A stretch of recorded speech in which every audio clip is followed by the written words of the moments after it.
For me, Intramuros would be actually the soul of a Manileño, maybe even the soul of the Philippines, because this is really where Manila and how the entire country was known. There is that special place in history for Intramuros, and so I believe it is our soul.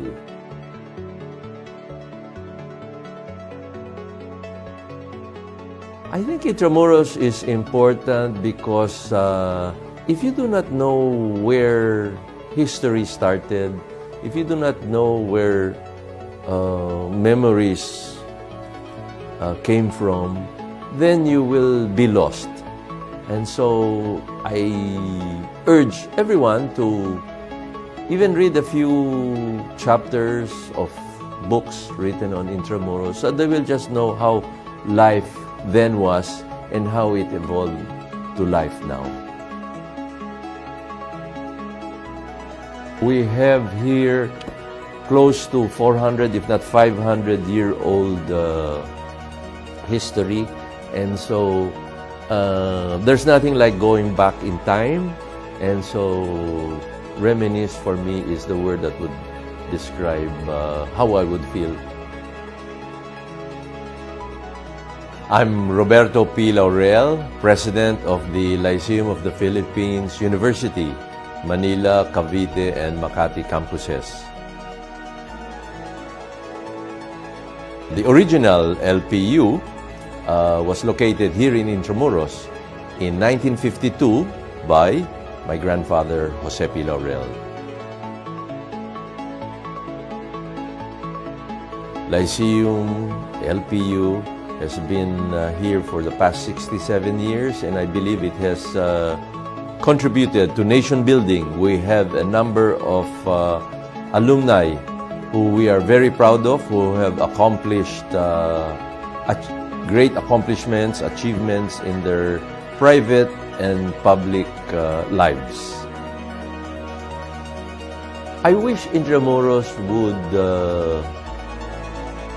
develop more, that we have more locators coming in. I know there are a lot of challenges, but I want to commend the Intramuros administration, headed by the current administrator, Attorney Asido, for such a focused development effort. It will take time, but progress is there and we can see it moving. And so my hope is that this will continue and that we will become a thriving community, not just alive during the day when we have so many people coming in, but even at night.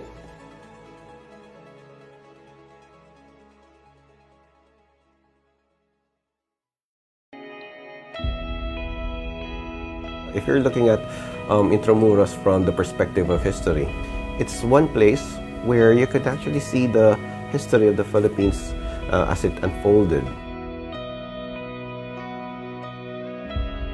I see that Intramuros is an area which can embody the concept of reuse in urban planning. So just think of old structures being utilized in a modern sense. I think the challenge for us in IA is how can we recreate the former ambience so that people can relive history through Intramuros. And then that's where it becomes a site where we can educate people on the version of history according to the Filipinos.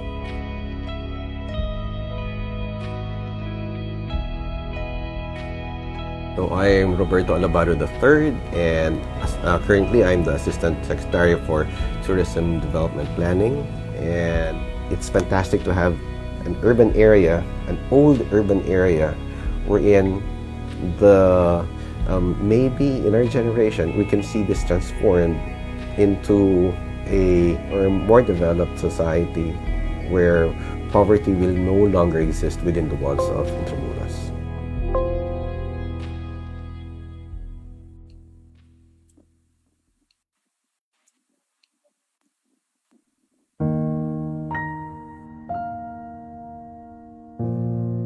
start here in Fort Santiago, where we trace the prehistoric Philippines in the Kingdom of Ra Sulaiman.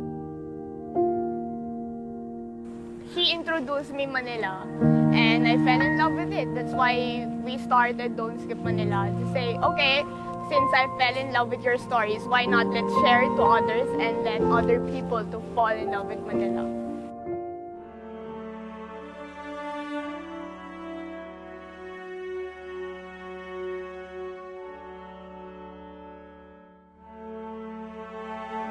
Don't Skip Manila is a tour group that conducts several tours in Manila, especially here in Intramuros.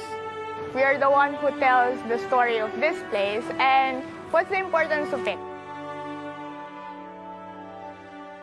We wanted to somehow see Intramuros evolve into not just the old Manila, rather the Manila what is and the Manila of the present. I'm Andre, and this is Anne, and we're from Don't Skip Manila. Intramuros is a good backdrop of being in a place where the destination speaks itself.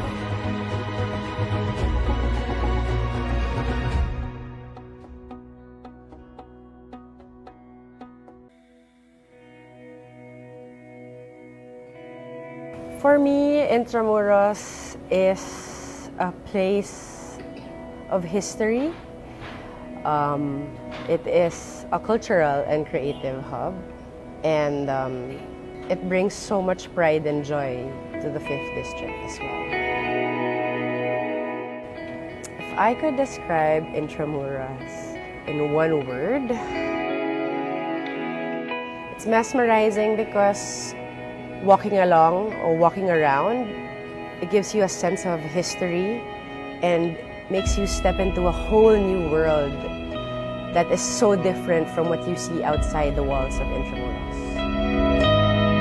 My fondest memories of Intramuros, I would say, was when I was a little girl, because I also grew up here in the 5th District, and as a little girl, I would come to Intramuros with my parents. I would tag along. I would ride the Calesa. I would go around Intramuros, Fort Santiago, and I would remember also coming to Barbaras to eat with my dad.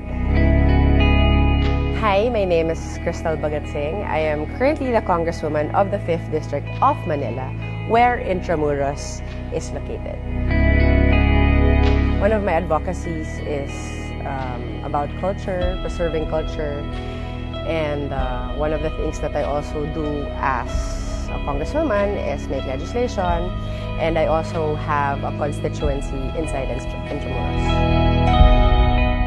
I think it's very important because when you say Metro Manila, there's really no place to go to for a cultural experience or for a historical experience. And there's really no other place like Intramuros. It's an original. There's nothing like it. If you want to have a feel of how it was to live during the Spanish times, this is where you go. I wish that everybody would work together to keep Intramuros the way it is, but make it better, preserve it better.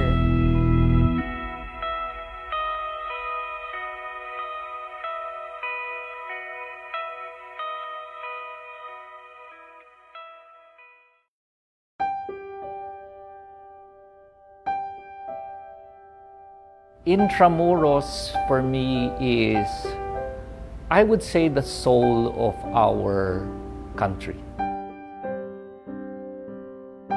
My name is Paulo Mercado. I'm the founder and president of the Creative Economy Council of the Philippines. This is an advocacy group that we set up about 2 years ago to promote the creative industries, both in the public and private sector. So, yung concept of creative economy essentially is taking a look at the contribution of the totality of creative industries and creative individuals to the national economy. So, and to our thrust is to get the government to recognize it as a priority strategic sector and support it with, let's say, incentives or from the private sector investments that would make it grow faster. So I wish for Intramuros in the near future to become the country's most iconic creative hub.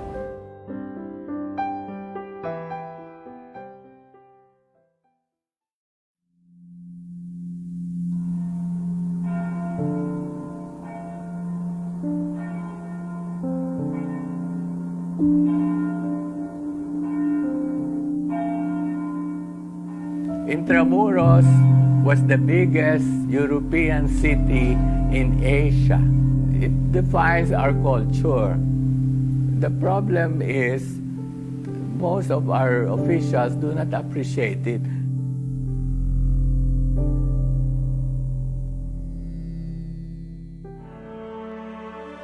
It's important because it's part of our history, part of our heritage, and one of the few physical evidences remaining of the Spanish period of Philippine history.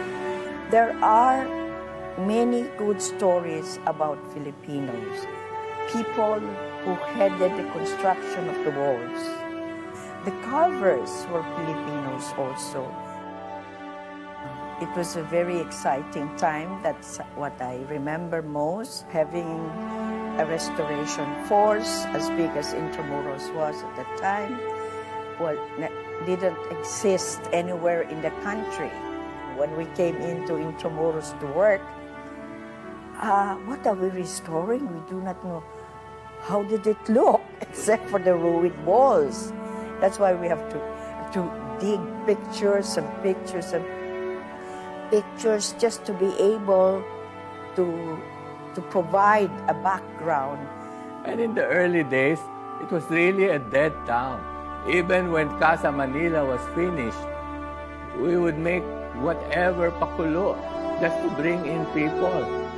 The greatest satisfaction I had was the presence of a good team because basically the three of us were the ones who set the initial directions of the Intramuros administration.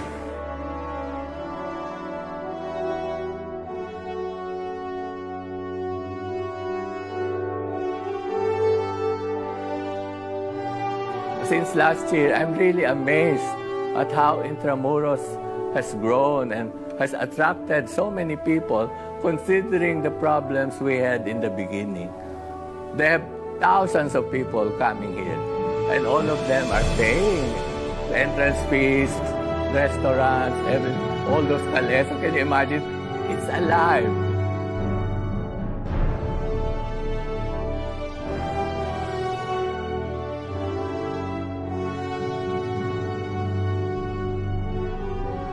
You have many people saying that Intramuros should not be preserved because it is a colonial memory and that should be erased. I don't think so. So it's about time that our people should see Intramuros is not just a symbol of colonialization, but a symbol of our spirit to rise above that.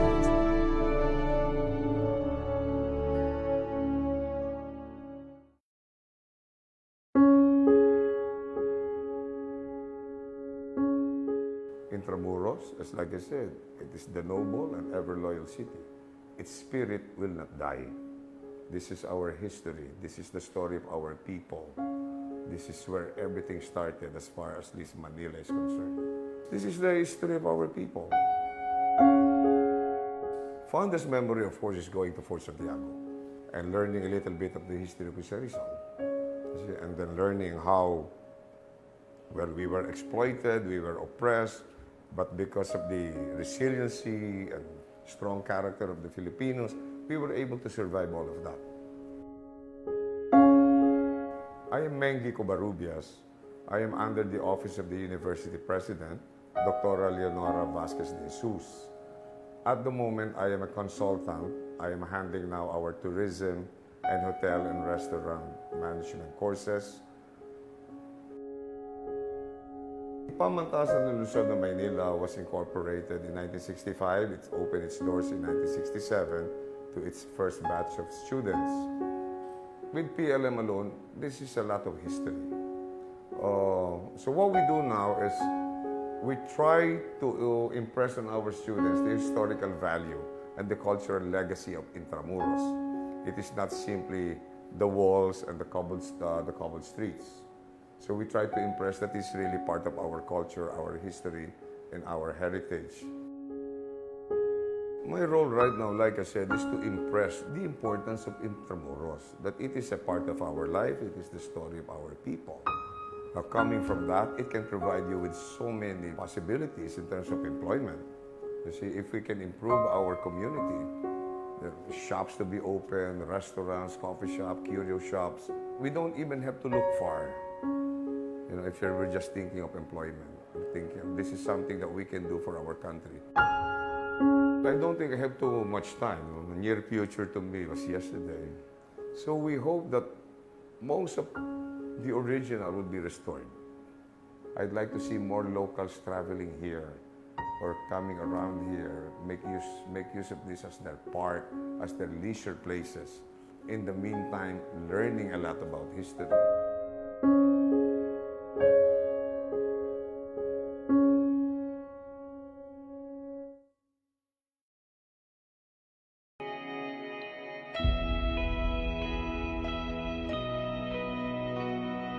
Well, Intramuros for me is many things because my father used to work in the port area, in Bonifacio Drive in port area. So even as a small boy, I really knew Intramuros already back in the 50s. And I was very happy to have been appointed administrator in 1989. And that really involved me more with the history of Intramuros and the plans for its further development.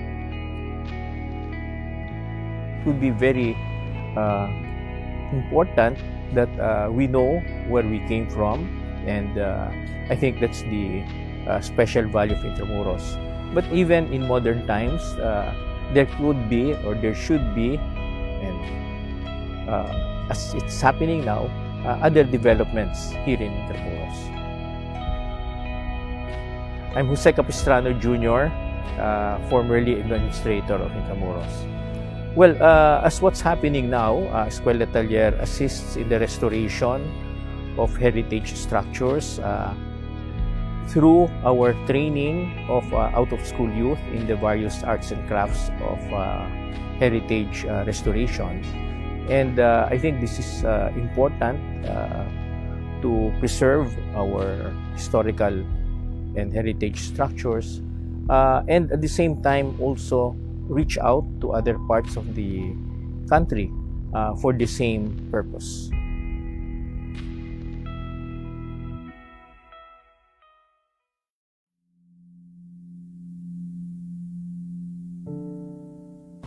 When I was studying here and walking on the walls, around the walls, many things I discovered while they are old, they were still of value, and that's a treasure for me, and that's a treasure for every Filipino who comes to Intramuros.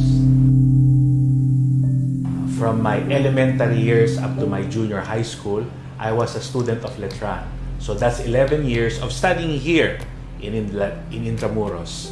Also, I lived here in Intramuros. So when I was elected the rector, that was one of the things that convinced me to accept the job, because Intramuros is not just a place that is distant, it's something very near to me, to my history, and to who I am right now.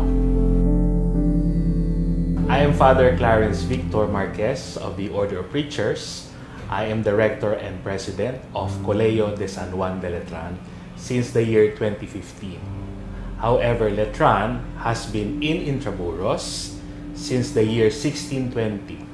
So come the year 2020, we shall be celebrating our 400 years of existence within the walls of Intramuros. Letran continues to grow. In fact, we are looking towards the future in terms of expanding ourselves, putting up structures, of course, in out of respect and consideration of our current context, our locale. We are in Intramuros. Nonetheless, we can contribute so much in building the present and the future of Intramuros and of Letran. Very many things here are still very relevant if we could only take time to appreciate them. We also have this reputation that, well, it's poor. We have so many poor communities around, but then it's not a matter of removing them, but empowering them. This, after all, continues to be a living community. It's about people. Intramuros, they are not just walls. It's about people who continue to live and struggle and have dreams and aspirations for the present and for the future. So all of us here who are Intramuros and the rest of the Filipino people ought to contribute something in terms of keeping Intramuros relevant, helping us rise, and helping us, well, live better lives for ourselves.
The second annual Intramuros Young Scholars Conference. Now, before we proceed, I'd like to plug first our social media channels. So feel free to subscribe to us via Facebook, Twitter, Instagram, and YouTube. Later, this conference will be made available in our YouTube channel. So feel free to hit the subscribe button. Now, some reminders and pointers first. So for our attendees via Zoom, so we sent out a conference kit for you. And if ever you haven't received them yet, feel free to inform us and so that we can resend them. And the link to the kit is in the chat as well. So feel free to click on the link. I just inputted the conference kit link in the chat, so feel free to open the link. And then later in the Q&A, so everyone is invited, everyone is encouraged to raise their questions.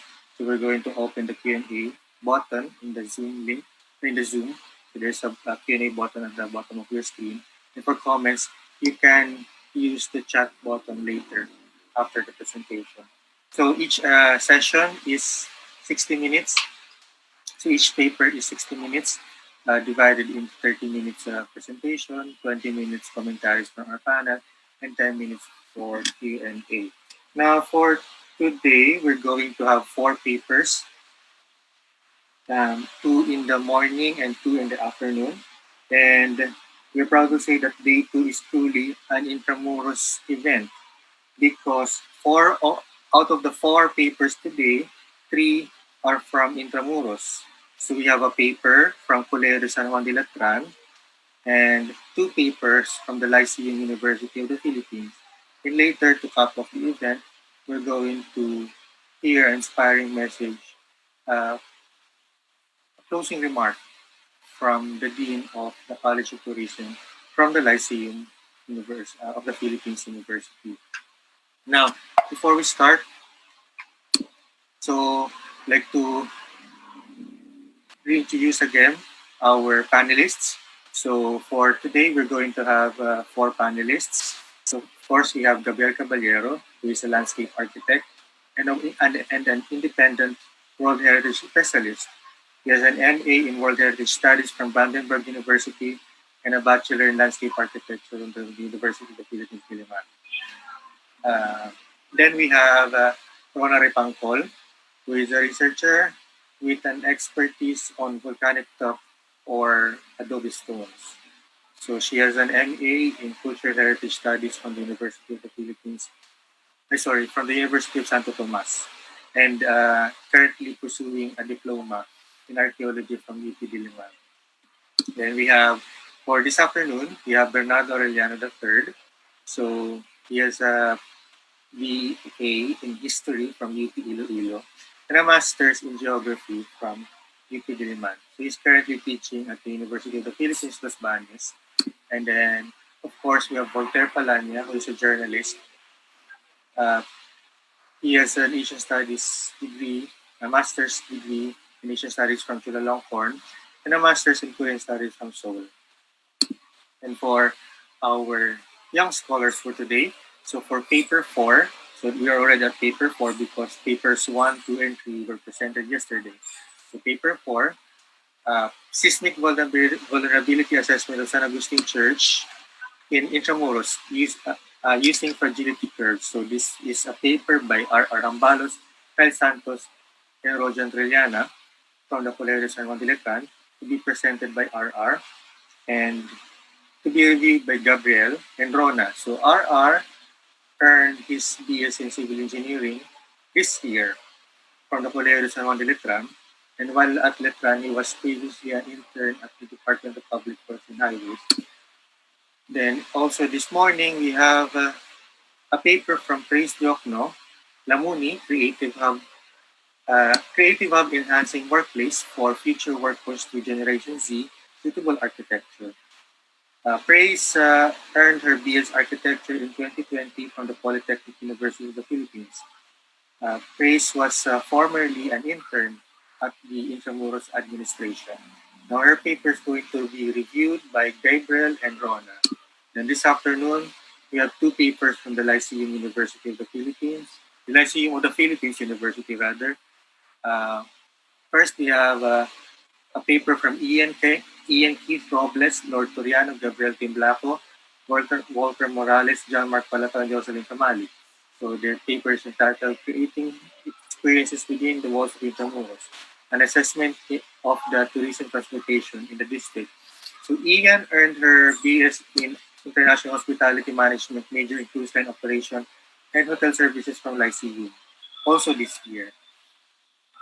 And then lastly, we have a paper from Lalaine Macaraeg-Pratt, Joy de la Cruz, Kathleen Gamboa, Juan Atienza, Alexandra Tapon, and Jocelyn Kamali. Their paper is entitled Within Intramuros, a Perceived Safety and Security of Tourists in Intramuros, Manila. So their paper is going to be reviewed by Bernardo Arellano and Walter Palania, and their paper is going to be reviewed by Bernardo and Aberon, and then to be presented, of course, by Lalaine Pratt. So Lalaine also earned her BS in International Hospitality Management major in cruise line operations and hotel services from the Lyceum. So for day two, everyone is truly a young scholar because everyone graduated this year in 2020. Right. So without further ado, may I start with session one with RR. Now, unfortunately, the internet connection of RR is not stable for today. So he prepared a pre-recording of his presentation. Then after the recording of his presentation, he's gonna appear live for our round of Q&A and for the comment and to receive the commentary from our panelists. Now, Jeff, may I call on my colleague Jeff to share his screen so that he can play RR's video. Thank you.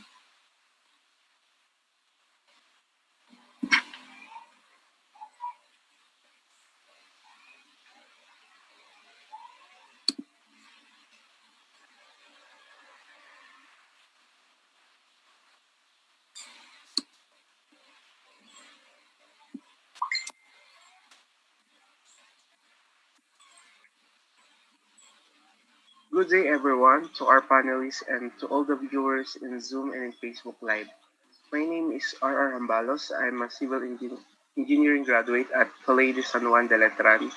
And on behalf of my co-researchers, Kyle Santos and Rojan Triana, together with our advisor, Dr. Michael B. Bailon, I'm going to present to you our undergraduate study titled Seismic Vulnerability Assessment of San Agustin Church in Intramuros, Manila, using Fragility curves.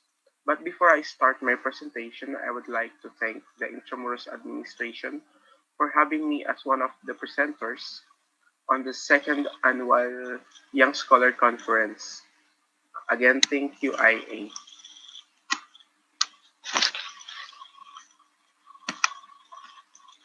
So for my presentation, I'm going to discuss to you the following. First, the introduction, objectives of the study, methodology, results and discussion, conclusion, recommendation, and recommendation. The Philippine Institute for Volcanology and Seismology is expecting for the so-called the Big One. What is Big One? So the Big One is a 7.2 magnitude earthquake that would shake the ground along 100-kilometer West Valley Fault that traverses 6 cities in Metro Manila. And according to the Metro Manila Earthquake Impact Reduction Study, about 40% of residential and commercial buildings will be destroyed. An estimated of 34,000 will die, wherein 90% of it are due to collapsed structures, including schools, hospitals, malls, and even churches. In a news article from Rappler dated 2014, titled How Vulnerability is Manila to Earthquakes, says that the reason why number of buildings collapsed during 1968 Casiguran earthquake is because of poor design and construction, as no building code existed during that time. On the other hand, experience during the 1990 Luzon earthquake has shown that buildings built according to standards can withstand ground shaking during earthquakes. It was on 1972 wherein minimum requirements and provisions for building construction was established by the ASEP on their book National Structural Code of the Philippines. However, it was only on 1987, in the third edition of the NECP book, when the seismic provisions were considered. The purpose of the seismic provisions is to design seismic resistant structures to safeguard against major structural damage that may lead to loss of life and property. So Metro Manila, known as home to various historical sites, is highly vulnerable to earthquakes. About 124 historical sites and structures are vulnerable to collapse when an earthquake with magnitude similar or higher than the 6.7 magnitude or the Surigao earthquake happens in the country's capital. And one of the historical sites in the Metro Manila is the San Agustin Church in Intramuros, Manila. It is a adobe stone and known to be the oldest church in the country, constructed in 1586. It was recognized as National Historical Landmark in 1976 and was named as World Heritage Site by UNESCO in 1993. The existing church is the third version of the church made of the adobe stone, which makes it first which make it strongest among the three versions. The first version of the church was made by bamboo and nipa, and the second version was made in wood. Last 2017, the San Agustin Church was affected by the series of Batangas earthquake, and the San Agustin Church suffered huge cracks, particularly on the area supporting the choir loft. Furthermore, a total of four cracks appeared after the earthquake, with one measuring 56 inches long and 36 inches deep, and another is 59 inches long and 30 inches deep. Due to this matter, a seismic assessment is done or should be done to prevent or at least reduce the damage that may cause to loss of lives of many. And one of the widely used in pre-earthquake disaster planning and post-earthquake disaster planning is the fragility curves. Using the fragility curves, the level of vulnerability of structures and its probability to fail because of hazards will be identified. As shown in the slide are the fragility curves of the San Juan de Dios Hospital. As well known, the San Juan de Dios Hospital was once located at Intramuros, Manila. However, due to the destruction due to war, it was transferred somewhere in Pasay City. And last 2017, it was undergone in the seismic assessment using fragility curves by Dr. Bailon et al. So the general objectives of this study is to assess the vulnerability of San Agustin Church in Intramuros, Manila to seismic hazards using fragility curves. For the specific objectives, first, to develop the structural model of San Agustin Church. Second is to utilize the capacity spectrum method in determination of the San Agustin Church structural integrity state. Third, to simulate selected ground motion data to the church and identify the performance of San Agustin Church. Fourth, to construct a set of seismic fragility curves in assessing the San Agustin Church. And fifth, to provide a vulnerability assessment of San Agustin Church by using a derived set of fragility curves based from the utilization of its thresholds. For the methodology, next, first is the structural modeling of the San Agustin Church. We need to acquire the as-built plans or the structural and the architectural plans. Updated and complete plans were available at the Intramuros Administration and the National Commission for Culture and Arts, or the NCCA. Later, I will show you those plans. Next, we also need to incorporate the dead load and the live loads in the San Agustin Church. Also, the other load prediction. Also, we need to gather the properties of materials used in the San Agustin Church, especially the adobe stones. Supposedly, we're going to perform a rebound hammer test. It is a non-destructive test used to determine the compressive strength of the material used in the structure. Unfortunately, due to pandemic and the lack of funding, were not able to do the said test. However, data pertain to the compressive strength and other properties of, of materials used in the San Agustin Church were available at the NCCA. Next, also in designing the structural model, we need the ground motion data. In this research, we use the 7 strongest local earthquakes. It was gathered from the Incorporated Research Institution for Seismology, or IRIS. And the second is run the pushover analysis in the structural model of San Agustin Church. The curve will give the yield stiffness of the structure, which was used in computing the ductility factors. The pushover curve shows the approximate strength and shear capacity of the structure.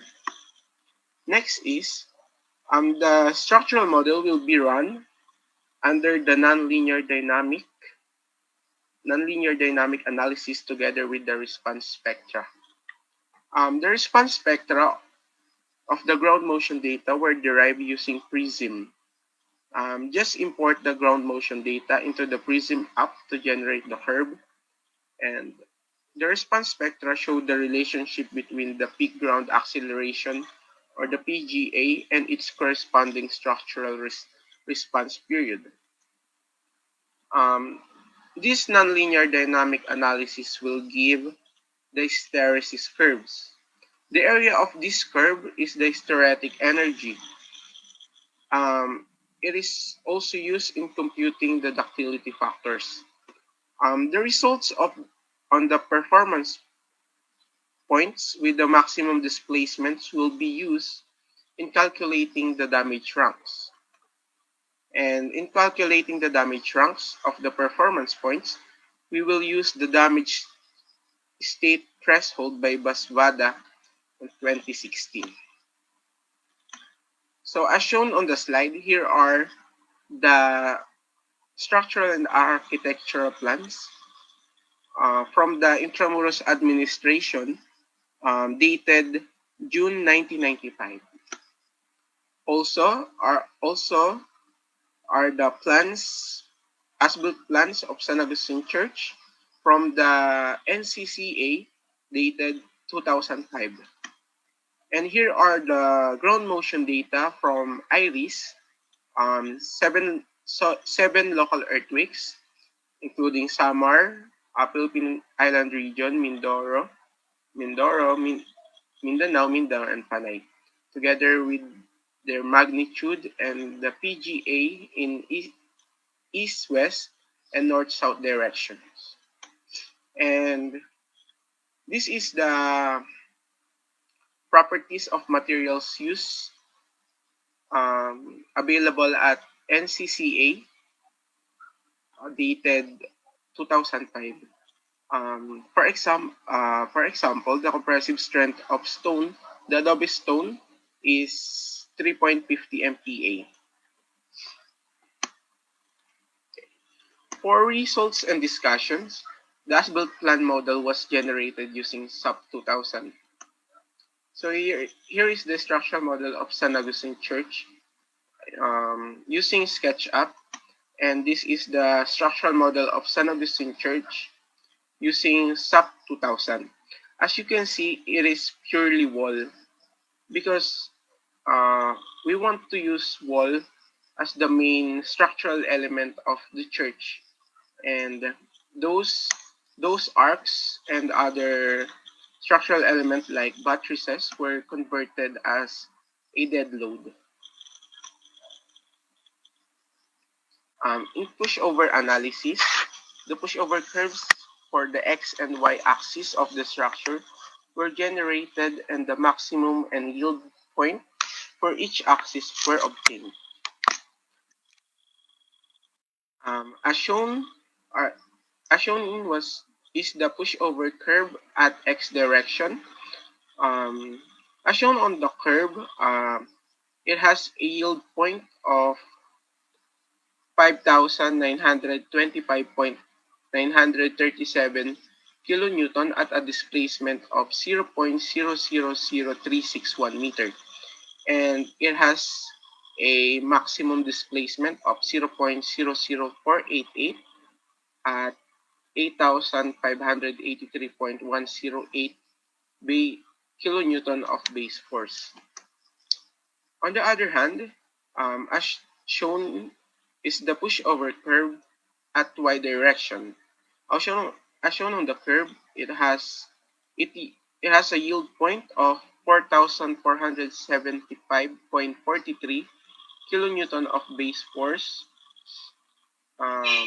with a displacement of 0.056009 meter. On the other hand, it has a maximum displacement of 0.013804 meter at a base force of 8,680.081 kilonewton. So the hysteresis curves were generated from the nonlinear dynamic procedure. It is a plot of displacement to base shear. So as shown, the two figure, it is the hysteresis curve. The first one is the base shear y with respect to joint 37y at east-west direction. And the second figure is the base shear x with respect to joint 37x at north-south direction. So the performance points of the local earthquakes in east-west and north-south directions were summarized. So, yes. The first table, in the east-west direction, the seven earthquakes in PGA, which corresponding to the maximum displacement and the maximum shear force. On the second table, in a north-south direction, also the 7 earthquakes in a PGA with its maximum displacement and its maximum shear force. So using the damage state threshold by Basavada in 2016, the damage rank of the performance points for the two directions are the following. So this table is the damage threshold by Basavada in 2016. The damage states are the slight, moderate, extensive, and collapse. And corresponding to it are the spectral displacements. So the first table is the performance points as east-west direction. It has the yield point and the maximum displacement.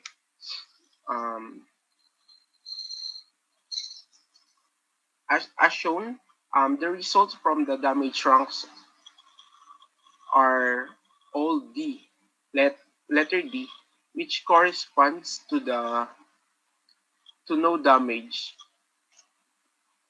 The next table is the performance points at north-south direction. Also indicate are the yield point and the maximum displacement. Also as shown, the damage rank is letter D, which means no damage. For conclusion, the first phase of the study was to develop a structural model of San Agustin Church. The researchers were able to design the structural model of San Agustin Church using the as-built plan, including elevation, floor plans, and structural plans obtained from the NCCA and Intramuros administration. However, the accuracy of the structural model depends on the precision and accuracy of the existing as-built plans. Next, the results from the pushover and dynamic nonlinear analysis were used to determine the ductility parameters of this study and subsequently to calculate the damage indices. Using the damage index and damage rank relationship by Jesus, the damage rank obtained in this study was no damage. This is because only local earthquakes were only used in the analysis and not international earthquakes with higher peak ground acceleration. Third, unfortunately, the researchers did not come up with the fragility curves of San Agustin Church due to due to due to time constraints and also the pandemic. Um, the Structural Engineers Association of California, or the CIAO, has the following excerpt. Um, a structure with a 30 or more years of lifespan is not safe when subjected to a seismic event of 10% probability of exceedance of collapse or total damage. The structure, being more than 50 years old, is vulnerable to large magnitude earthquakes.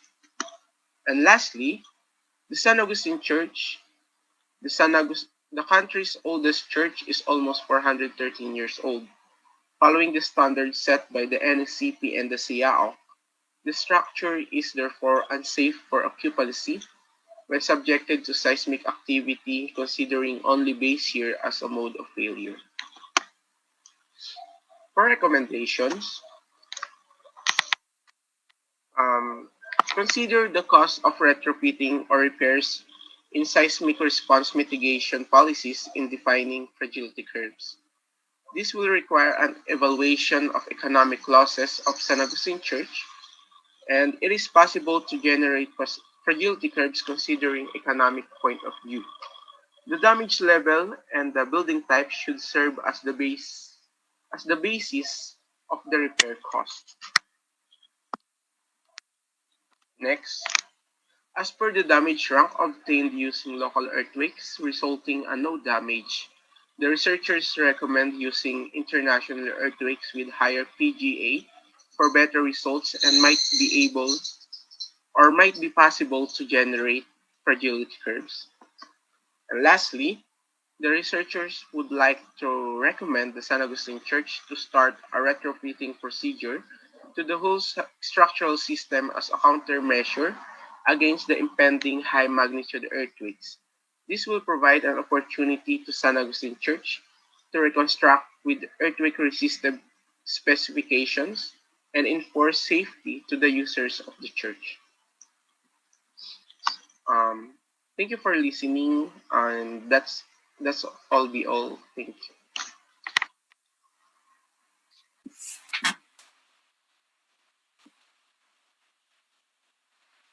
Thank you for that, RR, for that presentation. And thank you, Jeff, for sharing your screen. Now, unfortunately, RR's internet is unstable for today, but uh, in his place, we will be joined by his thesis advisor, Dr. Michael Bailon. So, we now proceed with the commentaries from the panelists. Rona, would you like to start with your commentary?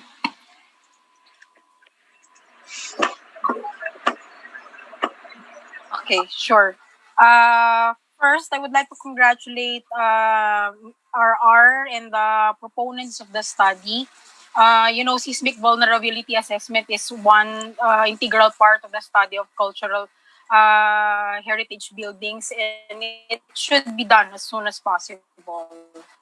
So this is a good start for San Agustin Church. So, but there are of course other studies on the seismic on the structure of San Agustin, and also kudos for finding ways to finish the study despite the pandemic.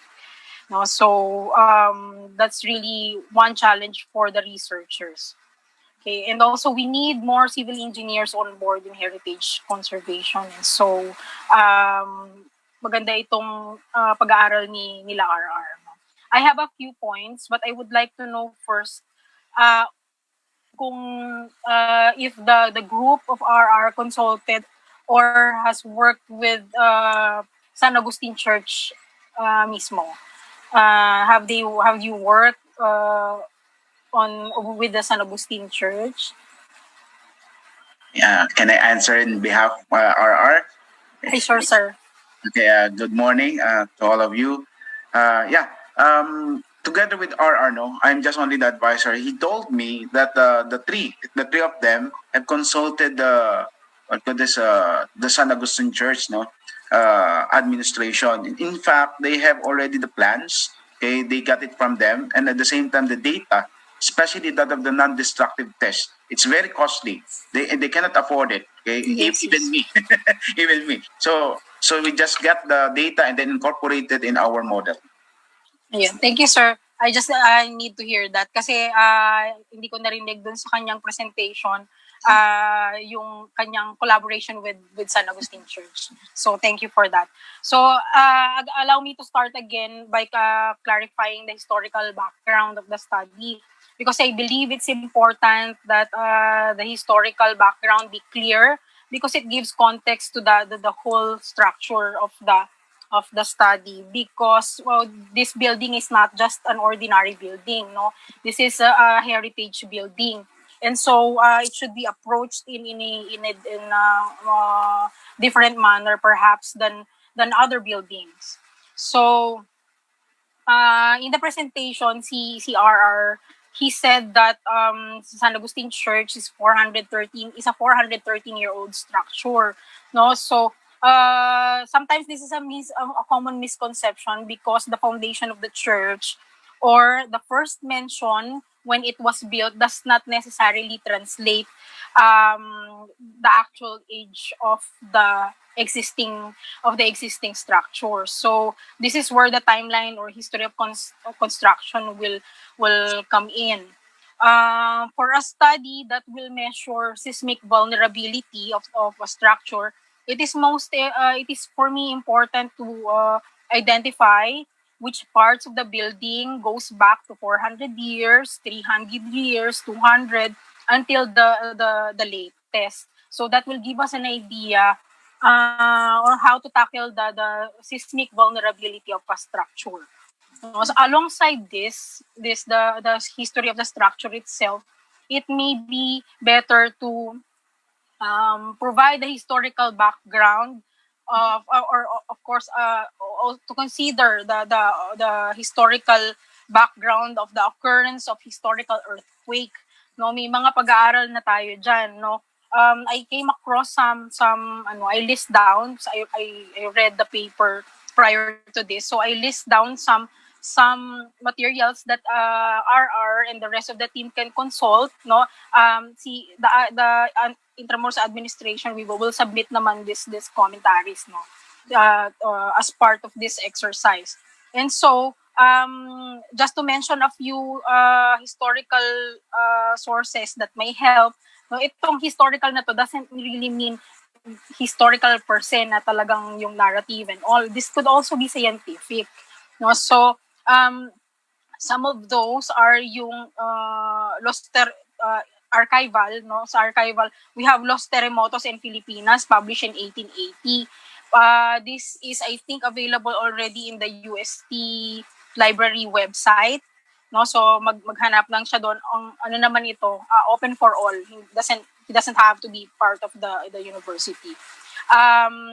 But this is in Spanish. So if there's language barrier, no, we can go to the sources like Francis Hialogo.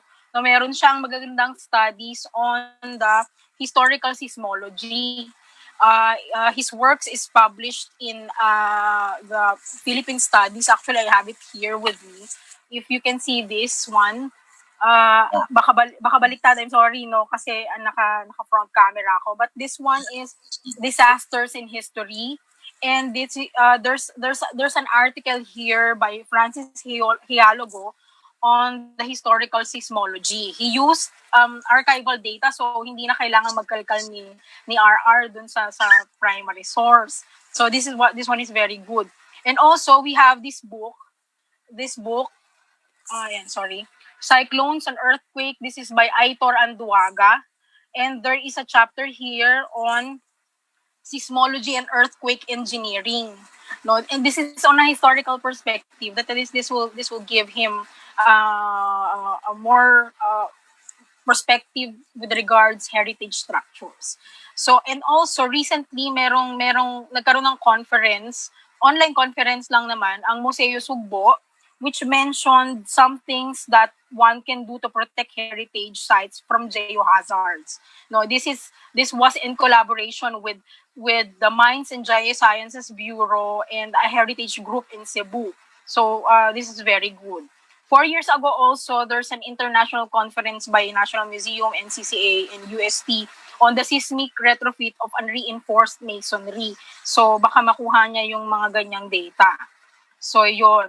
Also, he made mention of the National Structural Code of the Philippines, which I believe is the Bible of structural code of the Philippines. No? So, but he said also in his paper that the seismic consideration was only added in 1987. No, so I believe heritage buildings such as San Agustin Church maybe is a special case, as I have said earlier. And we cannot judge the past solely by today's standard. And that is really important. No, there were during that time in the Spanish period and the ensuing periods of the Spanish period also, there was no seismic codes. No, but many Spanish structures were able to stand the test of times for hundreds of years. So maybe there may be some wisdom to be learned from how they built this structures. So yun yung pwedeng i-incorporate dun sa paper that can because he is very good dun sa kanyang presentation and dun sa kanyang paper. He is very good dun sa kanyang methodology, the way he used the fragility curve, yung kanyang hammer rebound test ng CSM, magagamit na yun at mas mapapakinabangan yun when he can consider the historical background, and so that he will create better results that are faithful to the nature of the structure. No, so believe ako dun sa kanyang methodology, kasi sabi ko nga, this is something that we really need in cultural heritage, in the study of cultural heritage structures. So bihira yung mga engineers na tumutungo sa ganong direksyon, and as I've said, I would like to congratulate yung grupo for their interest in heritage buildings, kasi this is something really important nowadays. So yun lang po yung comment ko, Sir Bailon. Maraming salamat po, and then you're very good advisor to them. Thank you very much. Very, very, thank you very much, Ma'am Rona Bangkol. I am going to take note of those. Okay? And then these three people, these three kids sa akin yan will be my apprentice already. Okay? I've been doing some bridges, okay? Old bridges, old bridges, especially the church. I'm a Roman Catholic. That's why. Okay. So thank you very much. Salamat din po, Sir Rancho. Thank you. Thank you so much, Rona, and thank you, Dr. Bailon. Now, Gabe. So, thank you again. Thank you very much first for Intramuros administration for the invitation. I think this is kind of a very exciting time wherein we have students coming in and really looking into heritage conservation. I just looked kanina. We have 103 attendees in Zoom, on a Saturday morning to really just look at the papers of other people.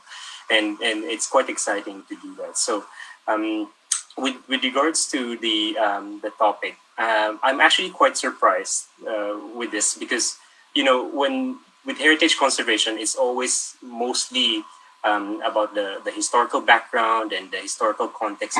But coming in from an engineering perspective allows a certain kind of science, a certain kind of, let's say, quantitative analysis that can be used for future work. So similar to sinabi ni Rona, I think that kind of collaboration with the heritage conservation and engineers is very, very important. I think kung meron kayong, sir, kung meron kang ibang students na would look into heritage conservation, please make them really look into it. Yeah. So Indeed. it's good, no? So so for me the concrete data is really quite important for us to bridge that knowledge. And congratulations again to the students, to RR and the two other colleagues.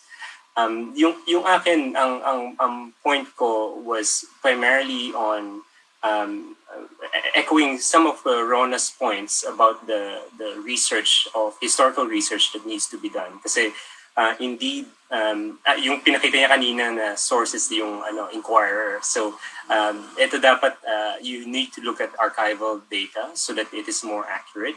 And of course, as a student of structural engineering, baka hindi yun ang forte, but you can always talk to other people in the field to get that data, as Rona has provided some first-hand information.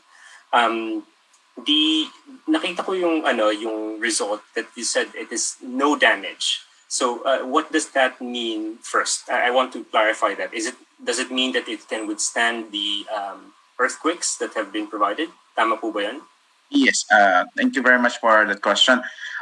Based on the ground motion data that we had, okay, for the simulation, it was resulted to no damage. Now, the assumption is that we do not include yet, okay, some parts of the building. Okay, we're into the of course per se that of the walls. Okay, the one that is actually aged old walls. Okay, so with that premise, we can say it's no damage. But still, okay, in the recommendation, we can still consider, because of the pandemic, okay, Mindoro to Zambales and then Batangas, we're still communicating and running the simulations. It's too hard. It's too hard.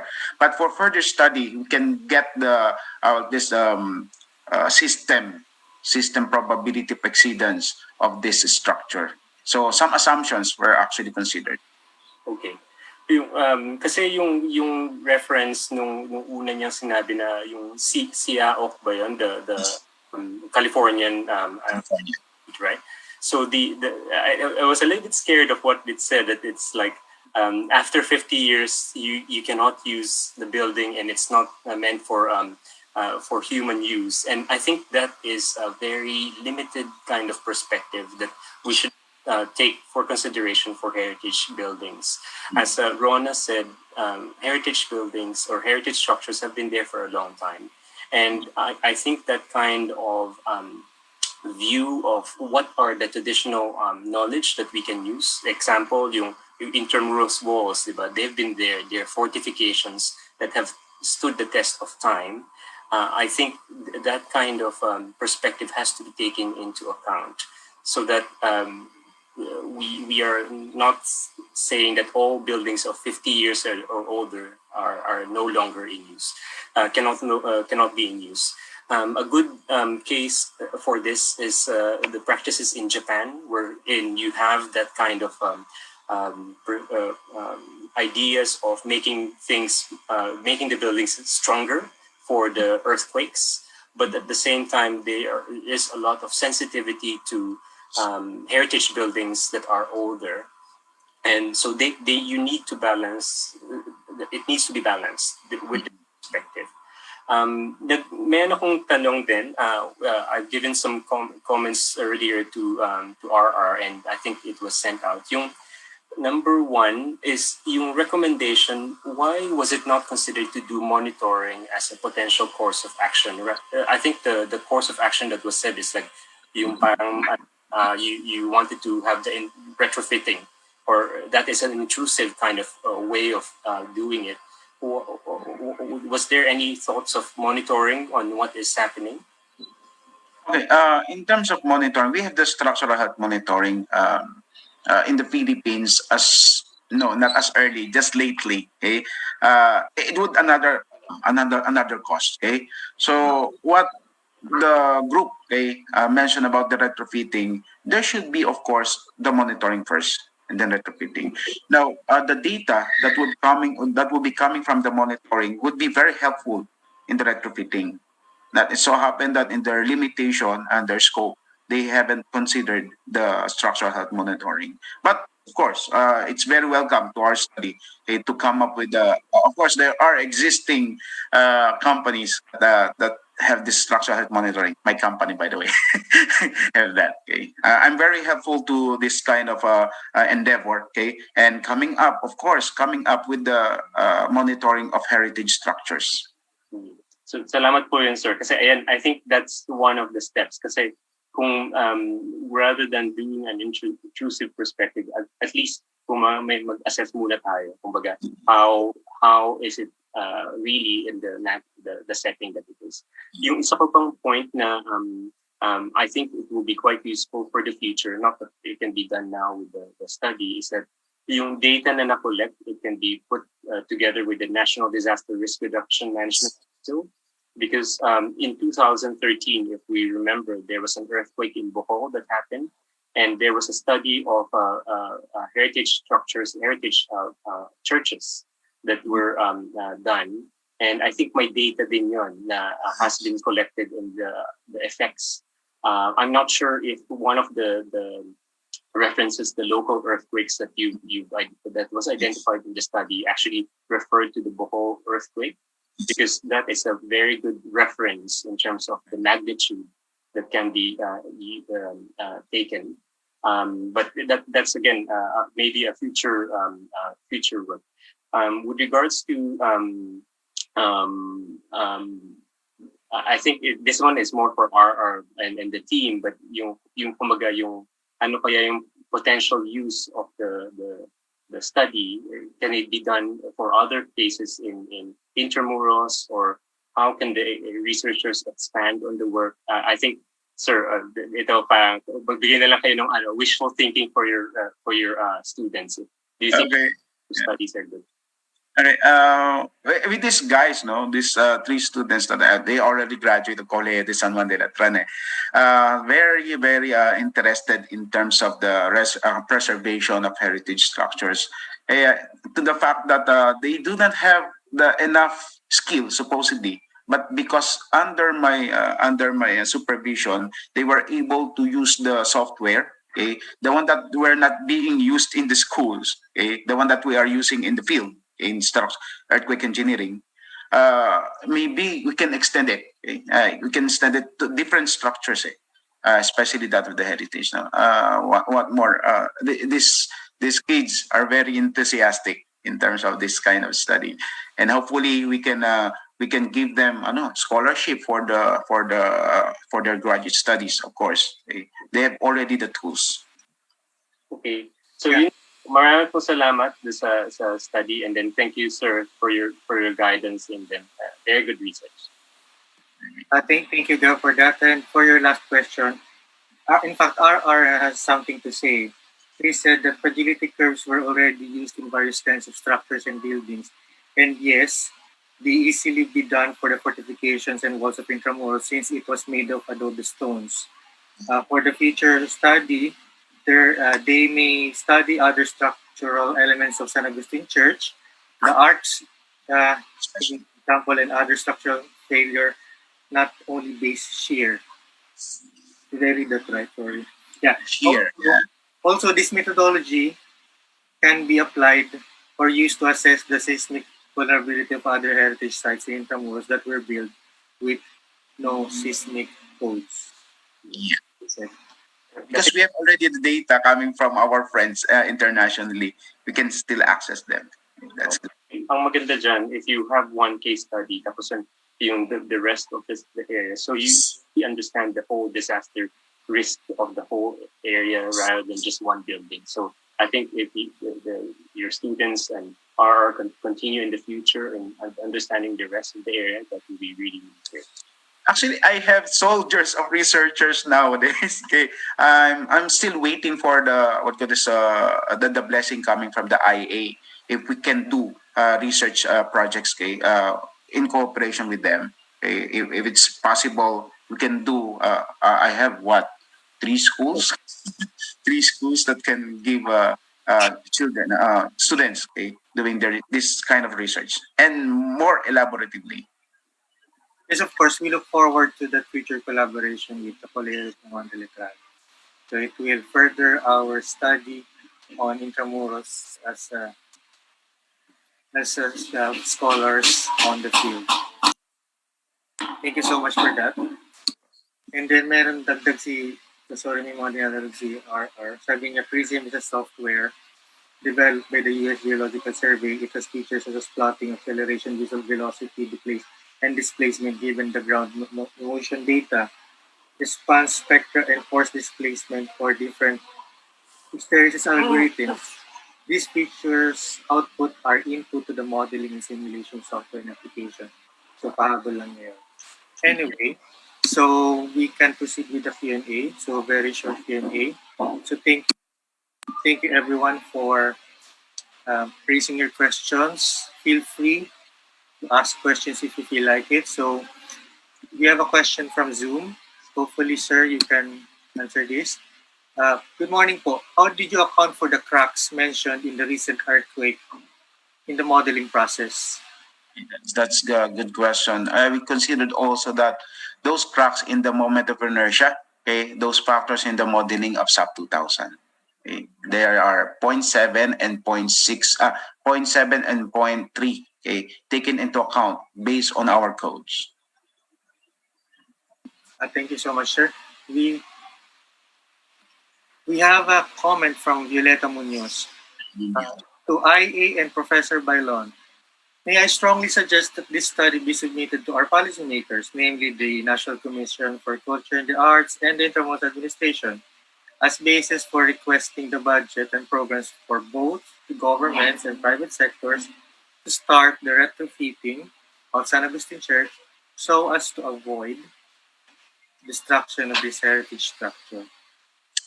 Okay. Yeah, okay. Halos lahat naman po ng mga research studies natin, it should be given and published. Okay. So with this endeavor, we can cite also the important things that the government or need for the policies. Okay, especially that of our codes. Okay, when it's actually applicable. Okay, we can say that this is very important to our codes, and it should be reflected also the different policies, okay, locally. Okay, locally you can have the LGU. Of course, IA is a separate administration, so we can give also the copy. Okay. It's already there. Yes, it's already with us. So it's going to be included in our conference proceedings report. That is the paper itself. Well, anyway, I see some people are raising their hands. Now, we know that there is a raise hand option in Zoom, but we would appreciate it if you would instead write your questions in the Q&A button below your screen. And I've also enabled the chat function, so if you have any comments, feel free to raise your comments in the chat. Now, sir, for those who are interested in this topic, what, for example, if we have people who are genuinely interested in pursuing this topic, one as a beginner, and two as an advanced researcher, what literature would you like to recommend for them to take on? I think Ma'am Rona Rempangkol can answer that question. But in my part, we have already published papers, especially that of the churches. I think I had one in Magdalena, Laguna, and we have also research paper in researchgate.net. Okay, we have the results there. Okay, you can read them under my dashboard. Dashboard. You can read more, and then the methodology is already being used internationally, and it's a method developed by yours truly. And then we have this. Okay, the papers. Okay, you can read it. And if you're interested, you can just email me. I'm going to put my email in the chat box. Okay, you can have some details. Okay, if it's not for free, I can give you for free my papers. Okay. This is it here. Yes, sir. Thank you, sir, for your email. Dr. Balon's email is ikingbalon@gmail.com. So ikingbalon@gmail.com. Right. So I can we see. have a question. We have a question from Nelson Go. If there's an earthquake with a what is this? BG? Big big mag Big magnitude. big magnitude. Is it safe? Sorry. If there is an earthquake with a big magnitude, is it safe to be inside the San Agustin Church? Well, considering that it's already withstood a lot of earthquakes in the past, are we confident that in another earthquake it will still stand? Of course, it's the fate of the Roman Catholics, right? They said that if you want to be saved by this natural disasters, you go inside the church building, right? So, but of course, in the point of view of a structural engineer, you have to, of course, assess them first. Okay, I haven't assessed it, in person. Okay, so that's another service, free service for the church, and then the heritage structures. I think it pinagtatalunan namin nun sa isang conference na naging speaker ako. Ang tanong nila, bakit ang mga Pilipino kapag lumilindol, gusto nila umalis agad sa building? Anong konsepto nun? Okay? It is because they are not confident with the structure they are into. Okay, that's the Filipino engineers have this supposed confidence in terms of the magnitude of earthquake imposed on this building, simulated and so on. So they are designed that this maximum conceived earthquake (MCE). Okay, and then what happened? They're running out. Okay, go outside the building. Now, in the case of San Agustin Church, I think it's strong in terms of the walls. Okay, I'm not sure yet the connection of the arches to the walls. No, kasi nakaranas siya na maraming lindol, so I'm not sure yet. Thank you so much, sir. So that ends our session with R.R. and Dr. Bailon. So thank you so much, sir. We are really impressed by the paper and equally impressed by your supervision on the paper. And we hope that we will have more engineering studies on Intramuros and on other heritage sites. It is truly an honor to have you and R.R. with us today here at the Young Scholars Conference. Thank you so much. Thank you very much. Right. You're welcome. So we now proceed with session number 5 of our Young Scholars Conference. So our next paper is from the Polytechnic University of the Philippines by Praise Diokno. So Praise, are you ready? Hello. Yeah. Hello, good morning, everyone. Again, my name is Praise. I recently finished architecture in Polytechnic University of the Philippines, and I majored in architecture.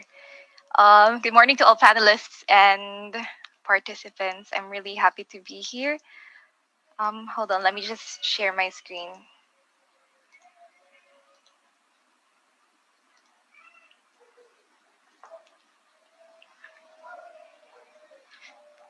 Okay. Again, my research, my undergraduate thesis title is Muni, Creative Hub, Enhancing Workplace for Future Workforce Through Generation Z Suitable Architecture. As you can see in the title, there is nothing really that expresses right away that it is in Intramuros or anything related to Intramuros. However, in my school, at least in PUP, how we do our thesis is we explore a design approach, and then we apply that through design. So then my proposal is actually the reconstruction of the Ateneo Municipal. Let me further give background about my main thesis, which is Generation Z Suitable Architecture. So Generation Z is the generation after the millennials, and actually there is no generational cutoff when they were born, kung kailan sila nagsimula. Because according to generation researchers, there is actually no cutoff for it. It's just that certain events shape a certain group of people. And in this case, for Generation Z, there are 2 major events that happened. Number 1 is the commercialization of the internet, which boomed around 2000, and then the Great Recession of 2008. So during their formative years, everything was very instant and accessible, but at the same time, things were changing. Their parents were losing jobs. They had to move to smaller houses and all those things that would come with the Great Recession. So then again, of course, a whole generation has its own set of behaviors, and behaviors have their architectural implications. So that is where Generation Z suitable architecture comes in. And by understanding these implications, we are then able to design appropriately in such a way that it is suitable for this certain group. Let me just clarify that Generation Z suitable architecture is very new in a way that Generation Z, if they were born around 2000s, they would just be entering the workforce now. So the data that is available is just actually enough to explore the concept, the design approach. And this is, wala naman talagang, there is really no Generation Z architecture. So that's why Generation Z suitable architecture lang. Again, my thesis was very explorative in a sense. Okay, so from here, the result of my thesis was to come up with a criteria of what Generation Z suitable architecture is. Number one is it should be flexible. It supports different work styles such as concentration, collaboration, socialization, different aspects of lives like personal and leisure, rest. It should be legible in such a way that people can instantly build a mental map of the place. Legible can also mean that it can transform instantly into different functions. It must be healthy. It should support physical and mental health by facilitating socialization and physical activities. It should be meaningful. It must represent human values. And lastly, it must be advanced. Technology must be made available in the place, and online presence is really important. Let me focus on meaningful, which is actually what connects it to the proposal, which is the reconstruction of Ateneo Municipal. When a building or a place has value, not necessarily historical, it could be environmental or social. It could be an environmental value or a social value. It is appealing to Generation Z. Again, they grew up in a time that a lot were changing, and they had to move to size down their lifestyles. So then, specifically for historic value, when a building is able to withstand through time, or if it has just a historic value, it gives off a sense of trustworthiness, and therefore it is appealing to them. So there, dun siya nagko-connect sa proposal ng reconstruction ng Ateneo Municipal. So this presentation will actually focus on that, how a study on the most suitable function for the reconstructed Ateneo Municipal, which is just derived from my main thesis. Let me clarify that this was also expanded in response to the recent release of the Conservation Management Plan. This thesis was presented last March 2020. However, it has been on the works for 2 years. So yeah, it has been updated. Organic naman ang research. Okay, let me show you the red site right here is the site of the Ateneo Municipal. Beside it is Museo de Intramuros, and immediately beside it is the San Agustin complex. It is a block away from the General Luna Street, or from Casa Manila area. As we all know, Jose Rizal, our Philippine national hero, studied here when he was 11. Hold on. When he was 11. And he actually earned excellent remarks in subjects like philosophy, physics, chemistry, and national history. So then the Jesuits arrived here in the Philippines around 1581, and that's when the history of Ateneo Municipal started. However, the history just traces back from there. It's not necessarily when Ateneo Municipal was founded. It was one of the first universities in Philippines and in Asia. And for a time, it was the only primary school in Manila. It offered courses such as bachillerato and technical courses leading to certificates such as agriculture, surveying, and business. Of course, we all know that it was destroyed by fire back in 1932, and then they transferred to Padre Faura. I mean, they had another building in Padre Faura. However, during the 1945 bombing of World War II, it was all obliterated. Nothing was left. According to the CMP, reconstructing specific buildings such as the UST, the Ateneo Municipal, was not specified as a priority of the stakeholders of Intramuros, which includes the tourists, the businessmen, the residents, etc. And lastly, there are no archaeological assessments of the site. Okay, so this is the picture of the Ateneo building. Here on the left, we will call this from now on the old Ateneo building.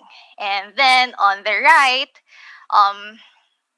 there will actually be a new one that will be built here. Okay, so yung tinuro ko kanina, the white one is the one on the left, and the one on the right, the red one, is what actually we will see in most pictures that we can see in libraries. Okay, this is an artistic representation of the Ateneo Municipal Building. I found this on Twitter. Medyo mahirap kasi basahin yung name niya kasi Russian. Pero he actually, this guy from Twitter, you can check his Twitter, he makes a lot of architectural representations of non-existing buildings. On the right, you will see that was the first photo that I showed you.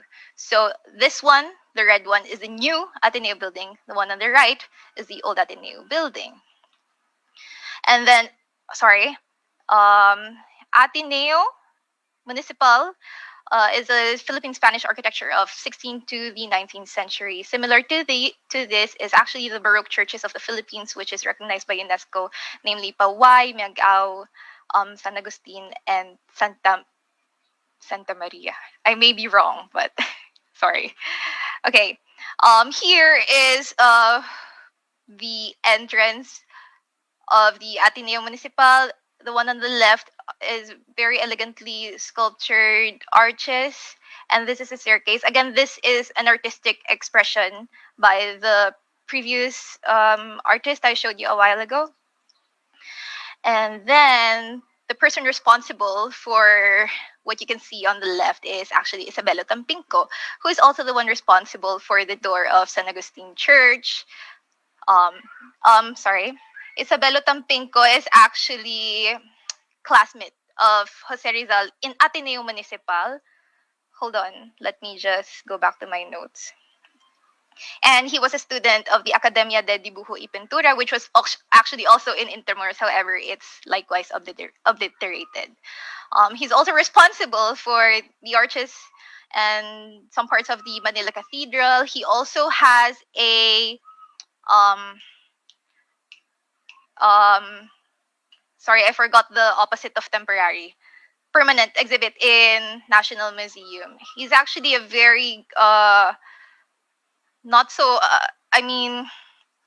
he's actually a very favorite sculpture of the Jesuits, as a lot of churches by the Jesuits were kasama siya din sa mga responsible din sa aesthetics nun. And actually, the San Ignacio Church, he was also responsible for that. And as we know, San Ignacio Church is now the Museo de Intramuros. Again, let me just reference Museo de Intramuros, which was the San Ignacio Church, is immediately beside Museo de Intramuros. It's not yet done. I actually look forward for it being finished. Museo de Intramuros was built in celebration of the 40th anniversary of Intramuros administration. It now houses religious artifacts collected by the administration. So I'm pointing here on the left. This is the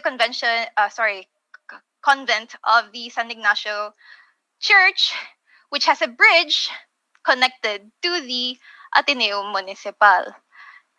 Let me show you a grand layout. Notice the arrow. The photo was taken from the back. Again, it was physically connected by a bridge. So here, let me point, is the entrance of the new Ateneo building, and then this one is the entrance of the old Ateneo building. This is now the Museo Intramuros. And this is how it looks like now. It is actually occupied by the DOT clamshell, and for a time, during the Wow Philippines campaign of the Department of Tourism, it was very alive. It had it had a lot of happenings at that time. According to the CMP, that is how the residents remember it as. This is how it, hold on. Yes, as I mentioned earlier. And then the younger members of the community actually enjoy playing around the DOT clamshell. Also, according to the CMP, it is suggested to reinstitute the cultural presentation at the DOT. However, a blog described the DOT clamshell as tacky. And I actually agree. Anyway, this is how it looked like back in 2012. It hosted private events, and this is how it looks like now, which is during my last visit, which was not long ago, it's just a parking lot and where people smoke, actually. So here's a marker by the Intramuros administration. I just showed you the text of what's written there. Basically, it's the very brief history of the Ateneo Municipal, and just to recognize that Ateneo Municipal was built there. According to the PD 1616, which was actually enough to justify the reconstruction of Ateneo Municipal when I was presenting my thesis, San Agustin Church and all adjacent blocks are declared belonging to special zone, which the Ateneo Municipal site belongs in. So therefore, it is a special zone.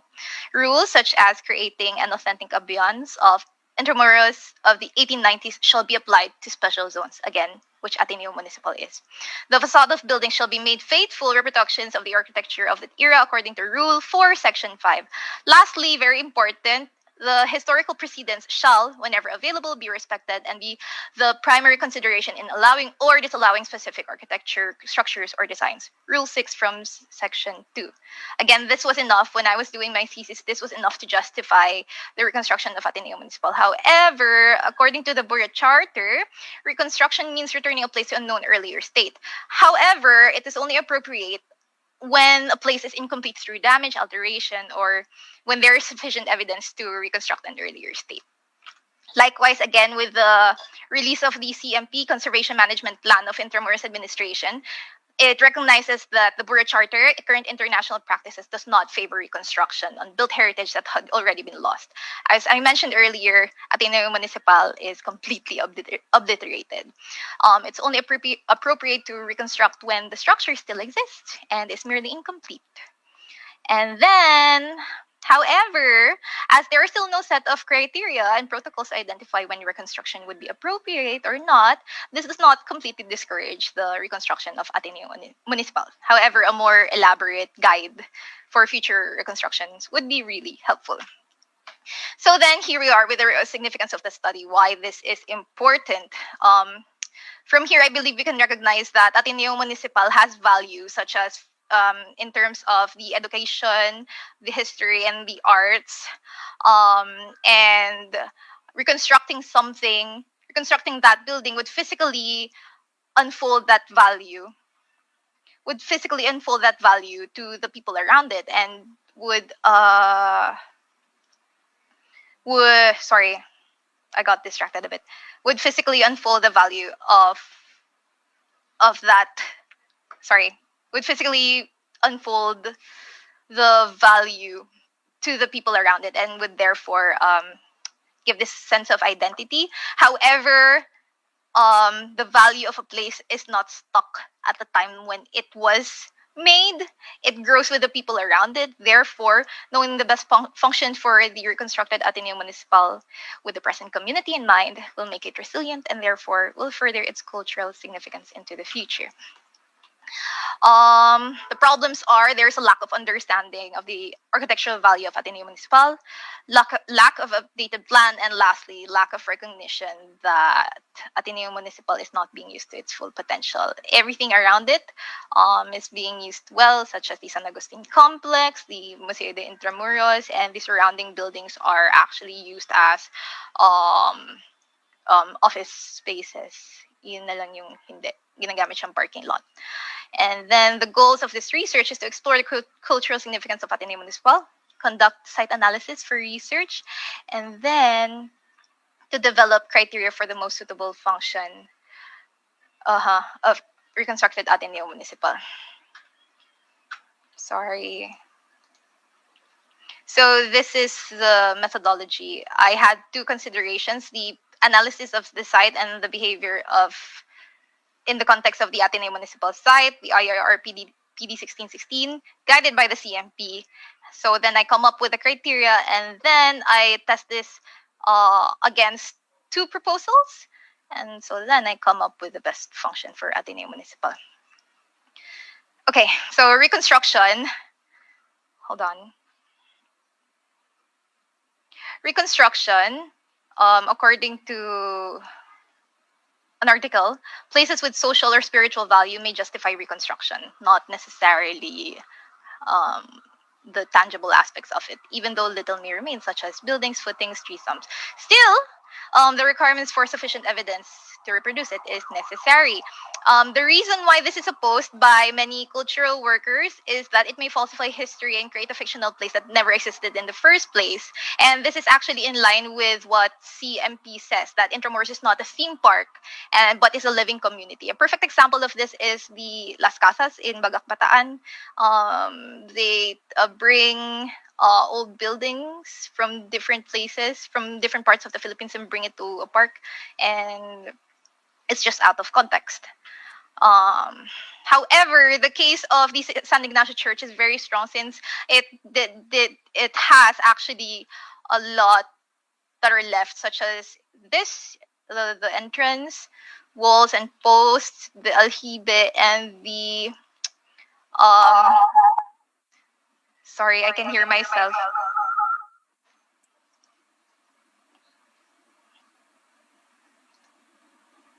Hello? Okay. And a place to put the, I think, ashes of some of the priests of the Jesuits. Okay, so there. Since I have 10 minutes, let me skip to the significance indicators. According to the Bureau Charter, there are 5 criteria. Number 1 is aesthetic, history, scientific, social, and spiritual. For the purpose of this one, I will only focus on aesthetics and history. And according to the Bureau Charter, as long as you satisfy 2, you are able to say that it is culturally significant. Let me just clarify that cultural significance is discussed thoroughly, and this what I'm doing is merely a response to the CMP saying that it is not encouraged. Anyway, so here, like a brief so the Bureau Charter has a practice, like a worksheet, like how you can say that a structure is culturally significant. Let me go through this. Anyway, and then, so here are the past 2 proposals. Around 30 years ago, Intramuros administration actually had a proposal for the reconstruction of Ateneo Municipal. However, it never pushed through. Also, there's a thesis by Ian Cruzpero. He's from UST, and his proposal is a boutique hotel. Let me just go through the site analysis just to show you. And then, so here are the strengths and weaknesses. One of its greatest strengths is that it is beside Museo de Intramuros, which has high traffic, and biggest weakness is that it is very far away from Morales Street, which is where the universities or the colleges are which makes up most of the day population of Intramuros. Okay. So here, Intramuros administration has developments such as the Maestranza Creative and also the Likhaan Resource Center for Philippine Living Traditions. And also, we gathered data. I had friends who helped me of the past events in Intramuros for the last 3 years, and most of them have something to do with creativity. These are one of the most notable ones: Manila Transitio, Pasinaya Festival, Anthology, Old Manila Market, and various film festivals. So then, also, Intramuros administration, along with the CECP, are working together to have a goal to qualify Intramuros as UNESCO Creative City. So then, the proposal is a professional-centered creative hub because, with my research, my strands of creative will focus on education. This is the criteria that I came up with, balancing and considering the PD 1616 CMP, and of course the site and behavioral analysis. Number one, it should coordinate with Intramuros as a place of residence, education, religion, and government. This is in order of importance. Second, aligns with the past developments and events in Intramuros, relates to the view of the stakeholders regarding DOT clamshell, incorporates with Museo de Intramuros, and conforms to the original use of Ateneo Municipal. Let me go through this. So anyway, A is the commercial building with exhibit spaces proposal by the Intramuros administration. Next is the boutique hotel, the proposal by architect Ian Keith Robles when he was a student. And then lastly is my proposal, which is a creative hub. Let me go through this. So then, the highest score, perfect score would be 9, is the creative hub. And second would be the commercial spaces by the Intramuros administration. Now, my findings and conclusions. I have 6 minutes left. With the lack of statement of significance of Ateneo Municipal Site, it is just understandable that the stakeholders won't see it as a priority to reconstruct such building. Would see it as least priority. And however, in a certain degree, Intramuros administration recognizes its value as there is a marker. There is no archaeological assessment, which would then consequently open it for possibility that there is archaeological findings that are of value. Next, Ateneo Municipal was physically connected to San Ignacio Church by a bridge which satisfied the standards of reconstruction. I think this is what I'm trying to use as a loophole na wala siyang natitirang part. The Ateneo Municipal may be considered as part of that fabric. And then, Ateneo Municipal does not have cultural significance indicators guided by the Bureau Charter. Does have, both tangible and intangible, and that may be grounds to support its reconstruction. Next, I already mentioned its strongest feature and weakest feature. Third one, physical developments of Intramuros and events. Indeed are moving towards a vision into being recognized as UNESCO Creative City. And then here, I already mentioned a while ago the criteria that I was able to develop. And here, more justification kung ba't hindi nanalo yung dalawa. Commercial buildings come second as it is seemingly encourages spending which does not resonate with the key findings of the CMP, among other reasons. The hotel essentially is for the benefit of tourists, which does not resonate likewise with the philosophy of the buildings of Intramuros for its stakeholders and locals. And then my recommendations is that to ultimately have an assessment of the cultural significance assessment of Ateneo Municipal. And medyo vague kasi yung Bureau Charter, which wants to restore, yung difference ng restore, reconstruction, adaptation. So that could be made clear. And then, maybe second to the last, 3 lang naman yung pwede mangyari dun sa site ng Ateneo Municipal. One is it will stay the same. Second, something will be built on it. However, dalawa yun. Either something else will be built on it or Ateneo Municipal will be built on it. And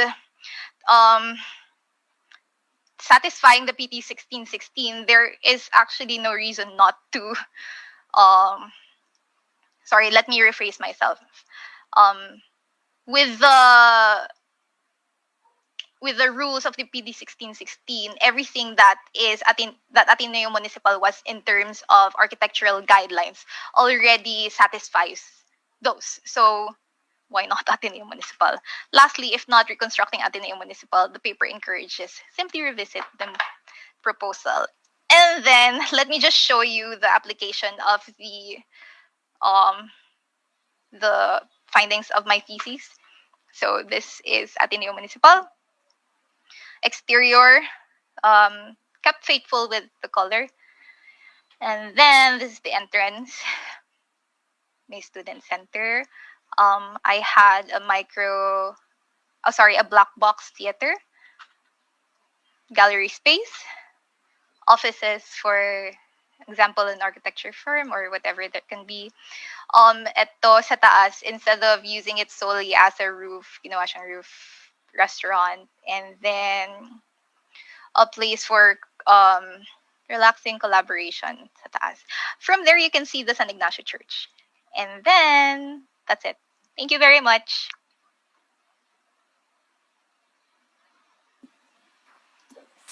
Thank you so much for that praise, for that very interesting presentation. Now, I'd like to call on our panelists. Rona, would you like to say something about the presentation? Yes, thank you, Rancho. Hi, Praise. First, before I proceed with the rest of my comments, I would like to ask what made you interested in choosing Ateneo Municipal among the other buildings in Intramuros?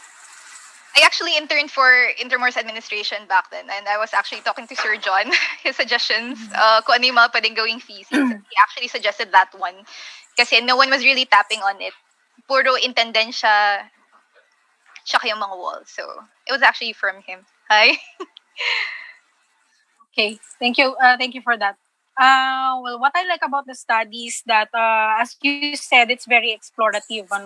It is bold and it's daring, and I believe that detailed study should be done on this site, on the site of Ateneo Municipal. And this study can be something to start with for the Ateneo Municipal site. I saw that you have referred a lot to PD 1616, no, and I'm one of the researchers for the conservation management plan, so I'm quite familiar with your reference to the plan. No, I would like to know. I would like to know that when we were crafting the CMP, we were also limited within the provisions of PD 1616. But also we went beyond that. No, we went beyond the idea of being confined within the limits of PD 1616. So mas pinalawak namin yung aming imagination on how Intramuros could be beyond PD 1616. So it's quite interesting if you have seen the report. Of course, it will be the prerogative of IA on how to act upon the suggestions of CMP. No, kami din excited dyan. One observation that I have in the psyche of Filipinos in general towards heritage conservation is that we are a little obsessed in reconstructing lost heritage buildings, no? Pag may nawala or pag nalaman natin na doon pala Ateneo Municipal once stood there, ang one of the immediate reaction or immediate concern natin is bakit hindi natin itayo uli, no? So that's yun yung isa sa mga immediate reactions natin, but we have to give context around that idea. As I have said, your studies is bold and daring, and maganda yung pag-explore mo nung idea na yon, no? Even me, if I have magical powers, I sure will spend half of it reconstructing my favorite heritage sites, no, but I don't have that power, and so we can make the most of what we still have, and what we can do to protect them. No. So, yes, the other significances, as you have mentioned, other than the historical, is also important. Actually, wala namang pagandahan ng significance. Ano, they should work all together in order to have that collective significance that will work for Ateneo Municipal or Intramuros in general. No? So I understand that most of your sources came from the internet. I saw your paper. No, I looked on your bibliography. And it's quite understandable because we're into pandemic, and it's good that you made use of your Generation Z skills, if I may say that. But if you have the chance to further improve this, I know you already graduated, no, but if you want to dig deeper into this, there are a lot of books that can give you quite the perspective. But if should you really want to delve on that reconstructing, I suggest that you consider reading journal articles on ruins as heritage. No, so may mga ganong pag-aaral na that ruins as heritage, how can they be presented. So that's the other aspect of kumbaga the opposite side of your study, but it will give you kumbaga a devil's advocate na kontra doon sa iyong pag-aaral, which is also it's also something that can help you that can give you another purpose. So there's also this history of Jesuit in the Philippines by Horacio de la Costa, and the history of Society of Jesus by Pedro Cherino, also by the Jesuits, and there's also Cultura Social, published by the Jesuits. There are a lot of this rare periodical in Ateneo and also in UST. They are published from the 1800s to the early 1900s. Ang kagandahan nito, it's not, since it's a transition from the Spanish period to the American period, may mga articles na in English. So if there's a language barrier, you don't have to deal with that. Yun. So, for me, what at least what the future developers can do, halimbawa yung iyong proposal will be put into actuality. Now, what the developers can do is to pay homage to the previous occupant of the site. So that's another thing that one can do if there will be developers on the site. Or perhaps siguro a gallery in the lobby that features old photos of the structure that once stood there, an artifact like a brick or a stone that were originally part of the structure. So things like that. No? Pero should you put reconstruction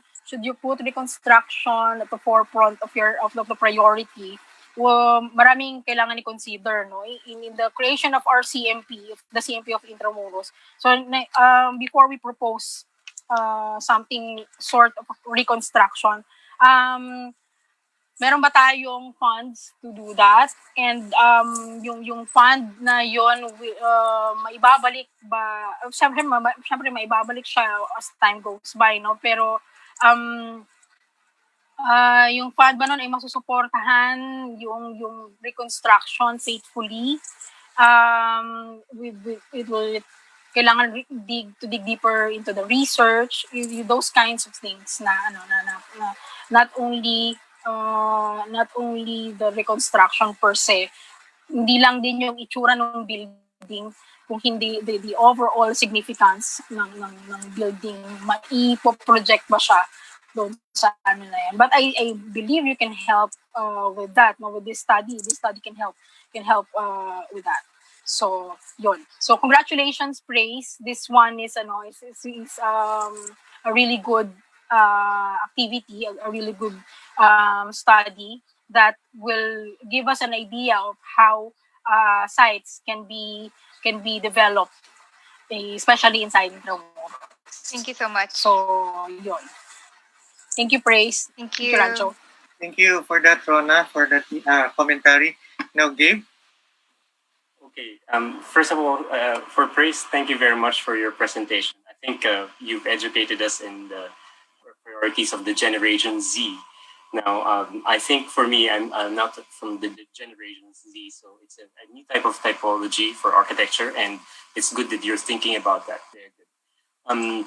Actually, what I was thinking of also is that kind of typology of architecture is something that is related to new types of workspaces that is post-pandemic. Kasi, I mean, you're a generation that is starting out in this kind of like pandemic period that new priorities are set. So I think the typology needs to be explored further, and it really is creating a new type of work, right? Currently you are you said you're not the priority of the stakeholders, so you are the lone voice in saying that yes, this is super important, and I think that you should fight for it. You should really pursue that, and and really dig deeper to the essence of the site, to the significance of the site. If it's only you, basta go for it, and it can probably happen. Now, as a comment to the whole thing, I actually agree with Rona in some of the points about the term reconstruction, because the reconstruction of a place, you really have to think about why you're doing it. In some places, it has happened. In some World Heritage sites, it has happened. Right now in Berlin, there's a new museum that is being created that is reconstructing an old structure. And that is because of a certain ideological perspective.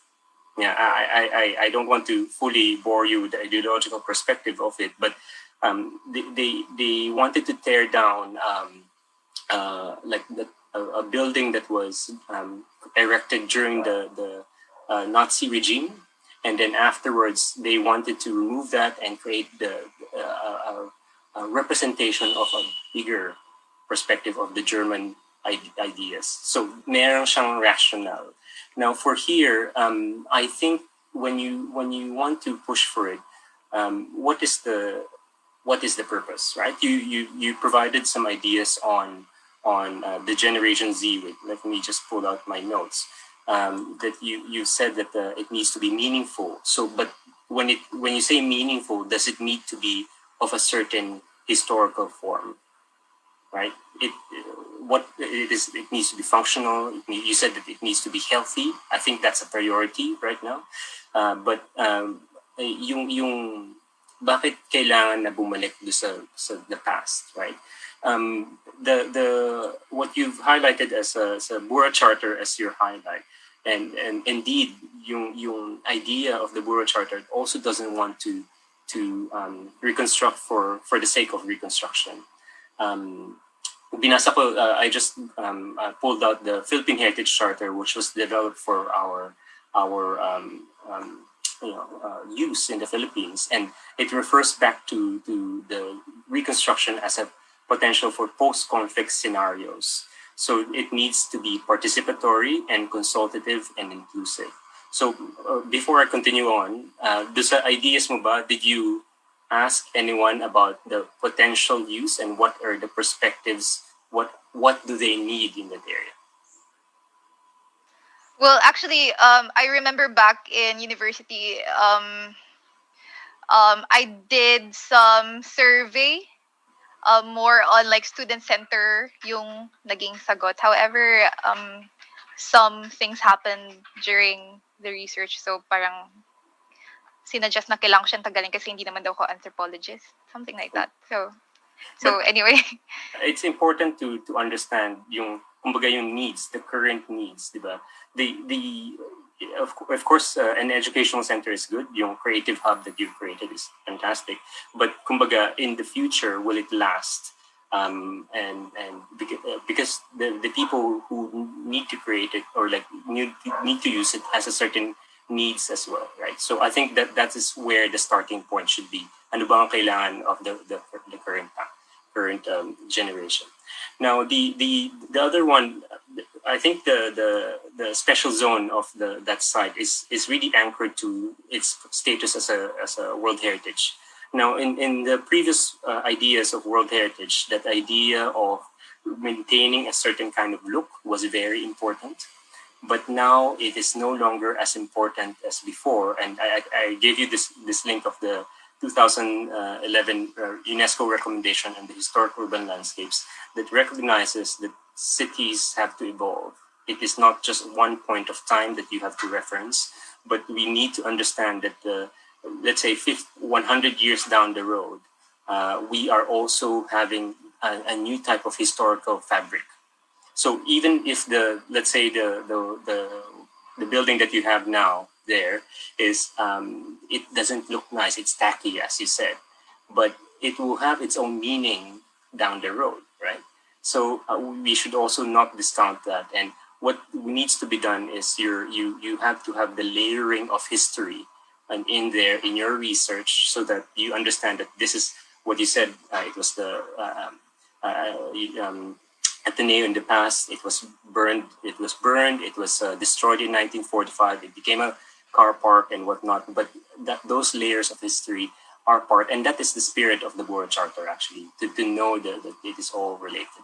So for future studies, I think yung UNESCO recommendation of historical landscape, read that. And I think the interpretation of what the building needs to be doesn't necessarily need to be old. I'm not saying that it should be so out of place, but it is a sensitive type of adaptive reuse, or a sensitive type of architecture that reflects the current thoughts of the present generation, at the same time sensitive to the environment that it is in. I think that is something that you should look into. The spaces that you've provided in your perspectives actually had hosted a lot of different functions, which is great. But ang tanong na lang doon talaga, yung facade, was it really important to keep it as referential as what you provided? Now, the last two thoughts that I had is that yung focus on the healthy side is something I think it might be good to strengthen that as well, because now really we're in this pandemic reality, and the creation of a new typology might need to focus on that more on, let's say, socially distanced bang workstations. Is it like when you enter there should be some kind of like gantry, so that meron kang parang isolation spots, things like that, which will further innovate your own ideas. Yeah. And lastly, yung I think it is quite sensitive that you did it with the educational use. As you said, it links back to the past of the Ateneo. But again, when you look at it, really think about the future, because what you're building, if in the end, nanalo ka, okay, good, you will build this. What is the thing that you're telling the future users? What is the priority of that statement that you wanted to say, that you took reference from the past, or are you celebrating the current Generation Z and the needs of the Generation Z? So I think that's something worth considering. Thank you. Sasagutin ko lang ng konting tungkol dun sa facade. As I showed earlier, there were two buildings, yung old Ateneo building and the new Ateneo building. However, dun sa first proposal ng ng Intramuros administration, binuo niya lang yung new Ateneo municipal for the whole block, and I followed that with the consideration na Intramuros administration architects knew what they were doing at that time. And also there was actually a lot of data kung ano yung itsura ng facade nung old Ateneo building. I didn't have a lot of time, but I actually prepared a presentation of what's inside, yung floor plan nung proposal, which showed which would answer your questions about the health, yung incorporation ng space dun sa yung pag-apply ng design approach dun sa interior. Also, yes, it was necessary to keep the exterior. However, dun sa taas, nag-iba siya. Kasi, again, it was a whole thesis process. So, I had to consider also what my panel thought at that time, what my advisor thought at that time. I had to keep a certain height. So, basically, I needed to change the top to a glass roof thing para magamit yung last floor. And also may basement din. Ayun. Just to give you a little bit of a background on there's this there's the museums in Berlin. I think the Museum Island. What they've done, just to tell you a story of it.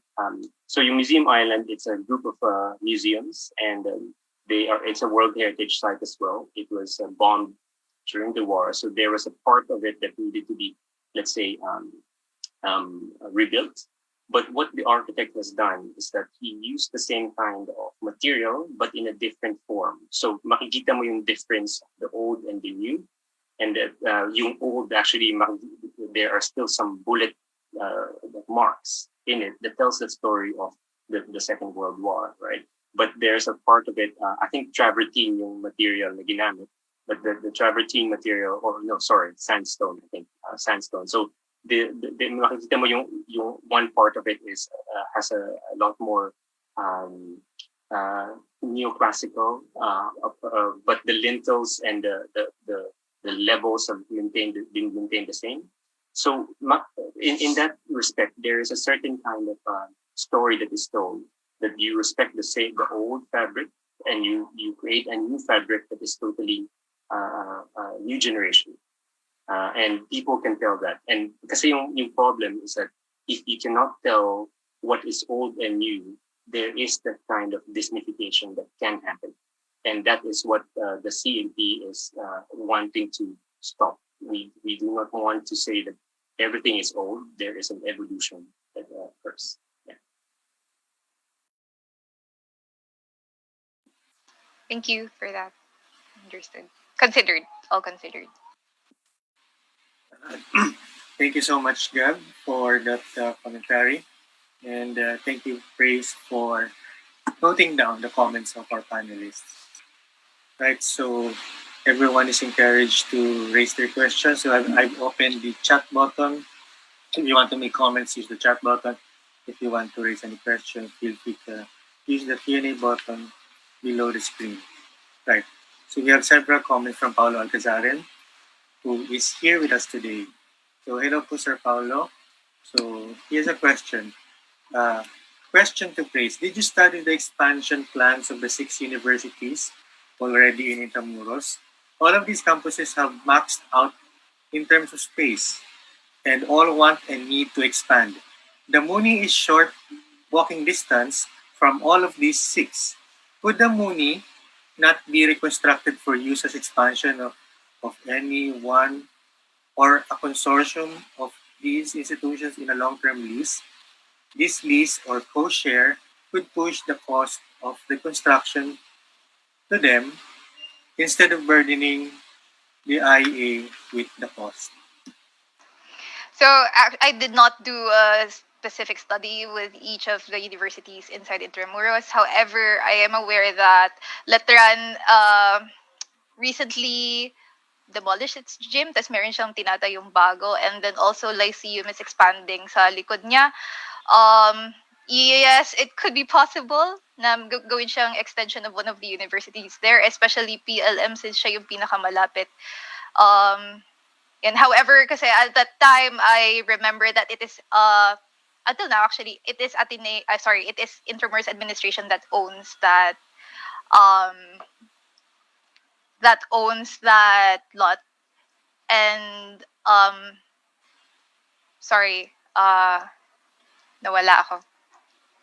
Yeah, parang hindi naman siya, wala namang ganong atmosphere of leasing it to a university or any private institution as it has been empty for the longest time.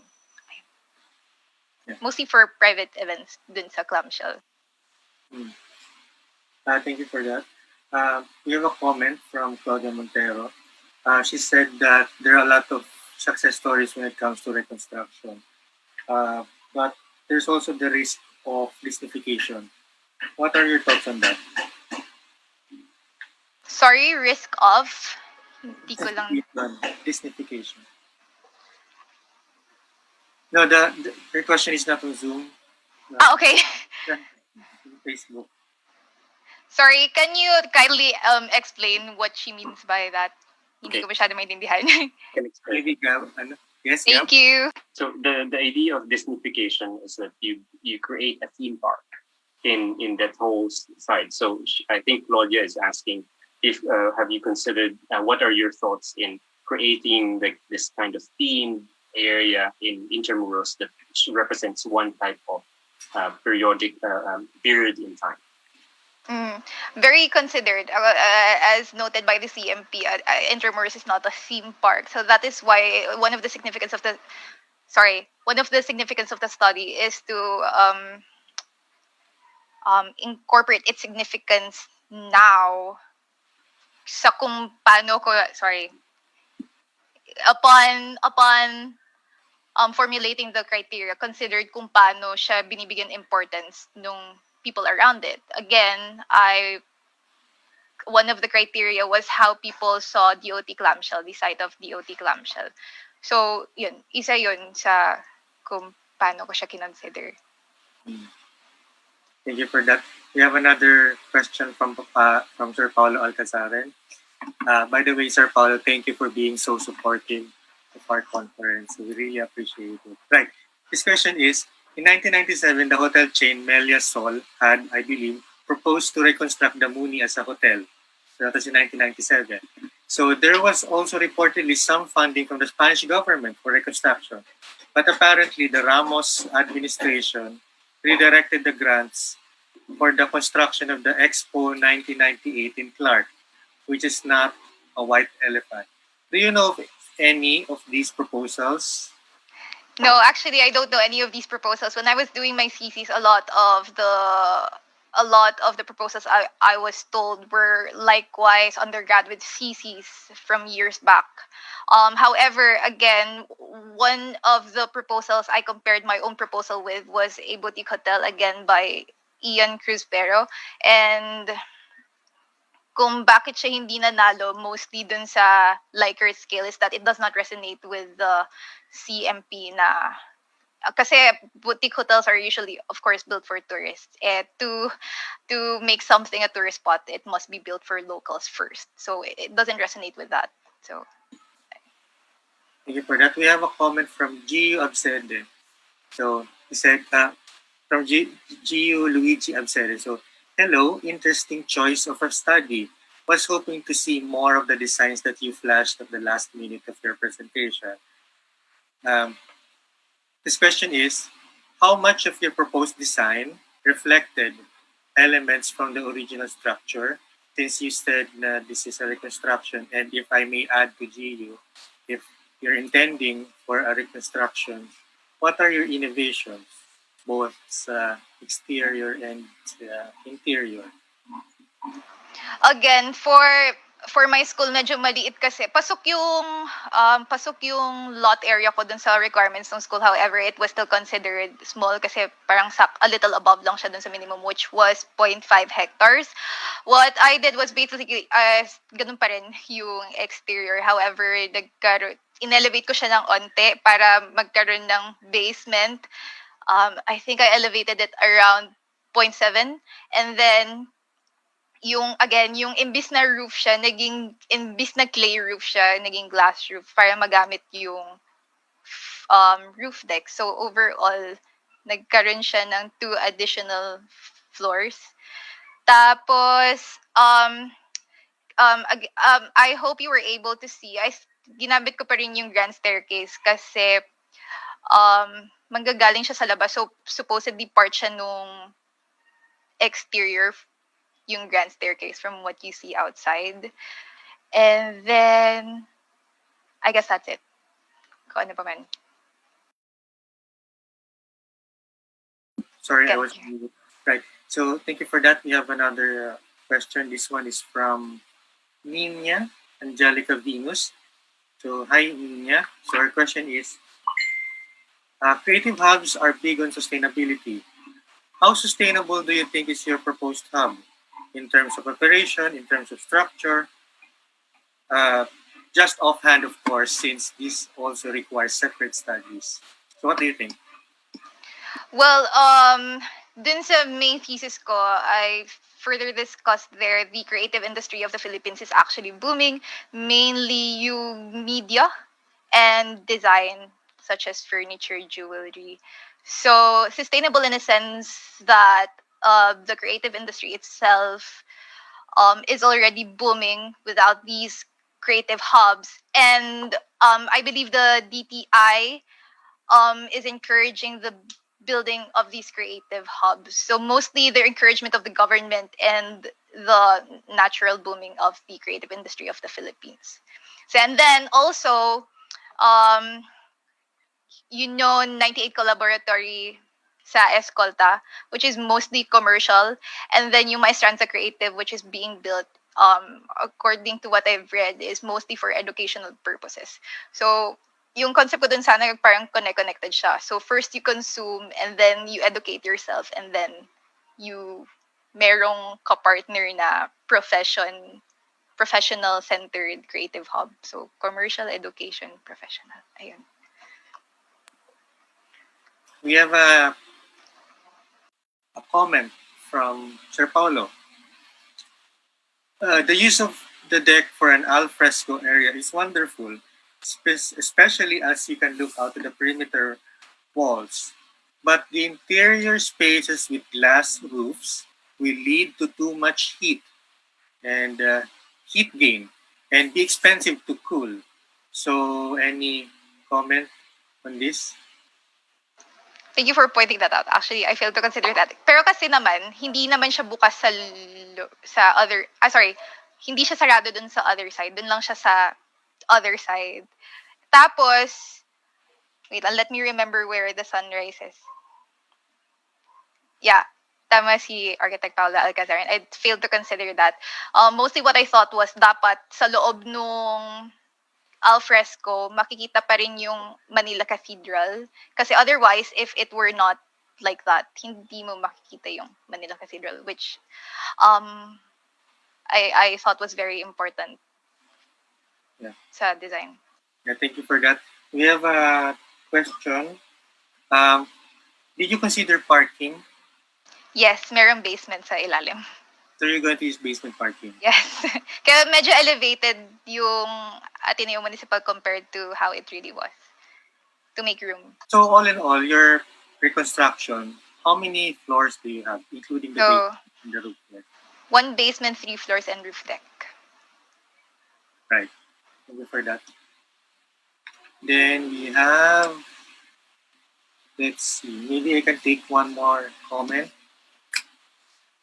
We have from Cristel Pineda. Good morning. Has the researcher encountered any projects, similar cases to the proposed reconstruction of Lamuni, which have already been executed within our country? And if I may add to Cristel's question, if ever there is, you have considered, what is the most similar to your project?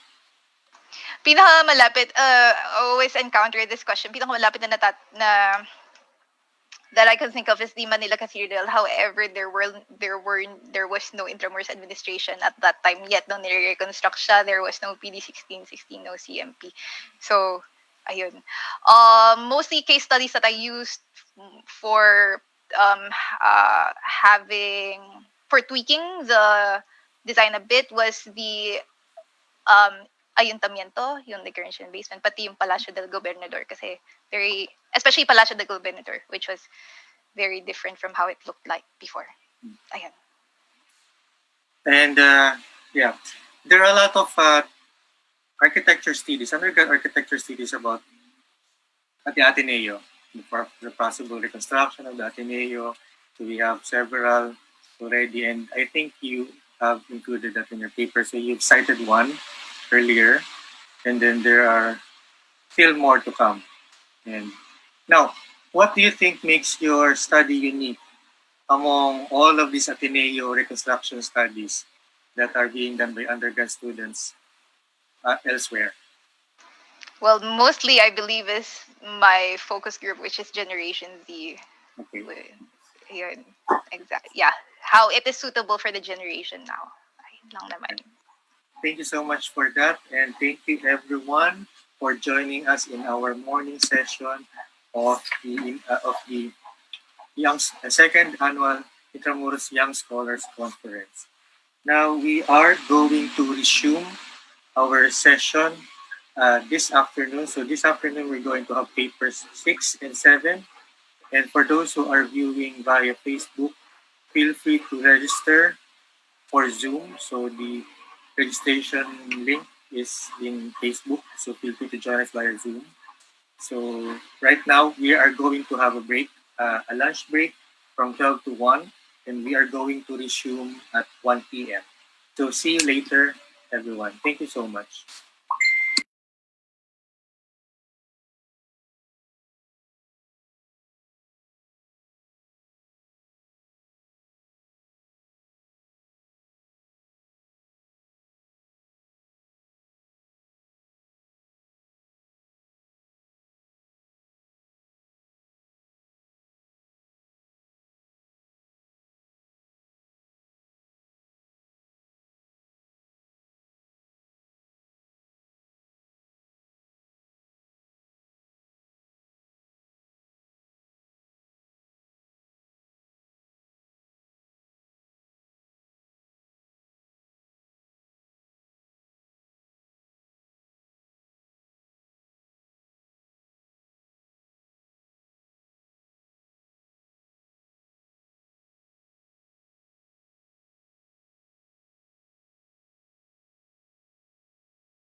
For me, Intramuros would be actually the soul of a Manileño, maybe even the soul of the Philippines, because this is really where Manila and how the entire country was known. There is that special place in history for Intramuros. And so I believe it is our soul.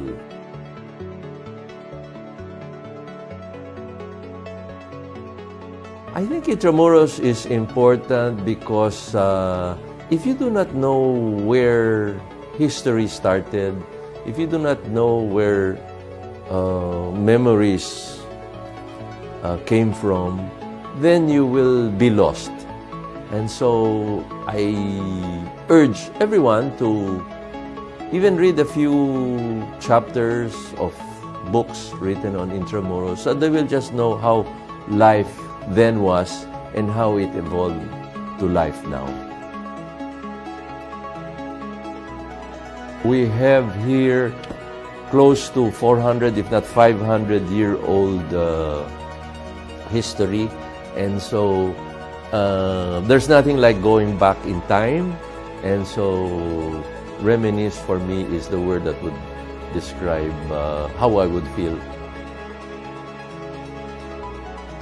I'm Roberto P. Laurel, President of the Lyceum of the Philippines University, Manila, Cavite, and Makati campuses.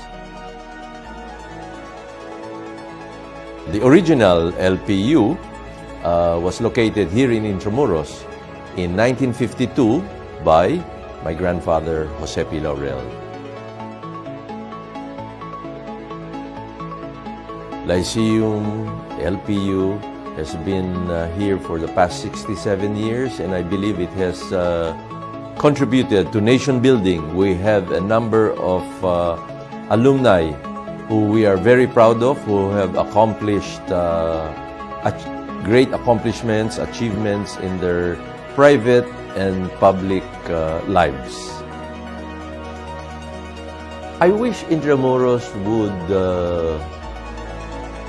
develop more, that we have more locators coming in. I know there are a lot of challenges, but I want to commend the Intramuros administration, headed by the current administrator, Attorney Asido, for such a focused development effort. It will take time, but progress is there and we can see it moving. And so my hope is that this will continue and that we will become a thriving community, not just alive during the day when we have so many people coming in, but even at night.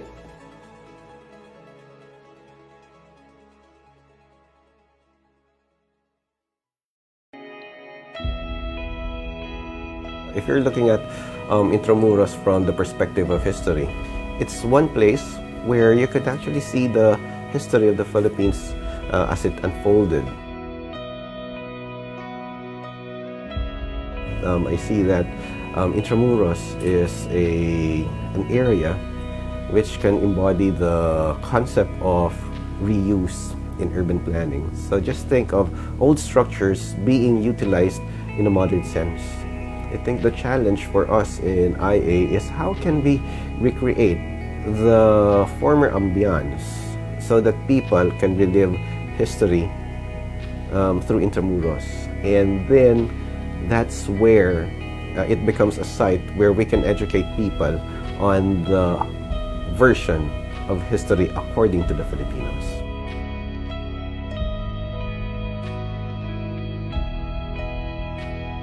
So I am Roberto Alabaro III, and currently I'm the Assistant Secretary for Tourism Development Planning. And it's fantastic to have an urban area, an old urban area, wherein maybe in our generation we can see this transformed into a more developed society where poverty will no longer exist within the walls of Intramuros.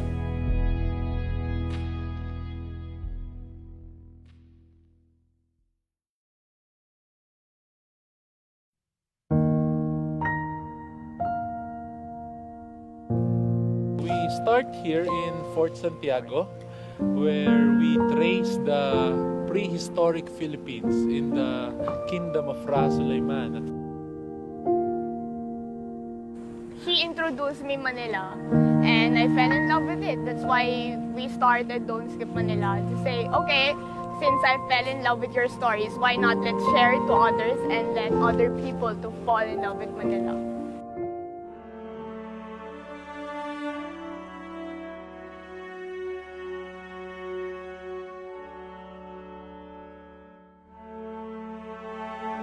Don't Skip Manila is a tour group that conducts several tours in Manila, especially here in Intramuros. We are the one who tells the story of this place and what's the importance of it. We wanted to somehow see Intramuros evolve into not just the old Manila, rather the Manila what is and the Manila of the present. I'm Andre, and this is Han, and we're from Don't Skip Manila. Intramuros is a good backdrop of being in a place where the destination speaks itself.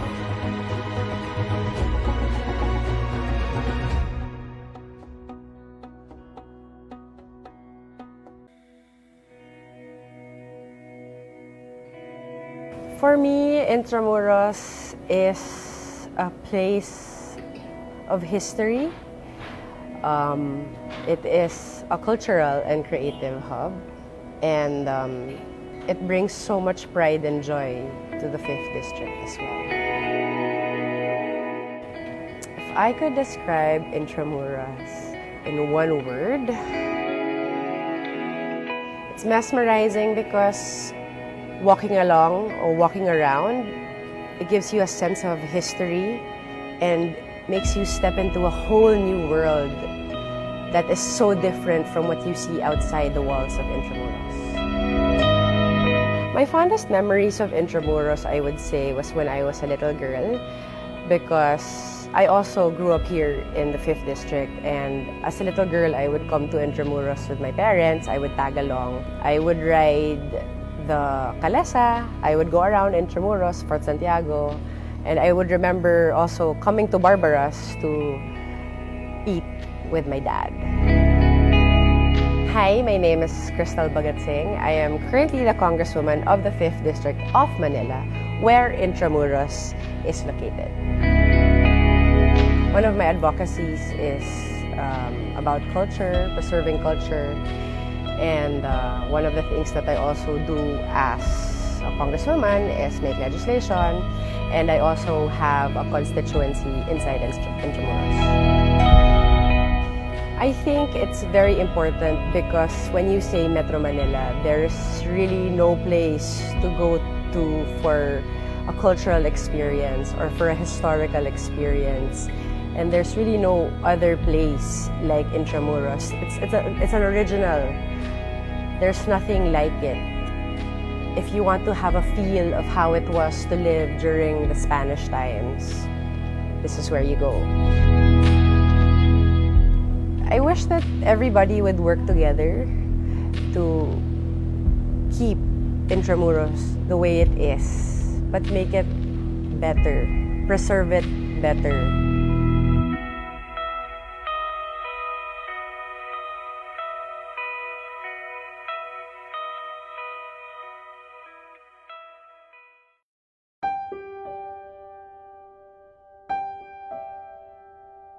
Intramuros for me is, I would say, the soul of our country. My name is Paulo Mercado. I'm the founder and president of the Creative Economy Council of the Philippines. This is an advocacy group that we set up about 2 years ago to promote the creative industries, both in the public and private sector. So, yung concept of creative economy essentially is taking a look at the contribution of the totality of creative industries and creative individuals to the national economy. So, and to our thrust is to get the government to recognize it as a priority strategic sector and support it with, let's say, incentives or from the private sector investments that would make it grow faster. So I wish for Intramuros in the near future to become the country's most iconic creative hub.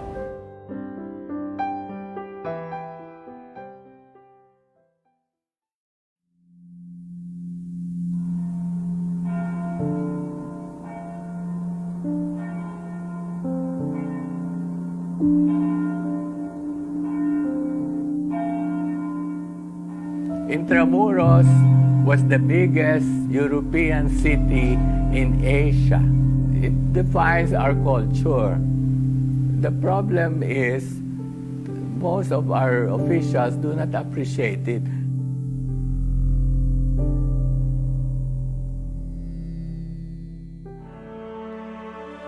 It's important because it's part of our history, part of our heritage, and one of the few physical evidences remaining of the Spanish period of Philippine history. There are many good stories about Filipinos, people who headed the construction of the walls. The carvers were Filipinos also. It was a very exciting time. That's what I remember most, having a restoration force as big as Intramuros was at that time. Well, didn't exist anywhere in the country. When we came into Intramuros to work, what are we restoring? We do not know. How did it look, except for the ruined walls? That's why we have to dig pictures and pictures and pictures just to be able to provide a background. And in the early days, it was really a dead town. Even when Casa Manila was finished, we would make whatever pakulo just to bring in people. The greatest satisfaction I had was the presence of a good team because basically the three of us were the ones who set the initial directions of the Intramuros administration.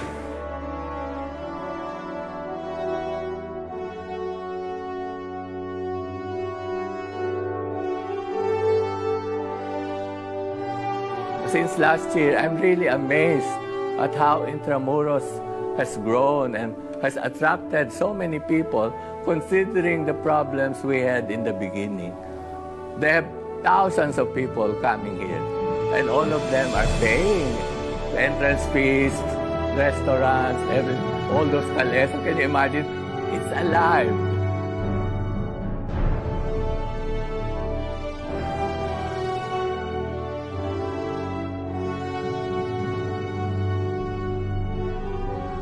You have many people saying that Intramuros should not be preserved because it is a colonial memory and that should be erased. I don't think so. So it's about time that our people should see Intramuros as not just a symbol of colonialization, but a symbol of our spirit to rise above that.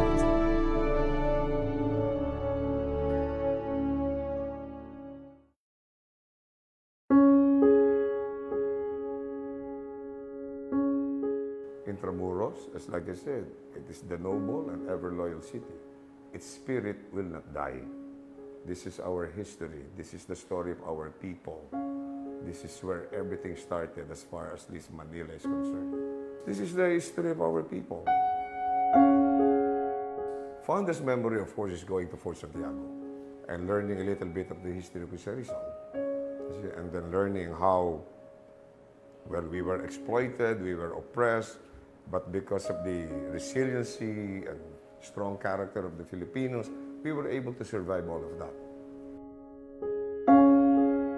I am Mengi Covarrubias. I am under the office of the University President, Dr. Leonora Vasquez de Jesus. At the moment, I am a consultant. I am handling now our tourism and hotel and restaurant management courses. Pamantasan ng Luzon ng Manila was incorporated in 1965. It opened its doors in 1967 to its first batch of students. With PLM alone, this is a lot of history. So what we do now is we try to impress on our students the historical value and the cultural legacy of Intramuros. It is not simply the walls and the cobbled streets.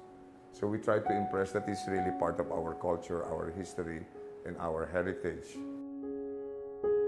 My role right now, like I said, is to impress the importance of Intramuros, that it is a part of our life, it is the story of our people.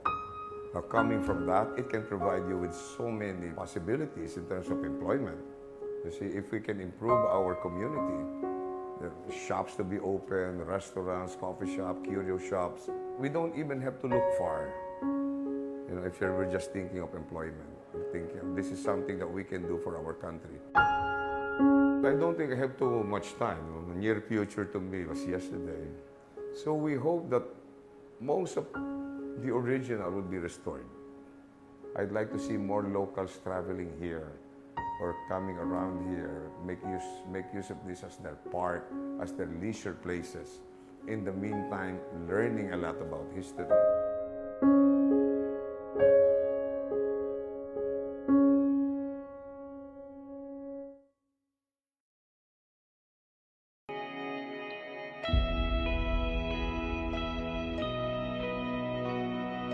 Well, Intramuros for me is many things because my father used to work in the port area, in Bonifacio Drive in port area. So even as a small boy, I really knew Intramuros already back in the 50s. And I was very happy to have been appointed administrator in 1989. And that really involved me more with the history of Intramuros and the plans for its further development. It would be very important that we know where we came from, and I think that's the special value of Intramuros. But even in modern times, there could be or there should be, and as it's happening now, other developments here in Intramuros. I'm Jose Capistrano Jr., formerly administrator of Intramuros. Well, as what's happening now, Escuela Taller assists in the restoration of heritage structures through our training of out-of-school youth in the various arts and crafts of heritage restoration. And I think this is important to preserve our historical and heritage structures, and at the same time also reach out to other parts of the country for the same purpose.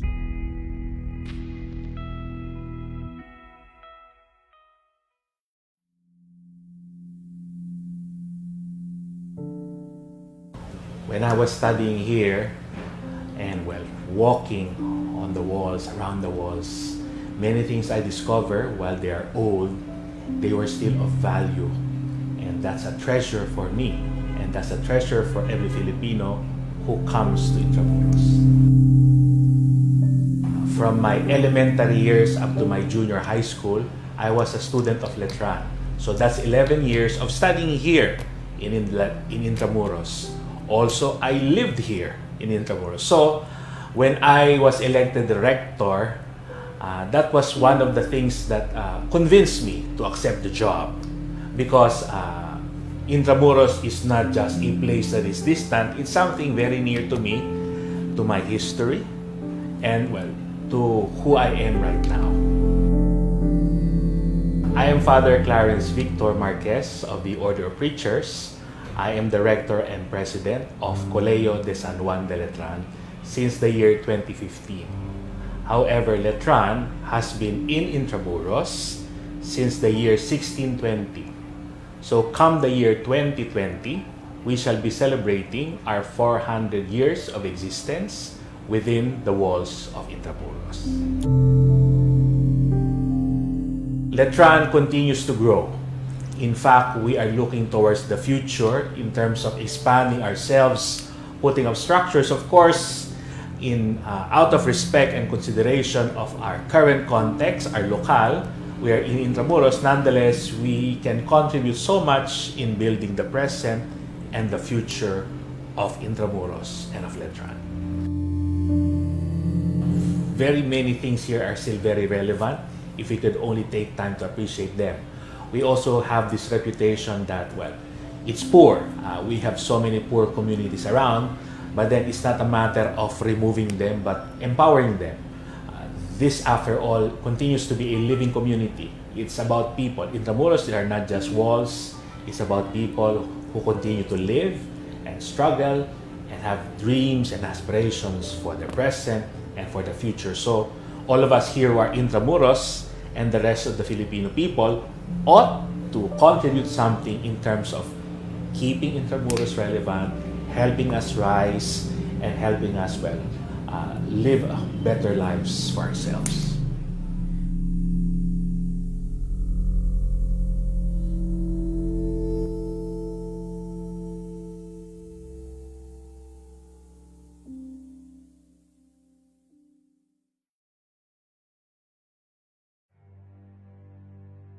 As I always say before, whenever we say Manila, Manila was of course Intramuros, and during the Spanish period, and it was their prime city, and so everything that was about Philippine history and culture during the Spanish and of course the American period began and eventually developed in the walled city. And in the course of time, this would become also a prime urban tourism area, especially with the restoration and the heritage conservation that has been going on in the city.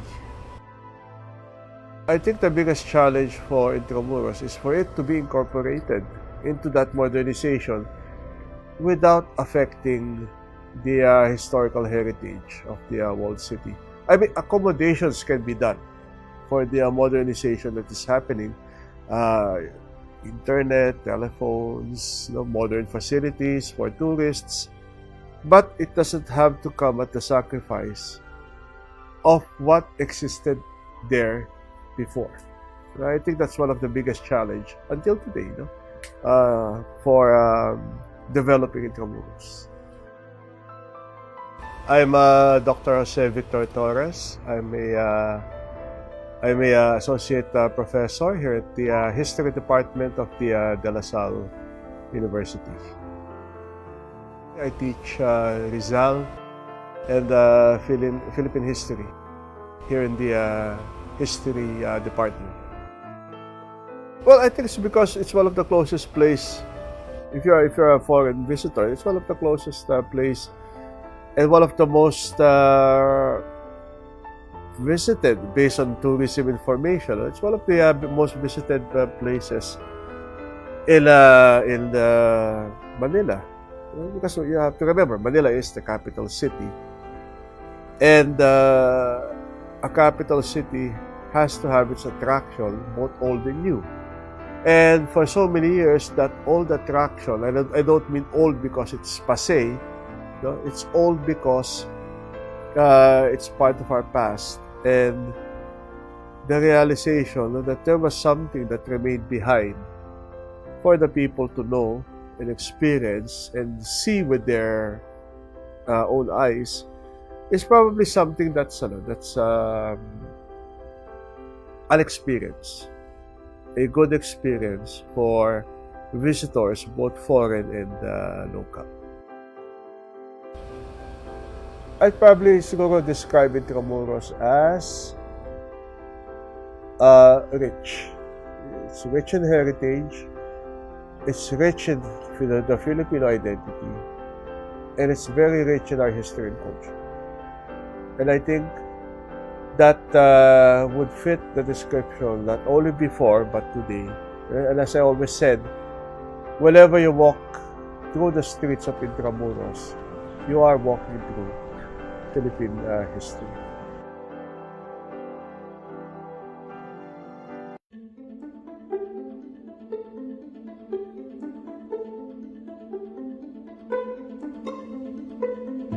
Dahil po sa isang hanap buhay na marangal na nagpipidikap. Dati po akong waiter ng Tamais Catering. Ngayon, nagpipidikap na po ako dahil marami pong turista dito sa loob ng Intramuros. Nandito po ako sa Intramuros, 1994. Bukod po sa pagpipidikap, tinitrain po kami ng DOT sa pag-guide ng tour and guide sa Intramuros. Sa darating na panahon, marami pa pong mga improvement ang Intramuros dahil sa IA, sa maintenance, sa kalinisan, kaayusan. Good morning po, ako po si Gerald Avillar. Ang trabaho po dito ay nagpipidikab. Ang gusto pang mangyari dito sa loob ng Intramuros ay ma-improve yung kagandahan, maraming matulungan na barangay.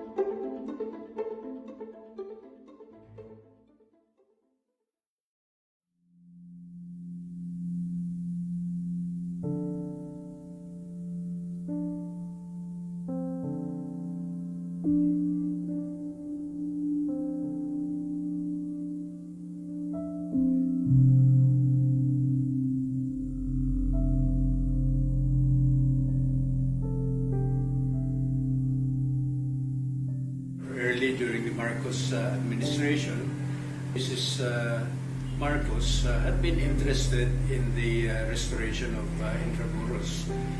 She led the restoration of some of the gates of Intramuros. Mrs. Marcos got the engineering divisions of the different services of the military. There were lots of objections.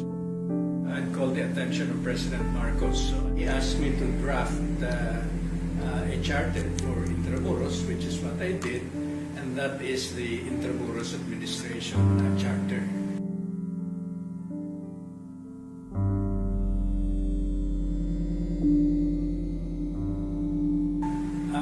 The greatest satisfaction I had was the presence of a good team headed by Mrs. Esperanza Galpontol, and in the early days also Felix Imperial, because basically the three of us were the ones who set the initial directions of the Intramuros administration.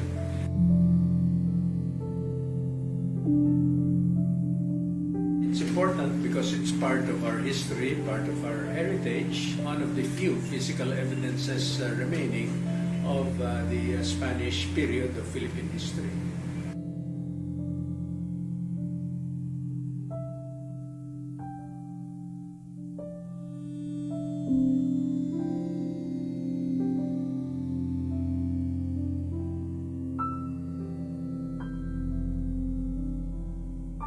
I think the major development since that time was the proliferation of informal settlers.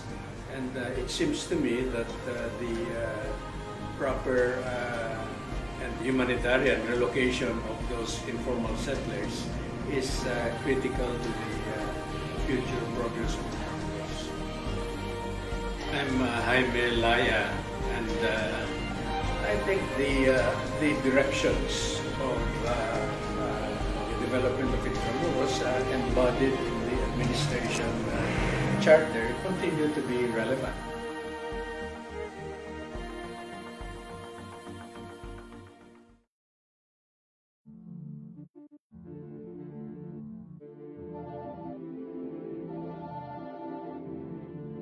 AMOSUP, Associated Marine Officers Seamen's Union of the Philippines. Ang AMSUP ito ay isang union ng mga seaman, exclusive lang sa kanila. Ang AMSUP members ko namin ay nagagaling na iba't ibang lugar sa Pilipinas. Dito na lahat nagsama-sama. Puro mga seaman lahat mga yan. Dito sa ginagawa ko rito, ay na-assist ko po yung mga members namin, mga union members, kasi exclusive lang sa kanila para dito sa dormitory.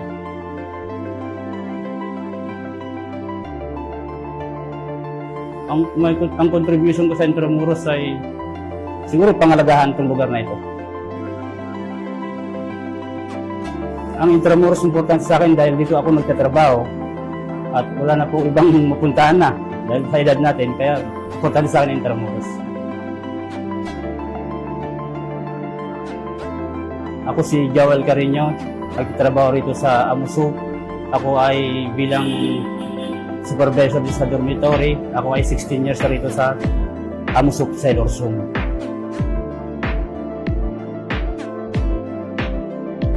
Ang may contribute ko rito sa Intramuros bilang isang empleyado, supervisor sa AMSUP, kailangan mapangalagaan yung mga member para sa kanilang contribution sa ating bansa.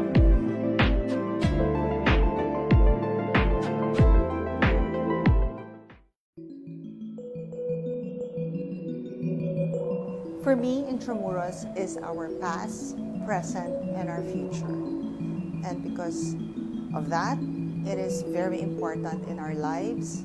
We must be involved and engaged in Intramuros, and we as citizens must do everything to keep it alive, to keep it vibrant, because it is the archive of our history. It is the archive of who we are as a people. Well, I'm Olivia Limpeao. I'm the president and CEO of Distillery Limtuaco and the 5th generation master blender and distiller of the oldest distillery in the Philippines. So our company was established in 1852, and our founder is Don Bonifacio Limtuaco, who came from China, Fujian, China, and he introduced to the Philippines this product called Shok Hok Tong, which eventually became the generic term for Chinese medicinal wine, Shok Tong. And so we are very much part of the history of the Philippines through our liquor making, with 167 years of history and legacy that we have shared with this country. Well, Intramuros is very important because this was really the seat of governmental power and trade culture, religion, and we're very proud to be part of Intramuros now through our museum. While our role in Intramuros is really to provide another tourist spot, another tourist spot where through our museum, tourists can learn more about our country, about our products, about our industry. And we're very proud to be given that opportunity to participate, in promoting culture through food. Well, I would really love that Intramuros would be teeming with tourists, with young people working in this place, celebrating our history and our culture, and sharing it with the rest of the world. Similar to what other countries are doing. For instance, like in Tallinn, Estonia, where they have a medieval walled city. I wish our Intramuros would be not just like that, but maybe even better, so it would be really a living walled city of the past, the present, and the future.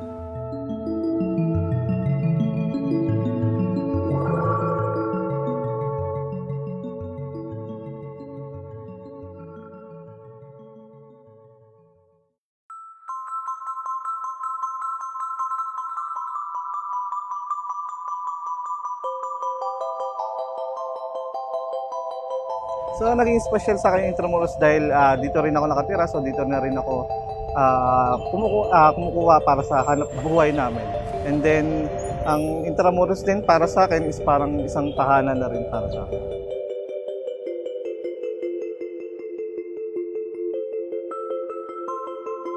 So ang role ko dito sa Intramuros ay parang tayo naging nag-a-attract or nagpapa-attract sa mga turista dito sa loob ng Intramuros para kahit pa paano makita rin nila yung kagandahan ng Intramuros.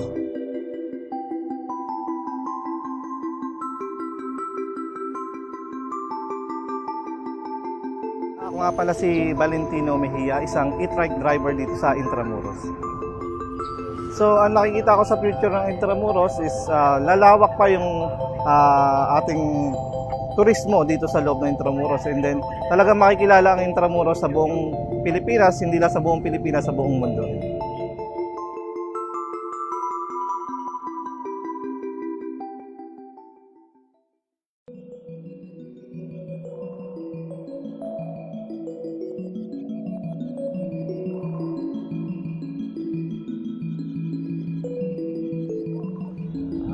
Sa akin, special yung Intramuros dahil sa punong-puno ng historical yung Intramuros.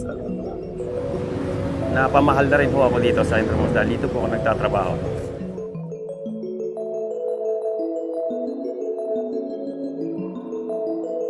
Ako po si Christian Roa. Ako ay isang security guard ng Intramuros bilang isang katipunero po. Naitutulong ko po dito sa Intramuros na mapanatili po yung mga kalinisan, kaayusan, at matiwasay na pagpapatupad.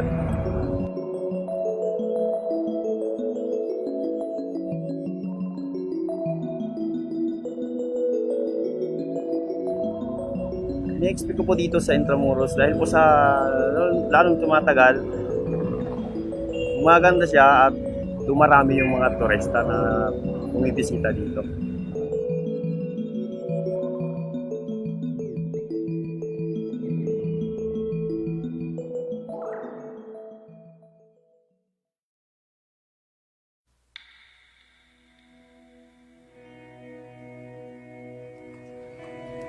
Ang Intramuros, isa sa pinakamahalagang lugar dito sa buong Pilipinas. Ito ay isa sa pinaka-historical place. Ay naitutulong ng isang kutsero ay may turo sa mga bawat namamasyal kung anong mahalagang lugar dito sa Intramuros.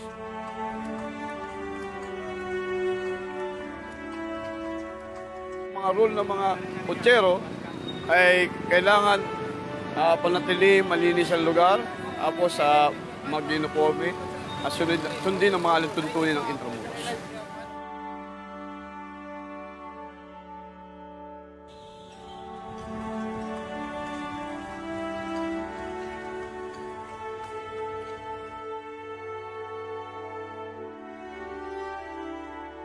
dito sa Intramuros, sana isang araw o bawat isang linggo, bigyan nila ng mga libre na mga lugar para lalong pasyalan ng mga mamamasyal dito sa Intramuros. Yung iba kasi namamasyal dito, hindi nakakapasok sa mga lugar-lugar kasi may mga bayan.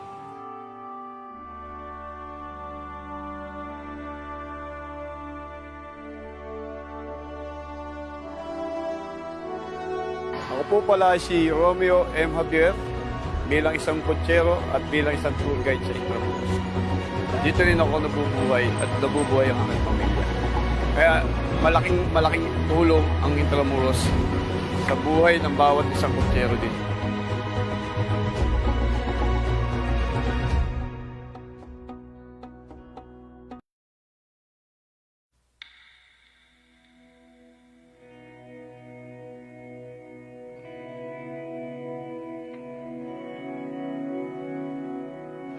Tira ako sa Basco Street, Intramuros, Manila. Doon ako nagkaroon ng isip. Dito ako nakita, dito ako lumaki.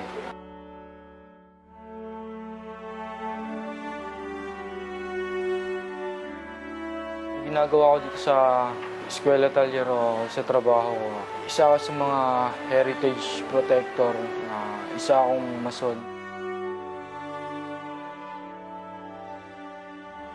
Kita ko yung eskwela talyero na nagtitrain sila ng mga out of school dito. Kaya may kahit na high school graduate lang, pinasok ko. Tinitrain nila hanggang sa mahasa, as kinukuha din nila as worker din. Ako si Edsel Paul Mauhay, tumutulong para maibalik yung ganda ng Intramuros. Para mas maibaganda ang Intramuros para sa lahat.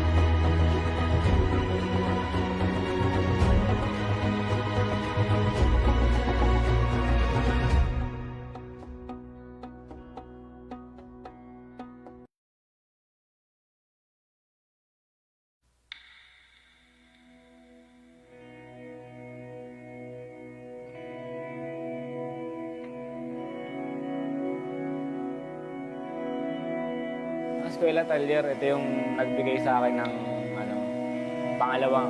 pangalawang pagkakataon na ayusin lahat.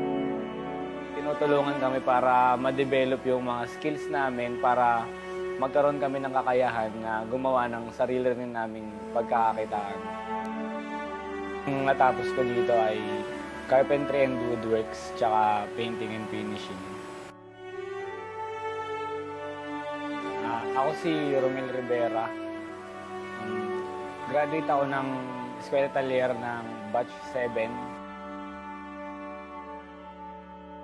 Ma-improve siguro yung pakikipag-connecta ng mismong Intramuros administration sa community, yung mas mas mapatibay pa. Pagdadagdag pa sa mga pwedeng magamit na parte ng Intramuros. Yung trabaho ng mama ko kasi dito sa San Agustin Church, parish coordinator siya, kaya pa lang yun, hindi pa ako pinapanganak, nandun na siya.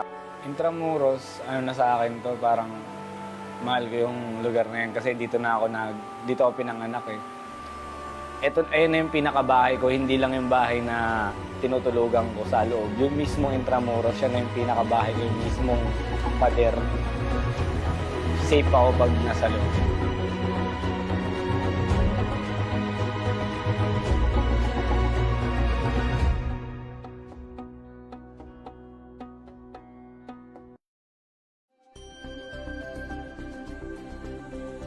When I started out with the Department of Tourism, we wanted the theme, or to be the overarching theme, to be a culture of sustainable tourism.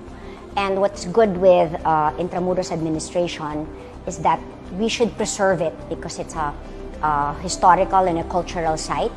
And Intramuros is what we can call one of our national treasures.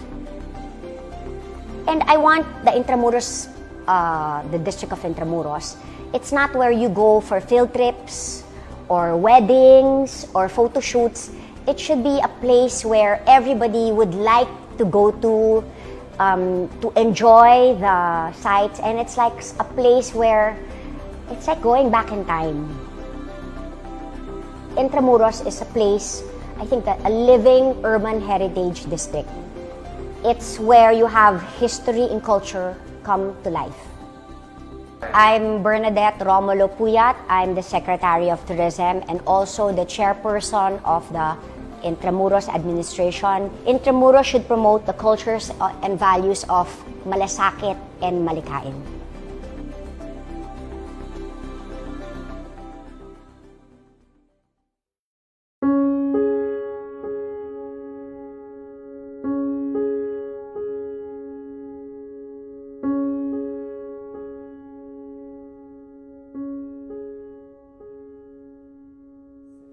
Intramuros is very important to us because of the lessons in heritage and history. Siguro, in one line ng objective ng Bahay Chinoy, establish our rightful place in the Philippine sun.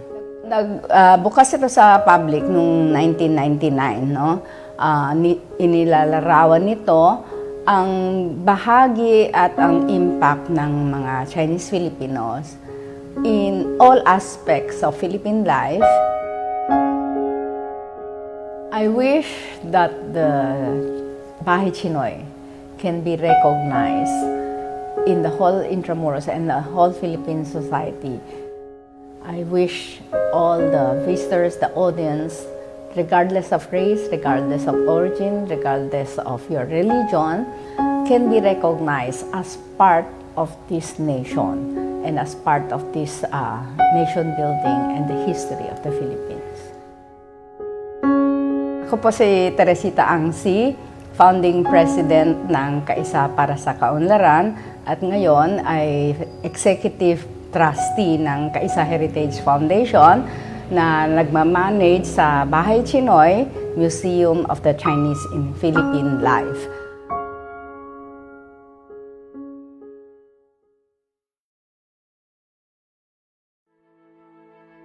I want to describe Intramuros as a juxtaposition. I like the fact that it is steeped in history, but I want it also like steeped, through our project, it's going to be steeped into like our future, our vision for the future for the Philippines. Growing up, we went to Intramuros. I remember watching a PETA play in Intramuros, and it was really quite memorable because with the backdrop of the Intramuros, the walls of Intramuros, it was really such a natural environment. So it was kind of like a complete experience of the play.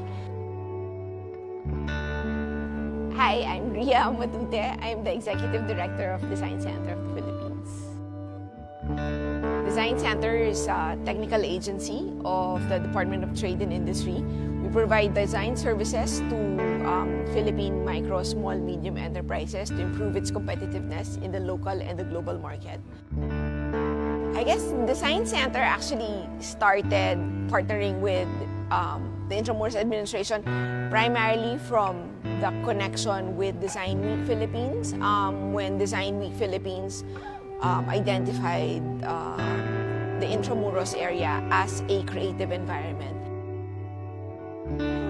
From the very beginning, we saw the potential of Intramuros, not just from the historical point of view of the place and the significance, the historical significance of the place, but as well as how it can shape the future of the Philippines and how it can also become an iconic experience, not just of the past, but of the future of the Philippines as a country, as the Filipinos as a people.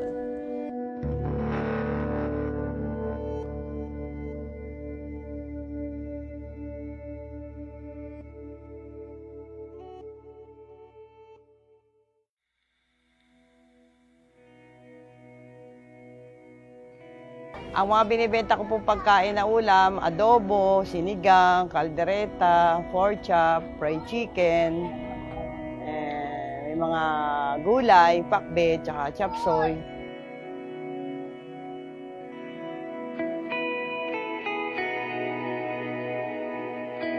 Karamihan na kumakain sa akin, nagtatrabaho sa Mapua, mga empleyado.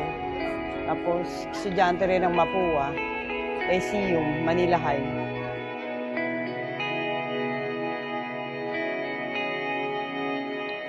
Ayun po, nakakatulong ang tindahan po namin sa Intramuros, lalo na po ang Sanamay. Malaking bagay po sa mga estudyante at mga empleyado sa Intramuros na nagtatrabaho. Kasi pangmasa po ang presyo. 40 years na po ako nakatira sa Intramuros, naranasan na namin yung hirap, baha.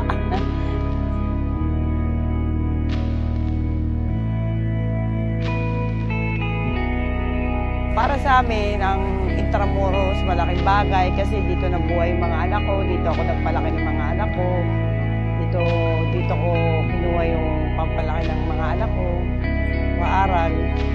Kaya ang Intramuros, malaking bagay sa amin.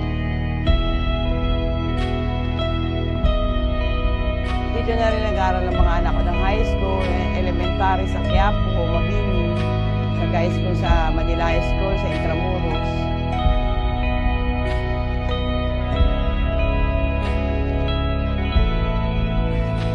Ako po si Edna Apable. Merong isang karinderya sa Intramuros. Ang ginagawa ko po, namamalengke sa madaling araw, nagluluto, nagtitinda.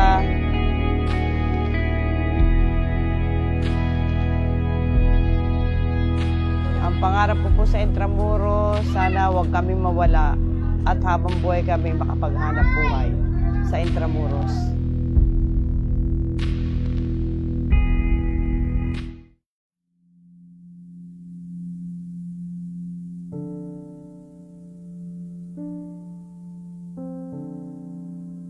It was a very exciting time. That's what I remember most.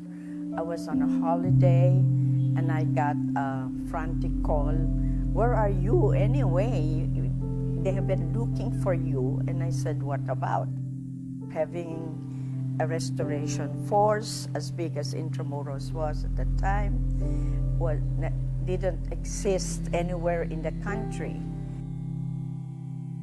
When we came into Intramuros to work, what are we restoring? We do not know. How did it look, except for the ruined walls?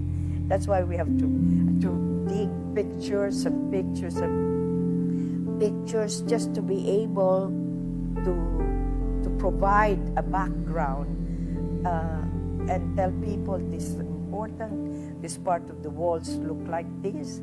Everything was something that came to us by a calling, you'd say, that we have to do it right.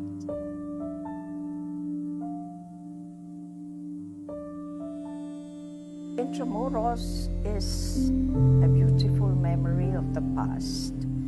It is like a microcosm of all things good and bad. There are many good stories about Filipinos, people who headed the construction of the walls, and they were Indios. The carvers were Filipinos also.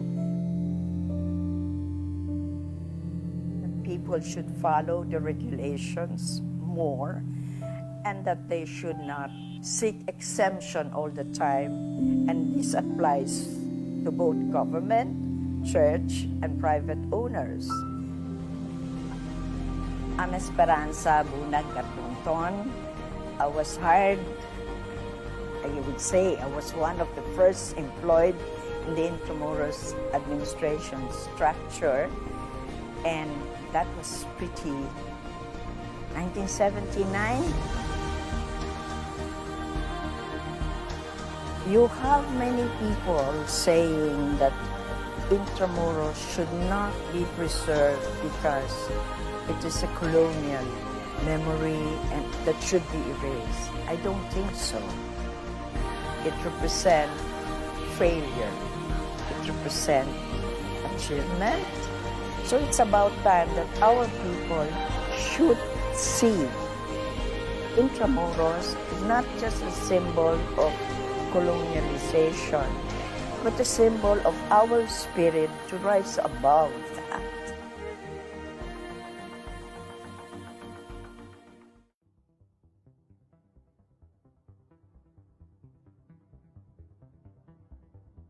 Ang Intramuros sa akin ay mahalaga. Ito ay naniniwala ako, ito lang ang Old Manila na siya ay nagpalago ng Metro Manila. Ito yung prime mover ng urbanization din ng Metro Manila. Kung wala yung Intramuros, wala yung Metro Manila. Kasi dito nagsimula yung malalaking eskwelahan, malalaking building, lahat ng opisina ng gobyerno. Ito lang ang lugar na may walled city o Ciudad Morada na tinatawag. Kaya nandito yung mahalagang building, tao, saka dito lumago. Pero no 1920 hanggang 1930, lumalabas na rin hanggang 1900, lumalabas na yung mayamang pamilya para magtayo ng malalaking bilya kasi masikip na rin Intramuros, mainit. Kailangan mag-expand, mga eskwelahan, lumabas sa Intramuros. Tulad na ng UST, lumabas siya no 1927. Tapos yung mga iba pa, Ateneo de Manila, nasunog siya no 1932. Tapos lumabas din siya.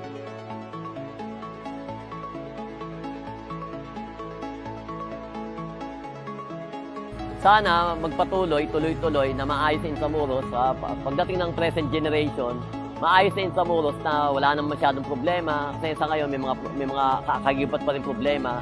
Nandiyan pa rin mga ibang informal settler na may na-relocate na kami, yung mga istansa. Siguro dadami pa ang turista sa atin kasi mabubuksan natin yung sa gitna. Tapos yung mga pavement ayos. Tapos yung mga travel ng tao, foreigner, ay mapapabilis kasi marami nagpapaliwanag. Sa ngayon, dumadami na. May bum bike na, may e-trike, may kalesa na. Marami na nag-aano sa Intramuros kasi ngayon, nagiging na to, parang tuwing may Manila tour, laging Intramuros ang priority ng Department of Tourism, Heritage.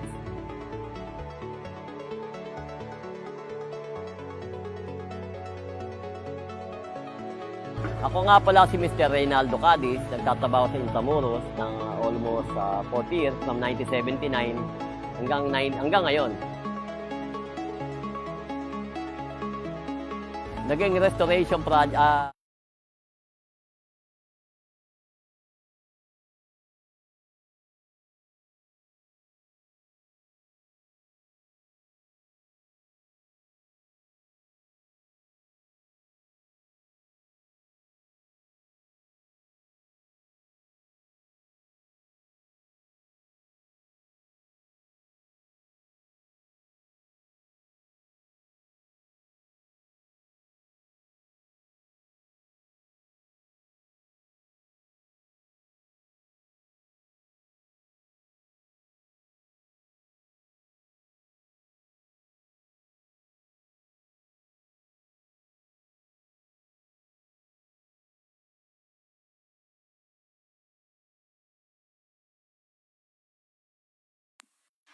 Hello everyone, so we are now going to resume our second day of the Young Scholars Conference for 2020.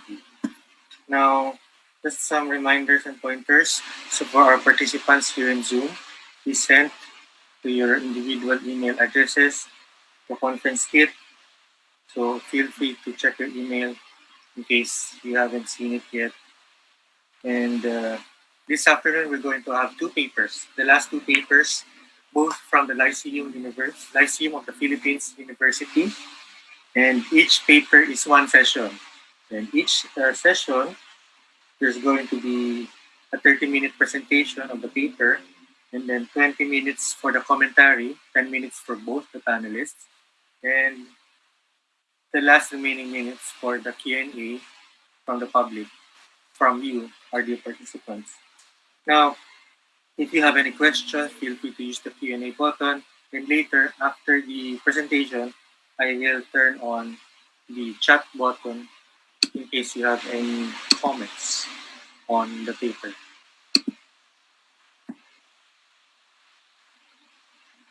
Right, so we shall now start with paper number 6.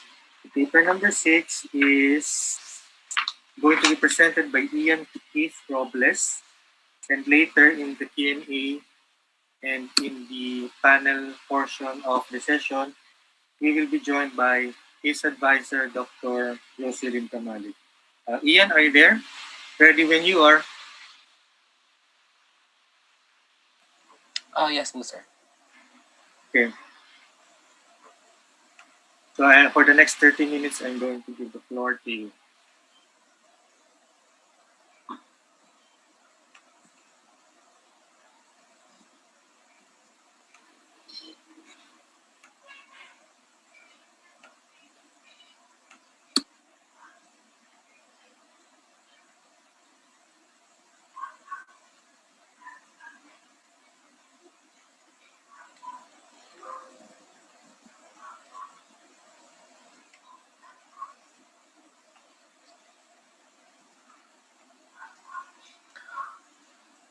Good afternoon to everyone. I am Keith Robles, an alumni of Lyceum of the Philippines University, Manila.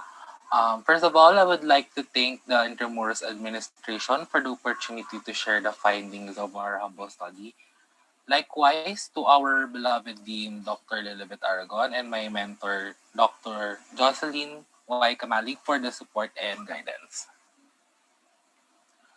In behalf of my co-researchers, it is my pleasure to present to you our paper entitled Creating Experiences Within the Walls of Intramuros, an assessment of the tourism transportation in Intramuros.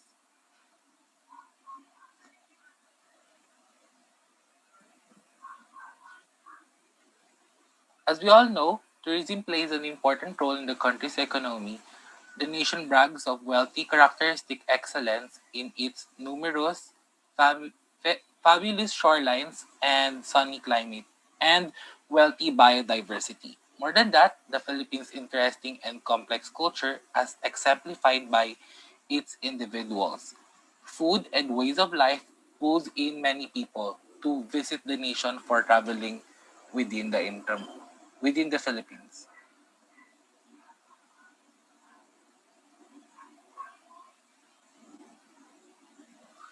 Transportation is crucial in the tourism industry as it connects supplies or the production and demand, which is the market, directly. The role of transport in tourism is to provide accessibility.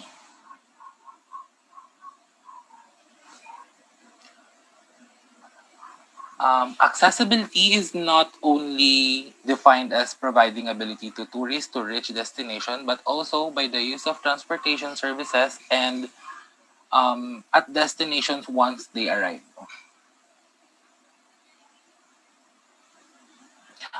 These accessibility factors influence tourist impressions during their trip and serve as determining factors of the destination's overall attractiveness.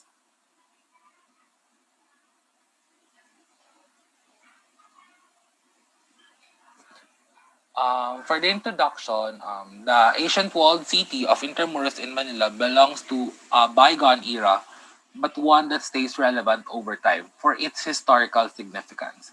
For many, Intramuros represents the story of the Philippines itself. Now, it is a popular destination for historical walking tours and cultural performances for visitors to immerse themselves in this country's complex past.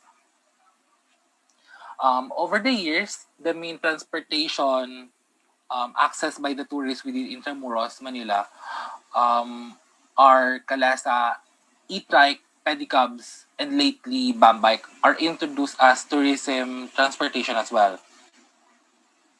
Cycling around Manila is seldom explored option, but away from the treacherous traffic and exhaust fumes, it can be a great way to travel around Intramuros.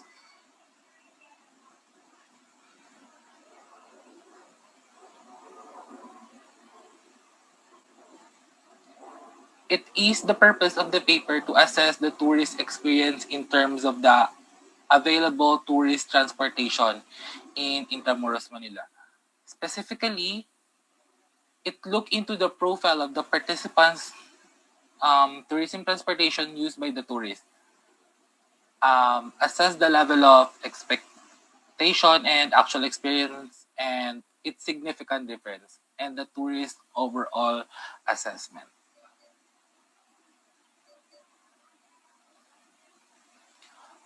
The study is supported by literature. I'm sorry.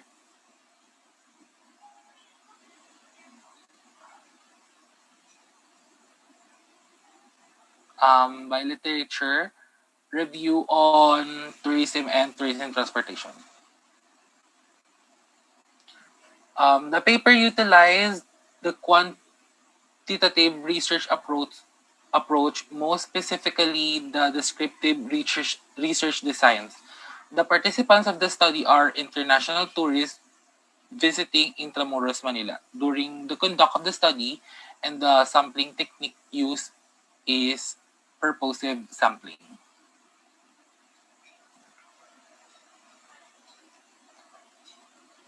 Survey instrument was utilized, and this is comprised of 4 parts: the profile of the respondents, the mode of transportation used, level of expectation, and the experience satisfaction. This was validated and pretested prior distribution. After the formulation and validation of the instrument, the research administered the questionnaires to the target respondents, which is the foreign tourists, in different spots of Intramuros. Respondents answered the questionnaire during their spare and convenient time. And for this one, the following statistical tools were utilized in analyzing the data: weighted mean, frequency, and to get the significant difference between the level of expectation and actual experience. The paired sample t-test was used.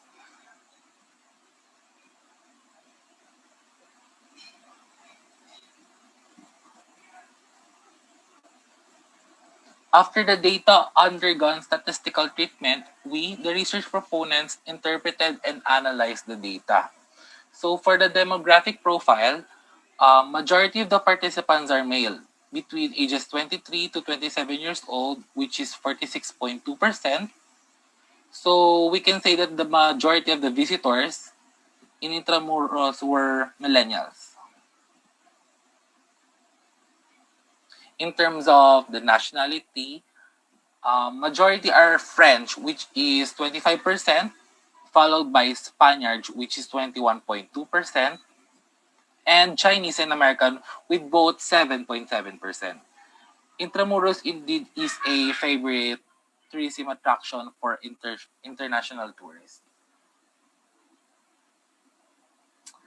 For the type of transportation, the majority of the tourists used Kalesa, or the horse-drawn carriage, followed by e-trike, and on third place is Bambike and Pedicab.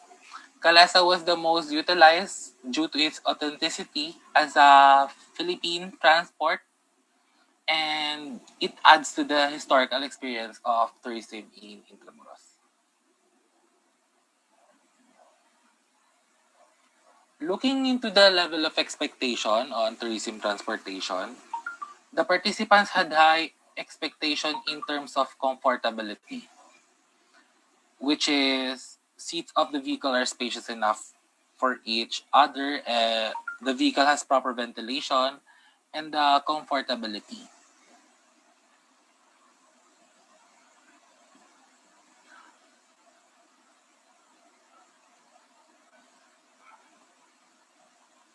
I'm sorry. In terms of the capacity of the vehicle, the participants expressed a very high expectation in terms of enough space and the capacity of the vehicle. And the rating of above average expectation on how passengers fit properly inside the vehicle. For the next slide is for the excitement factor. The participants expressed very high expectation to the tourism transportation in Intramuros. But in terms of safety, the participants' rating was above average expectation. Looking at the expectation in terms of pricing, participants had very high expectation, but with regards to cleanliness of the vehicle, participants expressed above average expectation.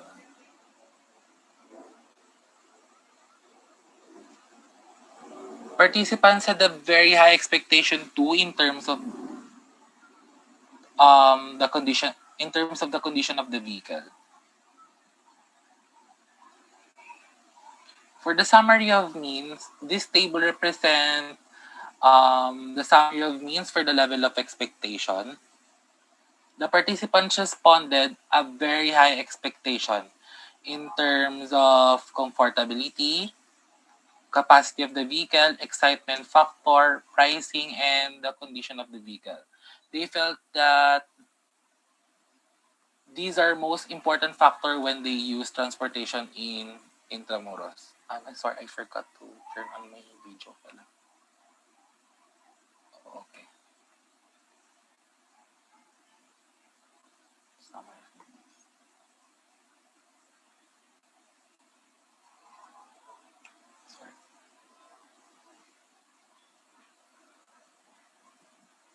Having presented the tourist expectation, the research proponents now look into the level of experience and satisfaction of the tourist.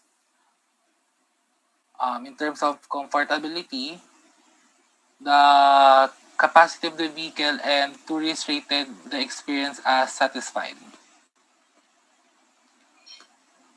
A satisfied response were also gathered in terms of excitement and factor and for safety and security.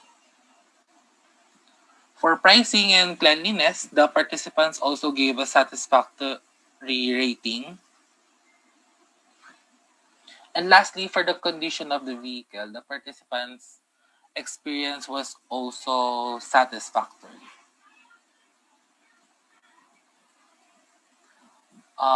Looking at the summary of means on the level of experience, all the criteria were all the criteria identified were rated as satisfied. The bottom three includes first, the safety and security, second, capacity of the vehicle, and third, the cleanliness of the vehicle. In this table, the comparison between expectation and experience satisfaction were analyzed. We can observe that there existed a big gap between the level of expectation and experience satisfaction of the foreign tourists, utilizing the different transportation in Intramuros. This will affect the overall experience of the tourists visiting Intramuros.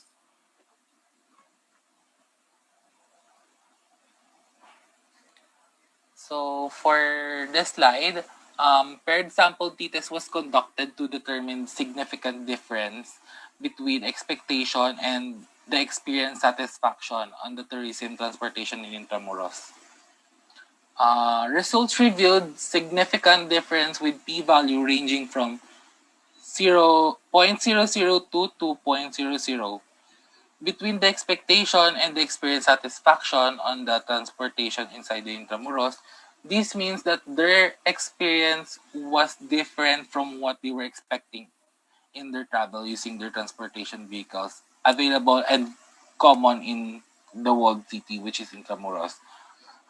By looking back to the results of the weighted means of expected and experience satisfaction, there were very obvious differences. In terms of expectation, results revealed above average to very high expectation, while in experience satisfaction, all aspects were rated satisfied. Where areas service performance and satisfaction shall match on the expectation of the customers, thus the extent to which the service performance matches customer expectations influence the degree to which the customer feels satisfied.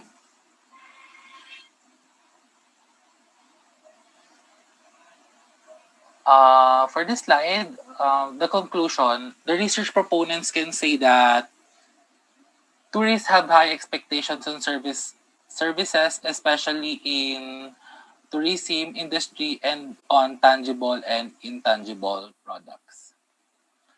Tourists have high valuation on comfortability, excitement factor, price, and capacity of vehicle, more than safety and security and cleanliness of vehicle.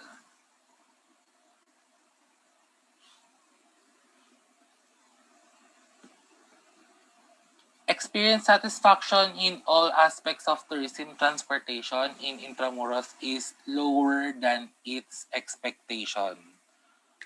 Safety and security scores the lowest among other aspects, which requires immediate attention and improvement. And lastly, tourists were satisfied. However, improvement is necessary in all aspects. The slide further recommendations, hence it is highly recommended by the research proponents that the tangible products or the physical aspects of the transportation and intangible, which is comfortability, excitement and satisfaction products and services of the transportation in Intramuros should be improved to ensure high level of satisfaction of tourists. Next one is vehicles shall emphasize and maintain cleanliness inside by providing trash bins. Third one is the management and operators of the vehicles shall impose unified fare matrix to maintain integrity. Some drivers are, we can say that they are opportunists, some drivers, and collects overfare payment from foreign tourists. Management, operators, and drivers shall also emphasize and maintain security and safety at all times to protect tourist passengers from harm.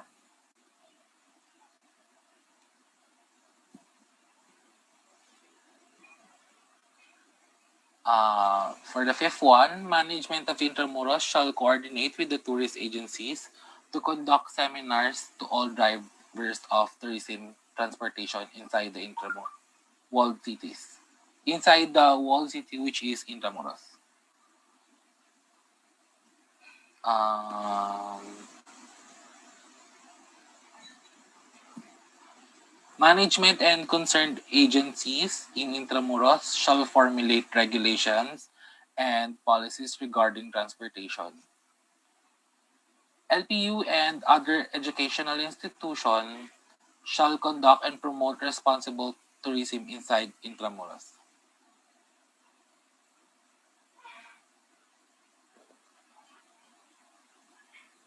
Lastly, future research should be conducted on the level of expectation and experience of both domestic and foreign tourists visiting Intramuros. And for this slide, limitations of the study. The study focused only on the perceived expectation and satisfaction of tourists. With regards to tourism transportation in Intramuros, Manila, specifically Kalesa, Pedicab, E-Tribe, and Bamboo Bike.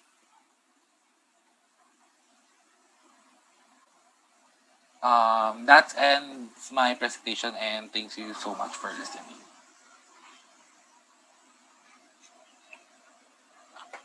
Thank you so much for that, Mr. Ian Keith Robles.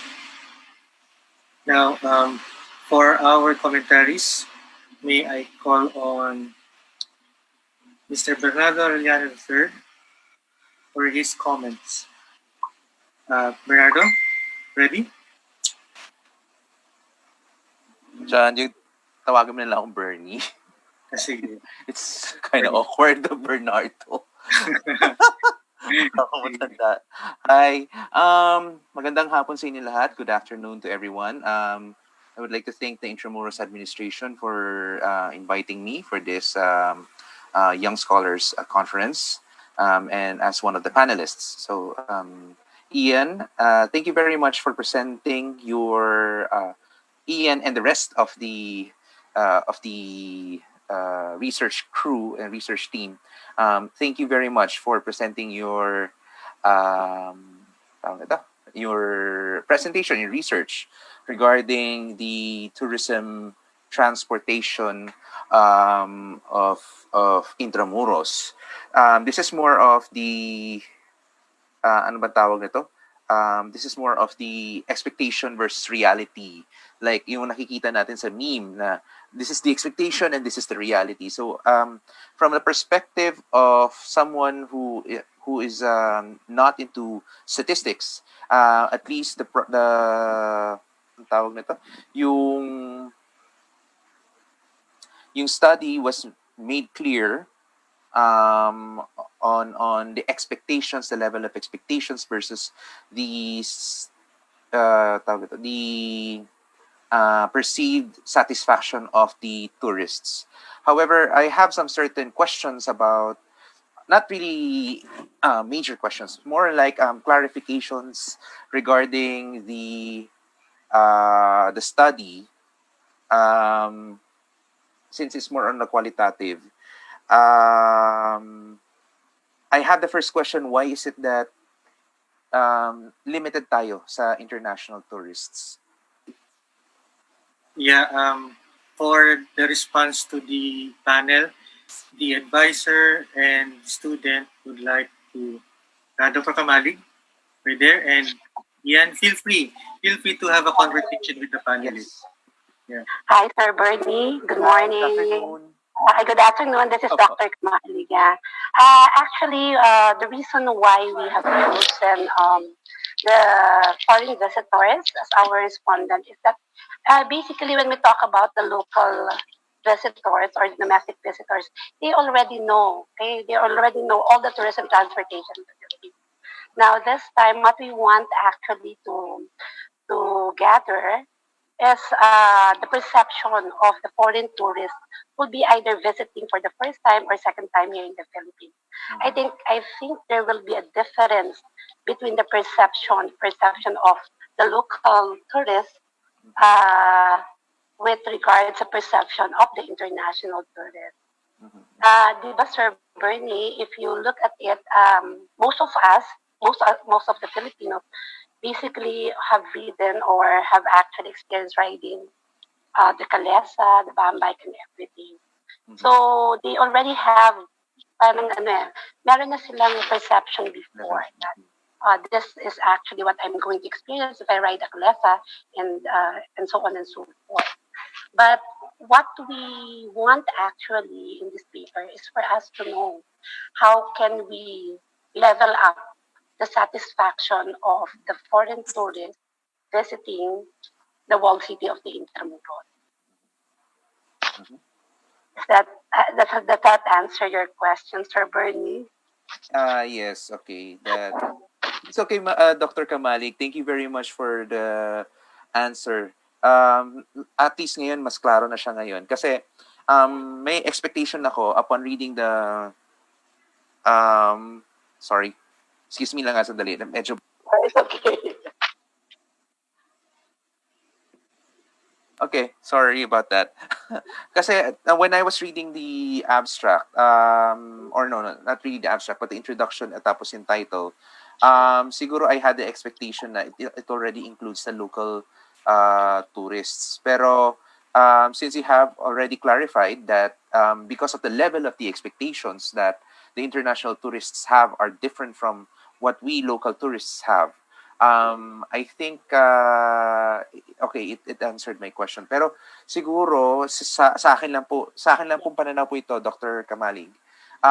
Maganda rin po sana if we could have a study of the expectation and the satisfaction of the local tourists, which is, kung hindi ako nagkakamali, maybe the IA can correct me about this or the DOT can correct me about this, but majority of our tourists are local.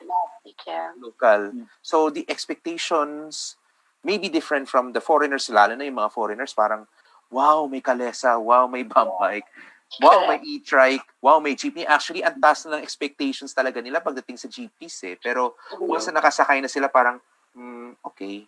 So, parang ganun yung sa foreigners. Pero tayo mga Pinoy kasi, iba yung perception natin din siguro. So, I think this is one space of improvement for the future researches. Maganda ito, actually, maganda yung yung study na ginawa ng mga taga LPU for the transport, for the tourism transport of Intramuros. So Actually, Sir Bernie, that's actually part of our recommendation for future research. And we'll be doing that. Sir Okay. Rancho. Sige. I think I can, talaga, John, nandito na yata si Volt. Yes. Hi, Volt. Yeah. Yeah. So, ganun. Walt, would you like to say something about the presentation? In terms of presentations, kasi yung spending, basically, the more important are the locals talaga. The locals are really spending and stay longer inside Intramuros instead of going to other places like Luneta. Kasi they stay for walking around, especially sa mga balikbayan. Balikbayan spend more because most of the foreigners, they just go to Fort Santiago or yung mga basic places. But for the locals, or especially for the balikbayan, they cherish yung stay nila sa Intramuros, especially going to the walls and basically yung kanilang pag-i-stay mas matagal talaga. Yan. Dr. Kamalig or Ian, would you like to respond to? Yeah. Hearing from the panelists, I think we'll have to consider extending our research to consider the domestic or the local tourists or visitors as part of our respondent. Okay. Thank you so much for the recommendation. You're welcome, ma'am. Okay. John, I think I will still have several pointers siguro. I think Bolt also has several pointers. Ito yung mga nabasa ko. Nabasa. Ito yung na-present nila kanina. Mostly millennials. This is surprising. European-centric. I mean, not European-centric, sorry. European majority ang mga nagpupunta sa Intramuros. Now, I have a question. What was the time frame or the period of the study? What were the months na sinakop ng study? Kasi there are, siguro alam naman natin ito sa Intramuros community. There are times of the year na mas maraming Asians as compared to the rest of the tourists, lalo na kapag may cruise ships na parating galing Hong Kong or Guangzhou. So, alam natin yan. So, gusto sana naming malaman sa panel, ano po yung time frame po nito? At baka kasi may effect din po ito sa pananaw. And at the same time, baka din kasi itong mga Asian tourists are nasa isang tourist package, or is it DIY, yung do it yourself?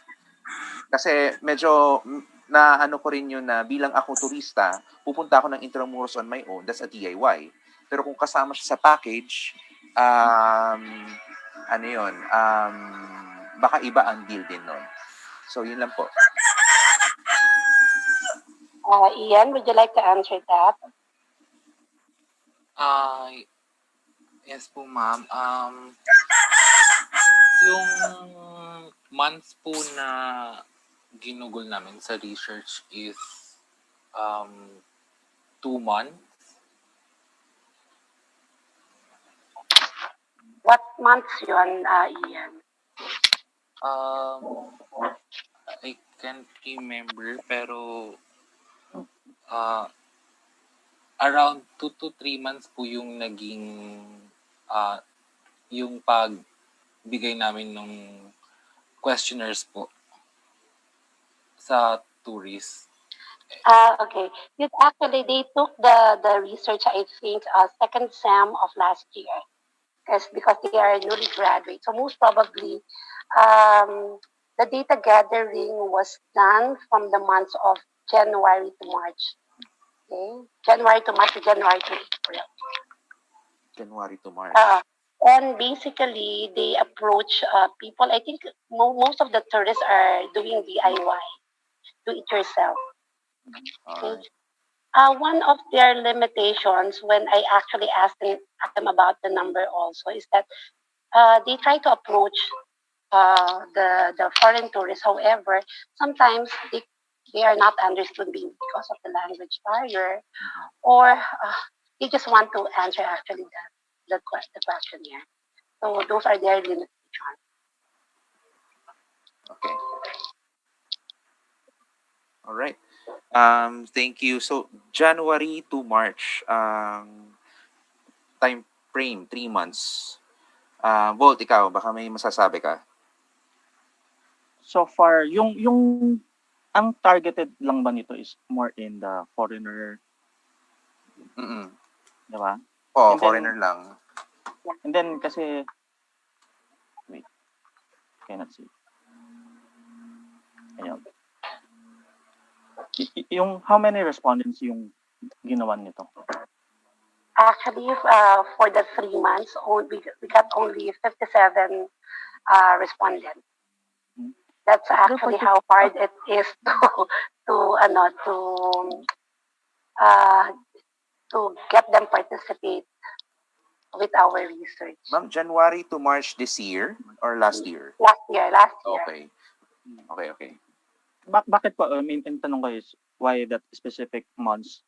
Why like November, December, or something? Para mas yung influx ng mga tourists nandun. Sir, actually, this is part of the requirement of the students, and they enroll the research subject second semester.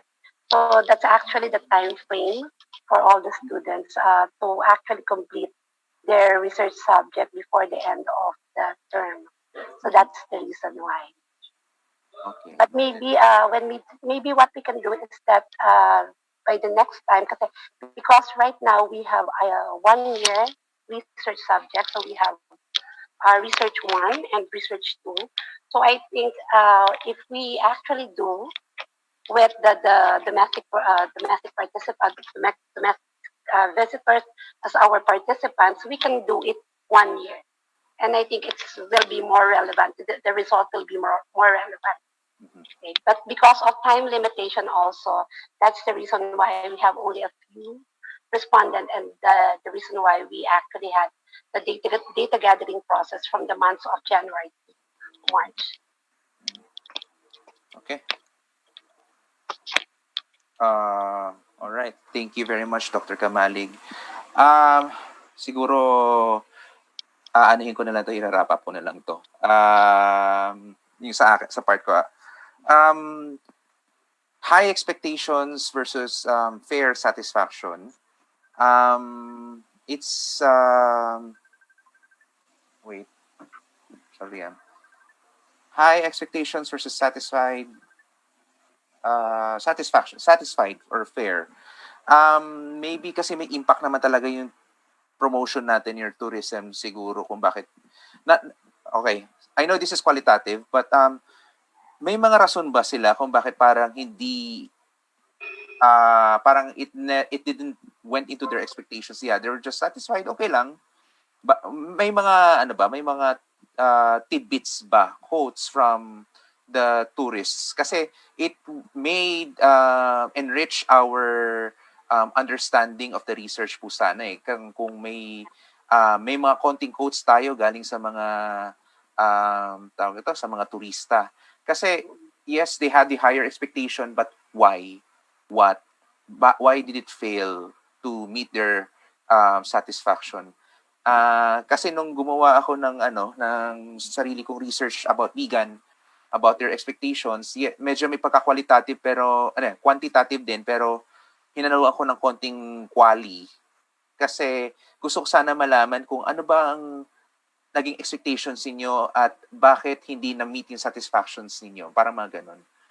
This is just my recommendation siguro sa study, to add a bit of quali so that it will be more understood on the perspective of the stakeholders, lalo na kapag ipepresent ito sa IA or ipepresent ito sa Intramuros community. So, yun lang po yung sa akin po. Okay. I think there were some feedbacks, but I have to go back to the original paper because the one you submitted is the condensed one. But Okay. it's very informal lang kasi yung yung tanong nila yata. Not really formalized. So that's one thing we have to consider in our next paper to do a mixed method. Thank you so much, Sir Bernie. You're welcome. Sandali, sorry, Bolt, sandali. Yeah, okay. Bolt, sorry ah. Sige. Love kita, Bolt. Dr. Kamalig, kasi ethnographic research din kasi ito eh. Maganda din sana siyang parang malalaman din natin yung quali na perspective. Na part. Okay, yeah. So pwede ko siyang gawing qualitative na lang. Hindi po para mas in-depth siya. Yes po. Alright. Well, Thank you. Thank you. My question is about the security because even for the locals, especially for the foreign tourists, yung quality experience nila about sa security. Because usually medyo may problema pa rin dun sa security in terms of parang as a foreigner, maglalakad ka lang or approach ka. Riding kalesa. Madaming swarming of the people asking for ano yung mga naging comments nila doon? Wait. I think Keith, have you asked the participants? Keith? Because Sir Voltaire, it was not actually reflected in the paper when they submitted it, because they only focus on the quantitative part of the research. But if it's not sir, kasi the next part of the presentation is about tourism. It's actually more on safety and security. Okay, I think that's the next research that to be presented later on. For this paper, okay, parang hindi yata silang humingi ng feedback as to safety and security. But those are the things we have to consider maybe in our next paper. Okay. Thank you, Dr. Kamalig. Now, I have a final question, siguro. Final. Bakit hindi kinonsider yung kasi nabasa ko rito is e-trike, kalesa, bambike at mga pedicabs ng Intramuros. How about those public transport na tinatawag natin? Aren't those also considered as tourist transport din? Kasi before we go to Intramuros, accessibility is another concern that we need to tackle with. Especially going to Intramuros, ano ba din ang expectation nila para pumunta doon? So, I think yun lang din on my part. Thank you. Yeah, I think we have to consider that. But basically for this paper, we just focused on the tourism transport inside the Intramuros area. All right. I think that will be for the paper part. Thank you very much, Volt. Ikaw, baka may masasabi ka pa? So far, wala na. Muna. Ay, one more. I'm sorry. Sorry po. Yung meron ba sinabi yung tungkol dun sa excessive payment ng fare? Yeah, I think basically, even ako experience ko, there's no standard payment for the fare. Sometimes if you are a foreigner, they actually ask for a higher fee than local. Okay, so yun, alam ko medyo may yata sila doon, may feedback sila nakuha doon about the pricing. I just want to add to that kasi as a parang common denominator. common Yeah. pumupunta sa Intramuros. Even sa local, grabe minsan yung taas. Kahit alam natin, though actually, meron pong standard fare, 20 pesos lang, pero minsan depende rin sa driver kung ano yung gusto nila. Depende sa driver, depende sa destination, depende sa weight ng And then pasahero. also, months, lalo na pag summer, sobrang taga talaga. Actually, ako rin yan, na-experience ko rin yan, sir, kasi I'm working in LPU. Lalo na pagkabaha at maulan. 200 pesos minsan. Yes. Oh my gosh, memories of Intramuros. Okay. Dr. Kamalig and the rest of the team, we would like to thank you for presenting your presentation. Hopefully you take note of our recommendations for the improvement of the study. It's a good study. It's a good presentation. A tip siguro sa mga ating mga students siguro, bawasan yung animation nung slides. Lalo na pag Zoom kasi ang bagal niya, siya, gumaganon siya. So also try to communicate your slides with less text. At most 8 lines lang of text ang isang slide. So yun lang, hopefully. Thank you very much, Dr. Kamalig. And thank you so much. Ian. Thank you. Thank you very much for that very thorough review. Paul, would you like to add more? I think ang kulang lang dun is more on feedback. Yun ang pinaka-importante talaga sa studies para at least mas in-depth. Minsan kasi for a Filipino when doing studies, iba yung natin point of view, pero pag you're asking for foreigners, mas nawa-widen yung ating point of view, perspective. Yun lang.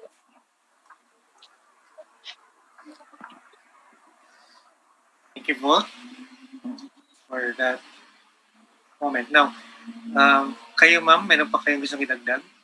I just like to extend my thanks to Intramuros administration as well as to the comment and recommendation of our family, to Sir Bernie, Sir Voltaire. So now we know the next direction of our paper. Sir Rancho, if we can partner with you, the better. With the Lyceum. Anyway, we are not yet done because we still have the Q&A. Right, so we have a question from our very supportive participant, Architect Paolo Alcazares. So thank you again po. So meron po siyang tanong, on transporting Intramuros, would not pedestrianizing the most of the core of the district be more attractive to locals and foreign tourists? Would not pedestrian connectivity between Ermita across Rizal Park to Intramuros also benefit both locals and foreigners? What do you think? Sir, it's a question by Ms. Laika. No po, from Architect Paolo Alcazares. The foreign tourists answered this. Yes, actually, the one who answered the expectation is the same person also, or the same people who participated answering the explained survey. Okay, so these are only one person. Hindi po yun, ma'am, yung tanong. Ay, ano po ba? Wait. Can you please repeat, sir? Kasi medyo, nag-choppy siya. So ulitin ko po. Sabi po ng Architect Alcazares, on transport in Intramuros, would not pedestrianizing the core of the district make it more attractive to local and foreign tourists? Would not pedestrian connectivity between Ermita across Rizal Park to Intramuros also benefit the locals and foreigners?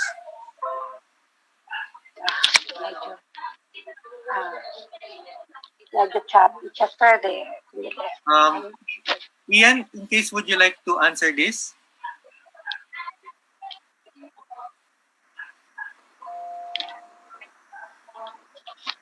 Ian? Summarize ko na lang po. Would you agree that pedestrianizing the core the certain parts of Intramuros would be beneficial for both foreign and local tourists? And would you think that it would be helpful na ma-connect ang Ermita, Rizal Park, and Intramuros? Would it be beneficial for our local and foreign tourists? Nakuha niyo po, ma'am? Yeah, I got it na. Actually, if you're going to ask me, I think it will be beneficial if we can connect the three kasi magkakalapit lang naman yan eh. However, one limitation would be, kasi remember we're talking about transportation like Kalesa, like pedicab, which cannot pass through, di ba? Doon kasi may dadaanan kang main tollway eh. So unless we can have their own, their own area or road wherein they can pass and it will be safe for the tourists, that will be very good action. Thank you, ma'am. We have another question. This one is from Claudia Montero. Thank you, Claudia, for joining us again. So she has a question. She's asking, what was the T value? Kasi kinumpute siya by subtracting minus satisfied. So, and yun po. Ano po yung T value? Okay. Kit, can you please check the P value?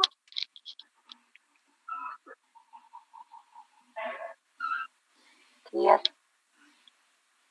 P value is 0.05. Okay. And follow-up po niya, ano po yung mas mataas, expectation or satisfaction? Actually, if you look at the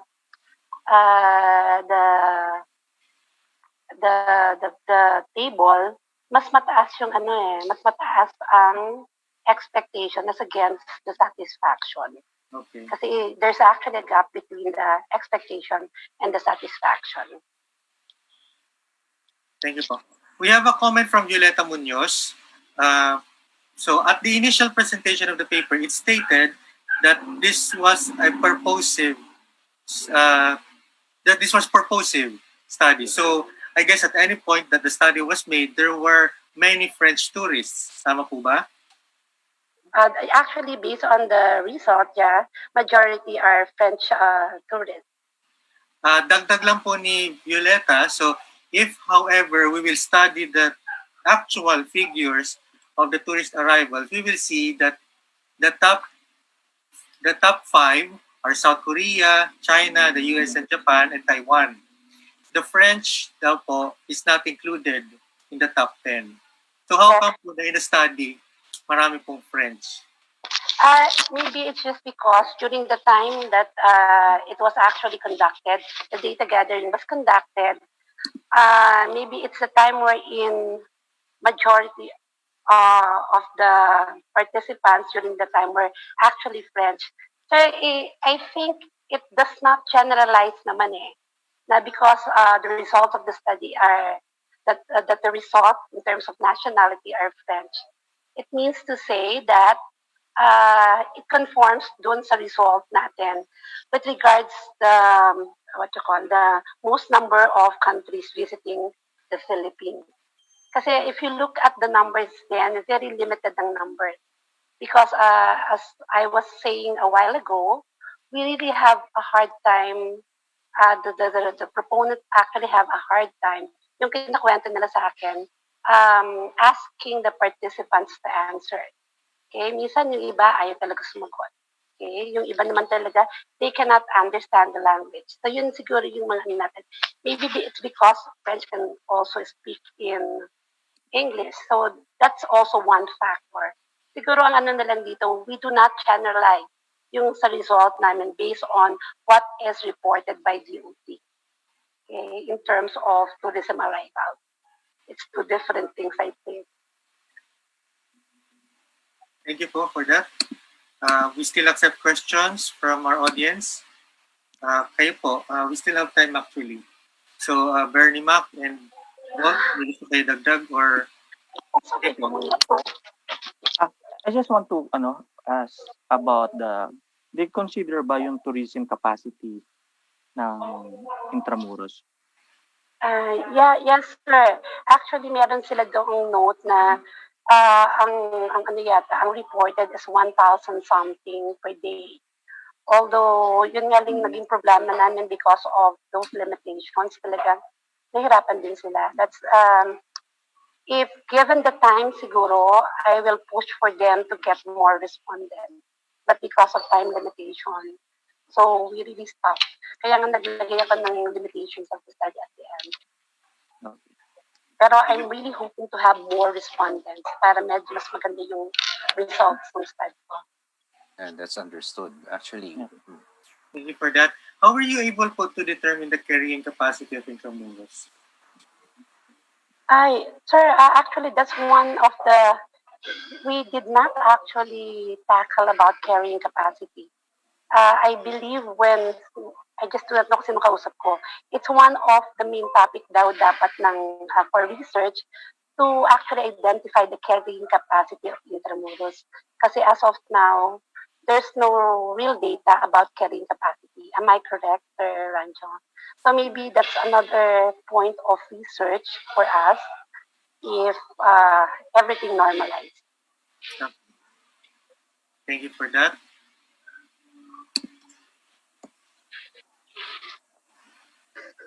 okay. Then, siguro magdadagdag. Hindi ako magko-comment na siguro. I mean, hindi na ako mag-answer siguro about that. I mean, magandang initial data, magandang initial research na ito eh. Gusto talaga natin pagpatuloy ito siguro in collaboration with the DOT, IA for one. Actually, medyo gusto ko sanang mag-comment dito dun sa ni Sir Paulo upon pedestrianization based on the experiences of old cities outside of the country.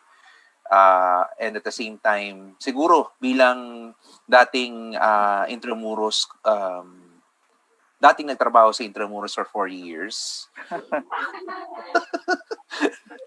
Bilang nagtrabaho ko sa Intramuros for 4 years. If you're a first timer, really, it's the transportation is one thing na parang gusto mong hanapin, especially in a tropical setting like ours. Mainit, humid. Especially in Intramuros, it's very humid. Kaya minsan may mga pagkakataon na talagang magpapapedicab ako kahit mula lang na galing lang sa round table or galing na doon sa Bayleaf, papasok ng Victoria or sa General Luna. Maganda rin sana yung tingnan na din natin yung yung pedestrianization kahit yung core zone lang muna. Maganda itong tingnan i-explore. Gusto ko siya makita din. At the same time yung interconnectivity niya between Loton at saka Rizal Park, it's also a good thing for us para Binondo. Binondo din kasi naalala mo yan nung tumawid tayo. Yes. These are an experiences. So it was one rainy day that we need to go to San Miguel in Centro Escolar. We crossed Padre Burgos. Diyos ko Lord, ang tumawid. Baha. So that's from Intramuros to Rizal Park. It was flooding. So mahirap tumawid, mahirap pumunta sa other parts of the city if wala siya ganong maayos na interconnectivity. And thank goodness, as of the moment, mukha yata na gradually na-answer na rin itong itong accessibility ng Intramuros on the other parts of the city like Loton at saka yung Luneta. Kasi doon lang sa Luneta to Intramuros parang putol eh. Parang gate na kaagad na makikita mo doon eh. Tapos yung sidewalk ang taas-taas. Tapos bumaha. Oh my God, sorry. I remember that walk. I want to add to that. Kasi kailangan rin natin i-discuss yung bridge, yung ginagawang bridge. Kasi it will add more capacity. Either it's maganda or hindi. Or better ba siyang bridge for cars or just For people. walking bridge. Yun din. Yun din, magandang pag-usapan din yan. Mr. Though it's controversial. Arcia. And then, kailangan mo ng data from DPWH more doon regarding that matter. Yes. Okay, I think that will be all for our side. Mr. Arcilia and Dr. Kamalig and Ian. Kung wala ng questions, Salamat po. Maraming salamat. Thank you so much. Ngayon, we will have to end this session because I'm not anymore receiving questions from the audience. But take note that questions are always welcome. Anyway, so I think we can proceed now to the last paper for this year's conference. So our last paper is by Lalaine Macaraeg-Pratt, Joy de la Cruz, Kathleen Gamboa, Juan Atienza, Alexandra Tapon, and Jocelyn Kamalig, and to be presented by Lalaine Pratt. So congratulations by the way, Lalaine, because when she made this, she was Lalaine Macaraeg. Now she's Lalaine Pratt. And the title of the paper is Within Intramuros, a Perceived Safety and Security of Tourists in Intramuros, Manila. So, whenever you're ready, Lalaine. Yes, I'm ready, sir.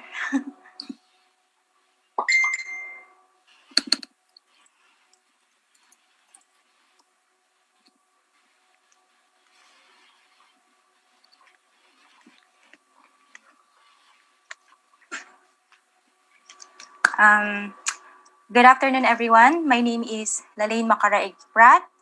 And before anything else, I would like to thank the administration of Intramuros for inviting me to speak. It's a great honor.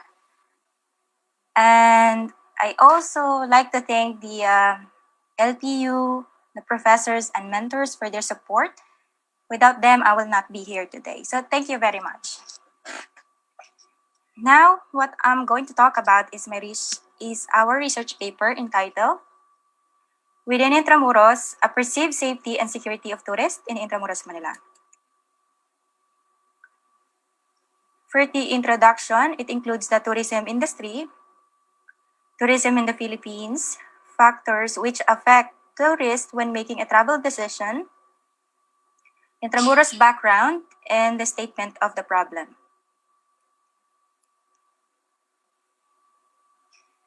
Tourism is one of the world's fastest growing industries in the world, and international tourism had become one of the important economic activities, and the growth has no sign of slowing, according to the United Nations World Tourism Organization 2018 Tourism Highlights Report.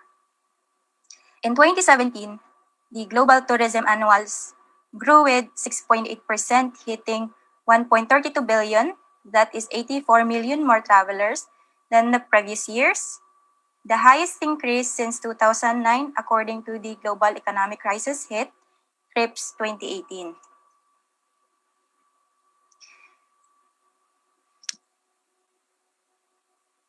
So, tourism in the Philippines is becoming the primary sector in the Philippines economy. Philippine tourism contributed 12.2% in 2017 and 37 billion US dollars in terms of value, and with an overall score of 19.75. The Philippines ranked 13 and mainly driven by its considerable contribution to its domestic product and high domestic market spending. Now, tourism activities play a vital role in generating the revenue of a country by giving jobs to the unemployed Filipino. And tourism employs directly the 4.9 million Filipinos, with 11% of the total workforce, and was not even counted the indirect of food and drink suppliers to the industry.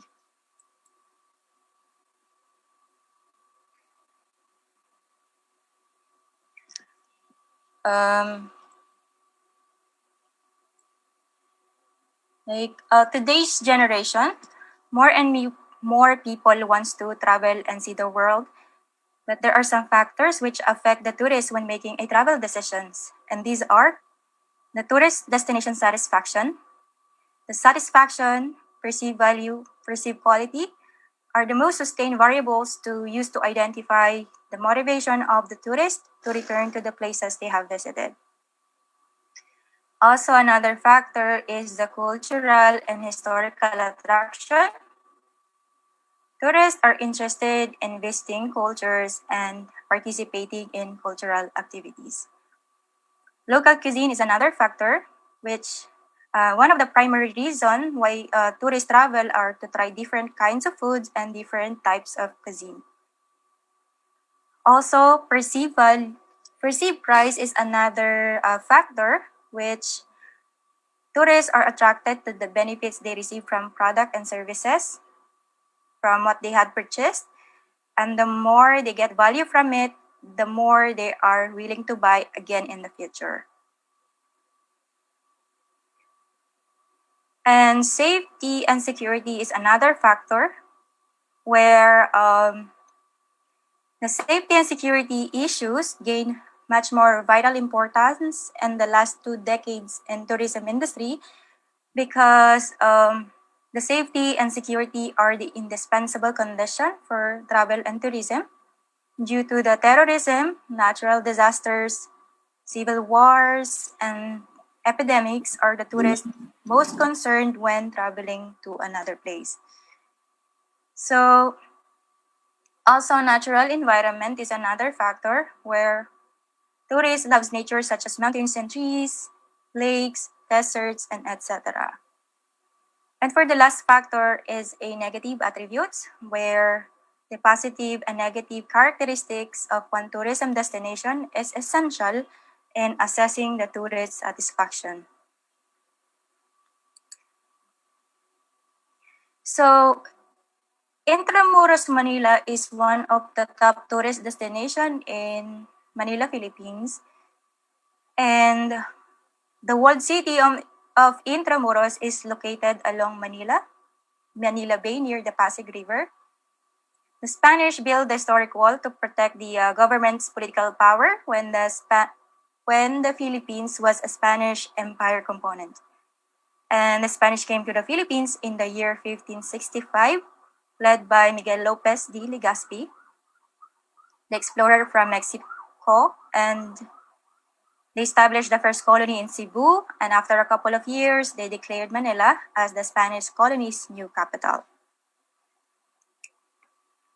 But the fortified city was severely damaged by bombings from the Japanese and American soldiers who besieged it during World War. And in 1951, it was reconstructed when the old town was proclaimed as a National Historic Monument. But before the Spanish came to the islands, the place near the bay was the home for the Kapampangans and Tagalog tribes, which already traded with nations like Borneo, Indonesia, India, and China. So, Intramuros today is still one of the exciting places to visit, especially when someone wants to feel how Manila was like centuries ago. So, for the statement of the problem,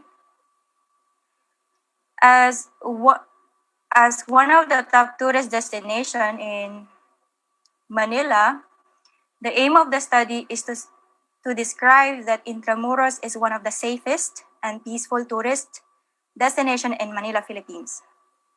However, the researchers need to identify the perceived level of safety and security of the tourist when visiting the place, night and day. And it determined the demographic profile and the travel demographics of the participant and the environment and the people in Intramuros. So this is for the review literature. Tourism industry. Travel and tourism is the world's economic sector that provides jobs, drives exports, and generates revenue in the world. And in 2017, the industry was shown to account for 10.4% of global GDP and 313 million jobs, or 9.9% of total employment, based on the annual analysis of the global impact in the economy of travel and tourism, according to World Travel and Tourism Council 2018. So the Philippine tourism industry has been identified as one of the powerful engines for healthy and sustained economic growth, according to Pilapil-Anasco 2017. And the Philippines' international tourist arrival increased by 7.7% to 7.1 million visitors in 2018 compared to the previous years. So the top visitors come from South Korea, followed by China, then Japan, and Australia. Then here is the components of tourism industry.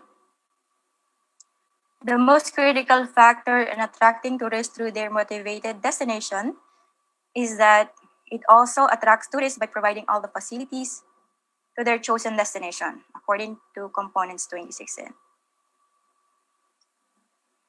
So for the attraction is one of the component tourism industry. It includes exhibitions, trade fairs, sports events, archaeological sites, historical buildings, monument or scenery like flora and fauna, beaches, and national park. Then we have accessibility, which is the component of tourism industry. The essential factor for tourism is that the tourists reach their destination with the transportation mode. Without accessibility of one attraction, tourists would not have reached the place. Also, another component is accommodation, where it includes foods and lodging facilities for the guests. Tourists should be comfortable with the services and facilities provided. And for the amenities, also one of the component tourism industry, facilities complement to the attraction. The facilities and services are expected of the guests when traveling, and it also provides facilities like providing visas, tickets, or etc. And for the last components is the safety and security. Safety and security has been a significant role in the century. The tourist safety and security is crucial when traveling to another place, since the success and failure of a tourism destination depends on providing a safe and secure environment for the visitors, according to Erlina 2017. For the next slide, this chapter includes the research design, the sample size, sampling techniques, the development of the instrument, the validation of the instrument, the pre-testing questionnaires, the gathering data, and the statistical treatment of data. The researchers use the mixed method. Mixed method is a research approach whereby researchers collect and analyze both quantitative and qualitative data within a study. So quantitative research design is a systematic subjective approach used to describe life experiences and give them meaning, while the qualitative research design is a formal, objective, and a systematic process for obtaining information about the world, a method used to describe, test relationship, and examine cause and effect of the relationships. So the sample size is the participant in the study are the local and foreign tourists visiting several tourist sites in Intramuros, Manila. The researchers collected the sample size of 232 participants from the 1,200 to 1,300 tourists visiting the place each day. And the researchers used the convenience sampling technique in selecting all the participants of the study. So, convenience sampling is a type of non-probability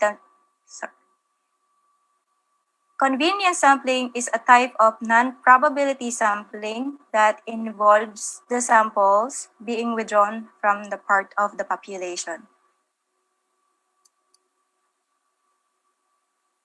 And for the development of the instrument, the researcher's instrument used has been provided with a request letter for the participation of the respondents when collecting data for the study. So our survey questionnaire consists of the demographic profile of the respondents, then the travel demographics of the tourists visiting Intramuros, then the perceived level of safety and security of tourists, then the environment and the people in Intramuros, and last, the existing program and activities in Intramuros. So before using the survey questionnaire, it has to be validated first with the thesis advisor approved the instrument, then the internal panelists validated the instrument, and then last, the external panelists reviewed and validated the instrument. For the jurors to be validate the instrument, the survey questionnaires undergone too many revisions, and all the comments and suggestions were changed and added to the instrument. So after the validations of the survey questionnaires, the researchers conducted the pre-testing questionnaires. This is to make the reliability and consistency of the data gathering of instrument used in this study. The researchers pre-selected 10 random participants as part of the pilot testing phase. Then the researchers ran the reliability test using the Cronbach's alpha to measure the degree in which produce a stable and consistent result. Then for the gathering data, after securing a permission and letter of approval before the IA, the researchers distribute the survey questionnaires in Intramuros, Manila, where the tourists are expected, and the researchers make sure that the time is convenient for them to fill out the form. And afterwards, the actual data collection process, then followed by documentation. And after gathering data from the 232 respondents, the survey questionnaire undergone to the statistical treatment of data. The researchers organize, tally, and tabulate the response on the survey questionnaires via spreadsheets, and later on summarize using SPSS or Statistical Package for Social Science. Then the researchers utilize the following statistical computation to answer the research problem. Now we're here in the results and discussion. This chapter includes the data collected from the 232 respondents and discussions about the findings acquired from the primary instrument. So, SOP number 1, or statement of the problem 1, the demographic profile of the respondents according to the nationality. Most of the participants are local. Then for the demographic profile of the respondents according to the age, most of the participants have ages less than 25. And then for the demographic profile of the respondents according to gender, most of the participants are male. Then according to the highest level of education, most of the participants are bachelor's degree.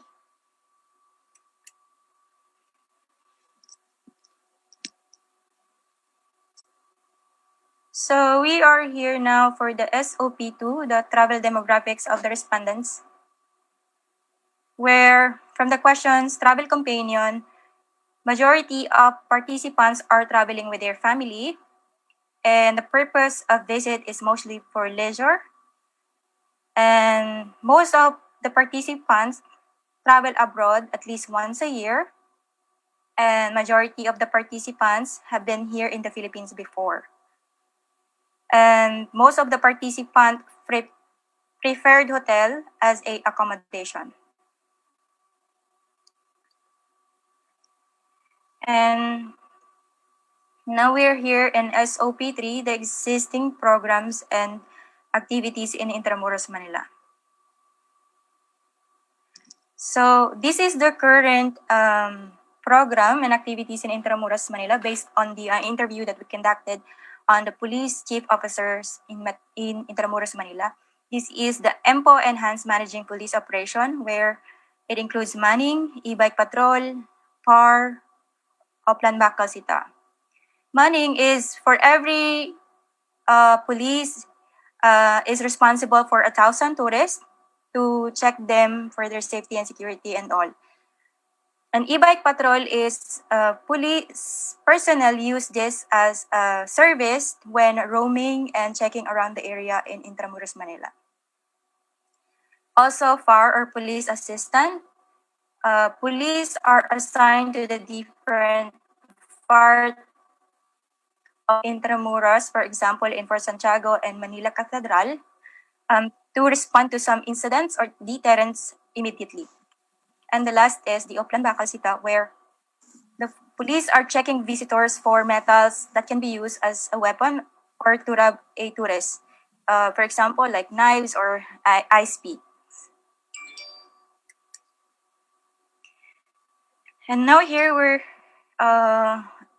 in this statement of the problem for the level of safety and security of tourists in Intramuros, Manila.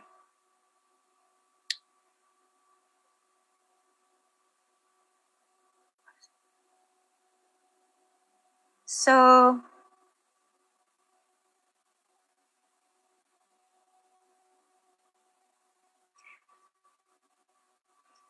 from the questions, how safe from crime or deception do you feel when shopping? And how safe from illness do you feel when dining at food outlets? And how safe from crime do you feel walking in the streets in the daytime? And for the number 9 questions, how safe from crime do you feel when in your accommodation? All these questions get the highest mean score and the interpretation are safe, which means tourists feel safe and secured when doing all these activities in Intramuros, Manila. So, however, from the question, how safe do you feel from accidents walking in the streets daytime? How safe from crime do you feel walking in the streets after dark? And how safe from crime do you feel walking in the streets after dark? And how safe from crime and accidents do you feel when using a public transportation? So these questions got the lowest mean score and all regarded as not sure, which means tourists feel that they don't receive adequate safety and security while visiting several tourist sites in Intramuros. So when in terms of environment and the people of Intramuros and Manila, from the question, how satisfied are you with the signage and direction in Intramuros? How satisfied are you with the street lighting after dark? And how satisfied are you with the number of police and security personnel? Most of the participants responded good. However, from the question, how will you understand the local language? Most of the participants answered very well. Then on the other hand, how concerned are you about bites or sting of insects and animals? Most of the participants answered very concerned. And then, what is your impression to the police and security personnel? Most of the participants responded they are very friendly. So, in this table, it's all about the independent sample between the perceived level of safety and security of foreign and local tourists. This is the comparative between the perceived level of safety and security of foreign tourists and local tourists. So, the mean level of safety and security for local and foreign tourists is respectively 3.3641 and 3.2978. And Their mean differences is point 0.629 or 0.28 round off. So, moreover, the t computed using independent sample test is 0.486, which is less than the t critical to 0.57.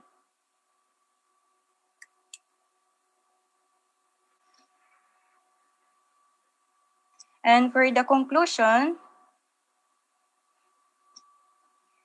the study reveals that most tourists in Intramuros, Manila are local, male tourists. Most of them have ages 25 and below and bachelor's degree. Similarly, most tourists visit the site and stay in the hotel, and they travel with their families once a year and mostly for leisure. So, in the conclusion, the overall mean suggests that the tourists feel they are not sure about their safety and security after visiting various tourist sites in Intramuros, Manila. In terms of crime or accidents, day at night, and even when on public transportation, and even by just walking on the street of Intramuros. Even though the sites provides adequate lighting and suitable signages. So, contrary-wise, most tourists feel safe whenever they go shopping or dining within the vicinity of Intramuros.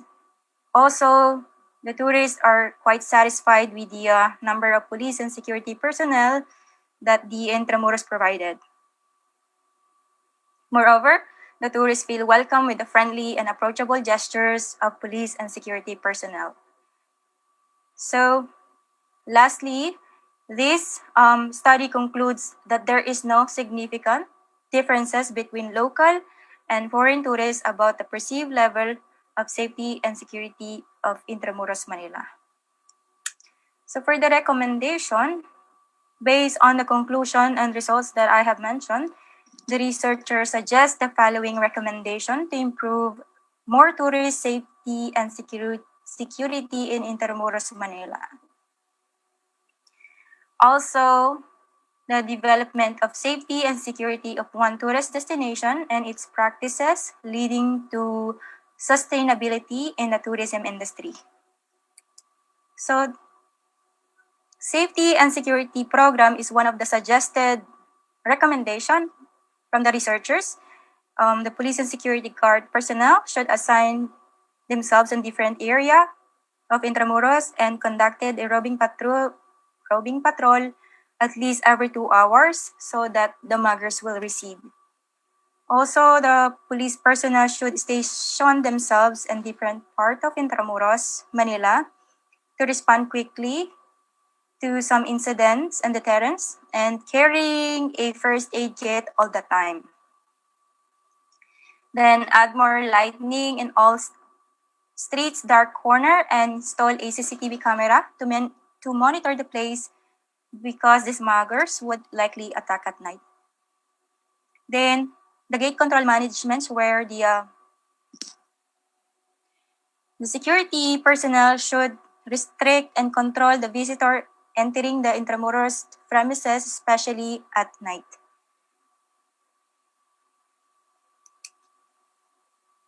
And then for another program that we suggested, Build Intramuros Road Program, the reconstructions of damaged roads in Intramuros. Study shows that accidents in the streets were due to the broken roads. So phase out the old vehicles because these old cars will not function properly and cause damage and accident. Another program, Clean and Green Program. Plant more trees and flowers because visitors are attracted to the flora and fauna. And of course, spray of the antivirus at least 3 times a day so that we will not have a pandemic like coronavirus that we are experiencing today. Then,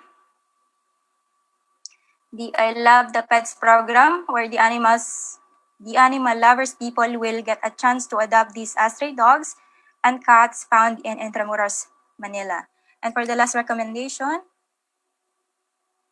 the local community program, where the implementation of curfew to the locals, no shirtless people are loitering in the area, free English education for the community to be able to communicate with the tourists. Some of them might ask for a destination. Last but not the least, all pedicabs drivers should have a pickup and drop-off station. The limitation of the study is limited only on the local and foreign tourists who are visiting in Intramuros, Manila. So that would be all for my presentation. Thank you for listening and a good afternoon to you all. Thank you. Thank you so much for that, Ms. Pratt. Now, we are now going to proceed with the comments from our panelists. Maybe we can start with Bernie Mac. Hi. Magandang hapon, Ms. Lalaine Pratt. Magandang hapon at maraming salamat sa pagpapresent ng inyong presentation about safety and security of Intramuros. I mean, the perceived safety and security of Intramuros. Kasi alam naman natin that for a tourism destination to be effective and to be to be effective and to be well developed, it should have a sterling safety and security record. Kasi nga naman, pag ikaw turista at pupunta kasi sa lugar na wala kang kasiguraduhan, kung baka manakawang ka or something, talagang medyo turn off yung mga tao doon. So, it's a good study. At least we have a perspective or a view from the tourist side.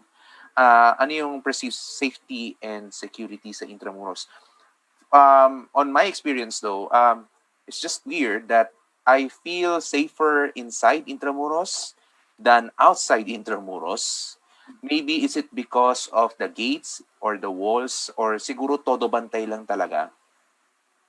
Ang tawag ito. Also, I have also noted that your study present mo siya in such a way that your methodologies talagang pinakita mo na napakauti ng ginawa mo. Which is a good thing. Pinakita mo sa amin kung paano nyo nakuha yung ganitong presentation, ano yung mga methodologies nyo, so on and so forth. You also justified it's also for the convenience, ginamit yung convenience. Pero siguro yung isa kong recommendation for creating a presentation, especially for paper, is siguro maglagay ka ng graph, a visual representation of the data, because kung sa statistics ito na journal paper ipapublish, okay lang, walang problema.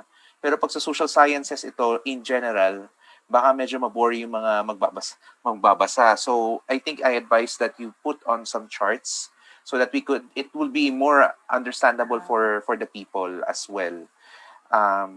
What else? Meron akong isang napakalaking katanungan regarding this one. Yung perception ng safety and security, although it has been answered by the questionnaires, what makes Intramuros unsafe or not sure about the safety of that district, of that place?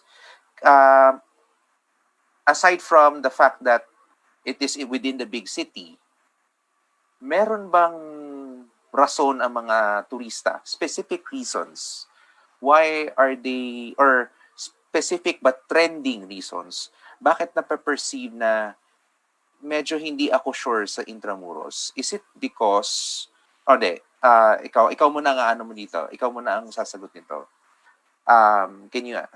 May kasagutan po ba kayo dyan, Miss Lalaine? Well, about the security in Intramuros, as we, based on the interview that we conducted in Intramuros, Manila, from the chief police officers, crime rate, just a few cases happened, at least in a week, like 1 or 2 cases happened in a week. But then the most thing that happened every time in Intramuros is the pickpocketing. tourists are not they are not well aware about their surroundings, and they think that Manila is safe, and they are not aware from the when walking in the streets of Intramuros. And also there's because of the highest numbers of visitors in Intramuros, Manila, so many muggers are taking advantages of it. Okay. So basically, ang sinasabi mo rito, pickpocketing yung pinaka-prevalent na crime na that relates to the tourists. Despite the presence of the police and the Guardia Civil of IA or the Guardia Civil of Intramuros, meron pa rin nangyayaring mga ganito. Excuse me.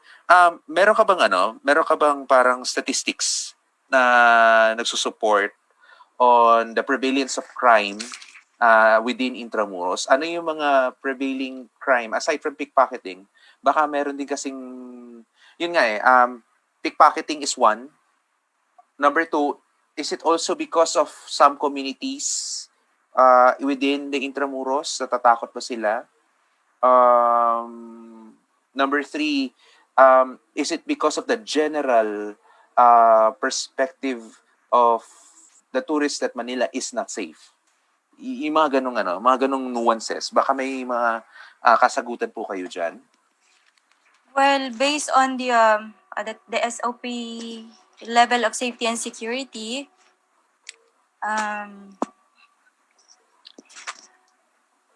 based on the statistic, there's a note here like the rankings, like very unsafe from 1.80, 1 to 1.80 is very unsafe.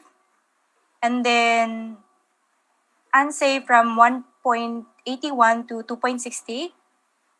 And not sure from 2.60 to 3.40. And and safe from 3.41 to 4.20, and very safe when from 4.20 to 5 ratings. And the overall mean from the level of safety and security is 3.357. So which means not sure. Tourists they don't feel that they don't have receive adequate safety and security when walking in the Intramuros. Okay. I understand that meron tayong ganong klaseng pamantayan, kumbaga, when it comes to the quantity of the perception of the safety and security. I just wanted to know why. That's the question. Why do they have this kind of perception of Intramuros as being not sure and safe? Yun yung gusto ko sanang malaman din dito sa paper mo na gusto kong, kasi if I am IA, I would like to know what are those causes of the perception or insecurity with to these people. Bakit kayo natatakot maglakad sa Intramuros o pickpocket? So solusyonan yan. Saan nanggagaling yung mga pickpockets? Sa labas ba o sa loob ng Intramuros? Ito ba because of the informal settlers, the presence of informal settlers within the walled city that nagkakaroon ng perception? Or ito ba yung mga loitering na people or loitering locals who have this perception na sila ay unsafe because informal settlers? Or kumbaga meron tayong mga biases that makes Intramuros unsafe. So, ito yung mga gusto ko sanang malaman from the paper. Sana masagot in the future. Yun lang po. Well, because the focus of this study is local tourists and foreign tourists visiting inside Intramuros, so pickpocketing is happening to the tourists. So it's maybe one of the community, or maybe they are just loitering around the area. And we just, based on the interview, police department just gave the at least two answers, like few cases, like few cases happened at least in a week, and just pickpocketing. So more than that, we don't know anything else. Okay. For now, that will be my question.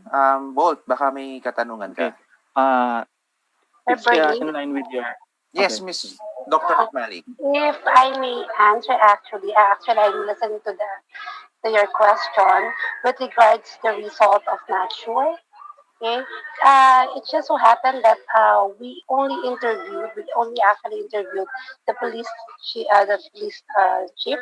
of Intramuros, and looking at the answers, most of he actually said that there's minimal crime rate, okay, in Intramuros, and mostly parang ano lang number, it's more on shooting, nakakatakot nga lang shooting daw dito, and then pickpocketing. Actually, Yeah. that's my question po. Yeah, actually, that Yeah. Sir Walter galing po to sa interview. So, it's not actually minimal because shooting is medyo nakakatakot po yan for the resident. Okay? Pag sa akin Yun nangyari, nga kasi... nagsasabi na po ako. I will just verbatim on the based on the paper. Often involve shootings.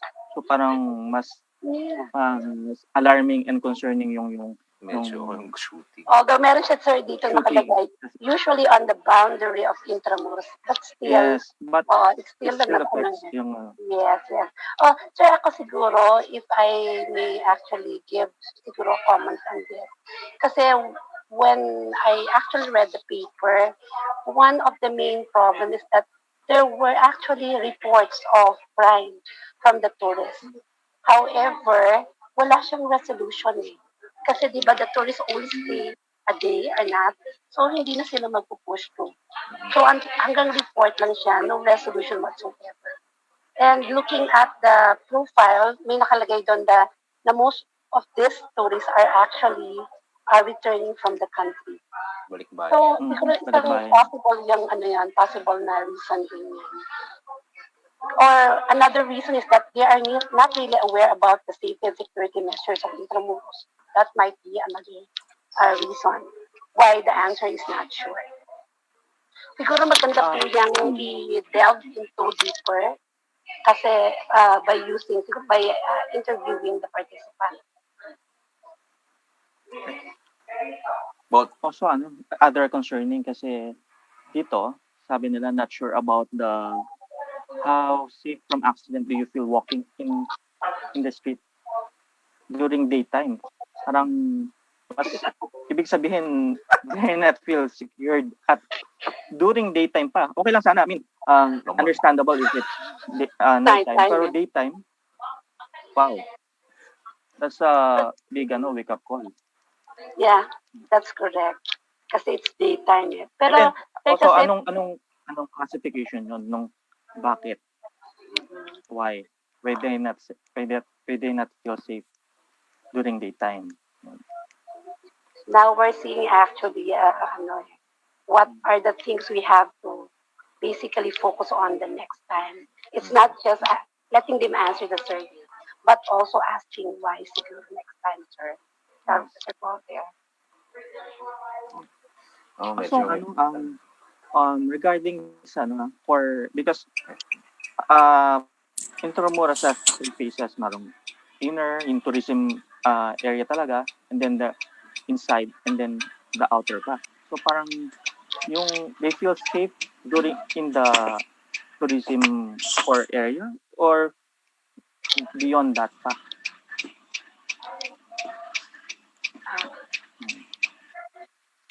Sir Voltaire, pardon. Can you repeat the question? Being safe inside for example, Manila Cathedral, the San Agustin, yan yung in a way, pinaka-safe because a lot of mga Guardia Civil nandyan. Pero yung beyond inside the inner Intramuros pa, inner streets, yun ang dapat natin. I-check pa kung. Yeah. Mm-hmm. So we're not going to focus doon lang sa Intramuros area. Okay. Sandali, may mga ano pa ako rito. Pickpocketing. Yes, actually, yun talaga yung ano doon. Perception. Siguro, another thing that we could focus on sa next study na ito, beyond our recommendation, is siguro we identify areas that are perceived to be unsafe or not sure if it is safe. This is geographic, medyo may pagka-geographical na nga lang ito. Kasi kailangan nang i-identify ano yung mga spaces or mga tinatawag na perceived unsafe spaces within Intramuros. Is it the entire Intramuros really? Or is it just parts of Intramuros na madalas daanan ng mga turista? Let's say yung karsada, or yung areas where there are ISFs or the informal settlers. So baka kailangan natin makita yon so that magkakaroon ng parang isang safety and security report for the Intramuros administration and the recommendation as a more holistic study for this one. Not just only statistics, but also we need to corner what are the concerns. Kasi kung ako si IA, kung ako rin si Intramuros, gusto ko malaman paano ba natin mai-improve ang experience ng mga tao based on the study. Siguro pwede po natin itong idagdag in the future kung paano natin may integrate ang geographical data which are the unsafe spaces or the safe spaces. Ano yung mga areas wherein maraming pickpocketings na nangyayari? Anong areas ang vulnerable sa other crime that is related And to what tourism? crimes? So, yun yung sa akin. Improvements, geographical safe spaces, you can consider this in your future paper. The question of why talaga is marami tayong mga perceptions din pero magkakaroon tayo ng parang trending papunta dito ang usapin. Bakit? Baka yung mga fences, mga or baka yung mga ISFs, or baka yung mga pumapasok hindi natin kilala, o baka mga ganun. It's always the why. Yun yung sa akin na gusto ko sana malaman para at least meron tayong mga recommendations din na matibay para sa turismo para sa industriya ng turismo sa Intramuros. So, that's for me. That's for my comment for this. Congratulations and thank you very much for presenting this. Bolt, ikaw, baka may... Bolt pala, sorry. I just want to add, I just want to add also, sana isama rin yung cases na na-solve, cases na hindi na-solve, and then yung open-ended na mga cases. And then, especially kind of crimes, kung pickpocketing, or shooting, sana hindi naman sa inside. Diba? Mas nakakatakot yon. And then, ayun, how safe talaga kung ako, very concerning yun as a tourist. Tourist ka ba talaga, Paul? You don't feel, yes. Lagi ka naman dyan. Hindi, parang, in the studies, in the study na, you don't feel safe walking, you're not sure, parang that's concerning also. And then also the ratio of the foreigners and the locals, para at least alam natin kung saan sila yung perspective nila. Kasi iba yung priority ng foreigners, iba yung priority ng mga Pilipino. Yeah, I actually agree with that. Actually, when I saw the result of not sure, it's already a warning for all of us because the result is not sure. So what does it mean? Okay, so maybe the next phase of that is asking why the result is not sure. So we'll go deeper with regards to study next time. John, mukha kailangan mo na magdagdag ng mga gwardiya sibil dyan sa loob ng ng Wall City. Hindi, matatagal na namin sinasabi yung pailaw. Yeah, correct. Ilaw talaga, the best na solution. These are duly noted by the administration. Okay, so I would like to to end this my comment and Volt's comment with a thank you very much to Dr. Kamalig and Lalaine Pratt for their presentation. It Thank was you, a sir. good initial presentation. Yun nga lang sana not sana ididig deeper talaga ito kasi ang ganda ng okay, nandito na, what's the why? So that's the next step for your research. May opportunity for research for this one. So ayun lang naman. Thank you very much. Mr. Palania and Mr. Arcilia. Sir Palanya. I mean, as a former journalist, ang usually na lagi namin tinatanong is the big why. Yun nga, laging keep asking questions. Kasi the more you ask questions, the more you gain more knowledge and have you have in-depth knowledge of your topic. Yeah. And good luck. Yes, Thank thank you, you, sir. sir. God bless you both. Turista ako. Hindi. Thank you for that. So now we are going to proceed with the Q&A. Actually, we still have 40 minutes for the Q&A. And if Bob and Bernie would like to add an answer to you later, feel free to do so. Right. Thank you again, dear architect Paulo Alcazaren, for being so supportive. So he has a comment for this presentation. If this study were conducted as part of an urban design assessment, then the negative perceptions of security would be found to be due to the fact that most roads in Intramuros are defined by solid fences or blank walls, non-transparent windows, or large non-transparent portals. Compared to walking in historic districts of other countries that have a lot of storefronts, alfresco dining, and open facades, or see-through wrought iron gates. If people see other people in these compounds, or in shops, or in dining, then a street or district will be perceived to be safer. Eyes on the street. So, I recommend to read the works on public spaces by Jane Jacobs, William White, and John Bell. And he adds that this is why the immediate area of the San Agustin courtyard appears to be safer because of visible human activity, glimpses into Casa Manila, the restaurant across the street, etc. Ms. Pratt, would you like to comment on that? Actually, sir, it's difficult questions, and I have read a few cases about safety and security of people, and it's very difficult to answer that question, sir. But would you agree that people would feel safer if other people are more visible? I believe, Sir Rancho, if you're going to ask me, the recommendation being given now is one good maybe solution with in terms of safety and security. Because if they can see people around, the visibility of people around, our feeling is that we are safe because there's people here.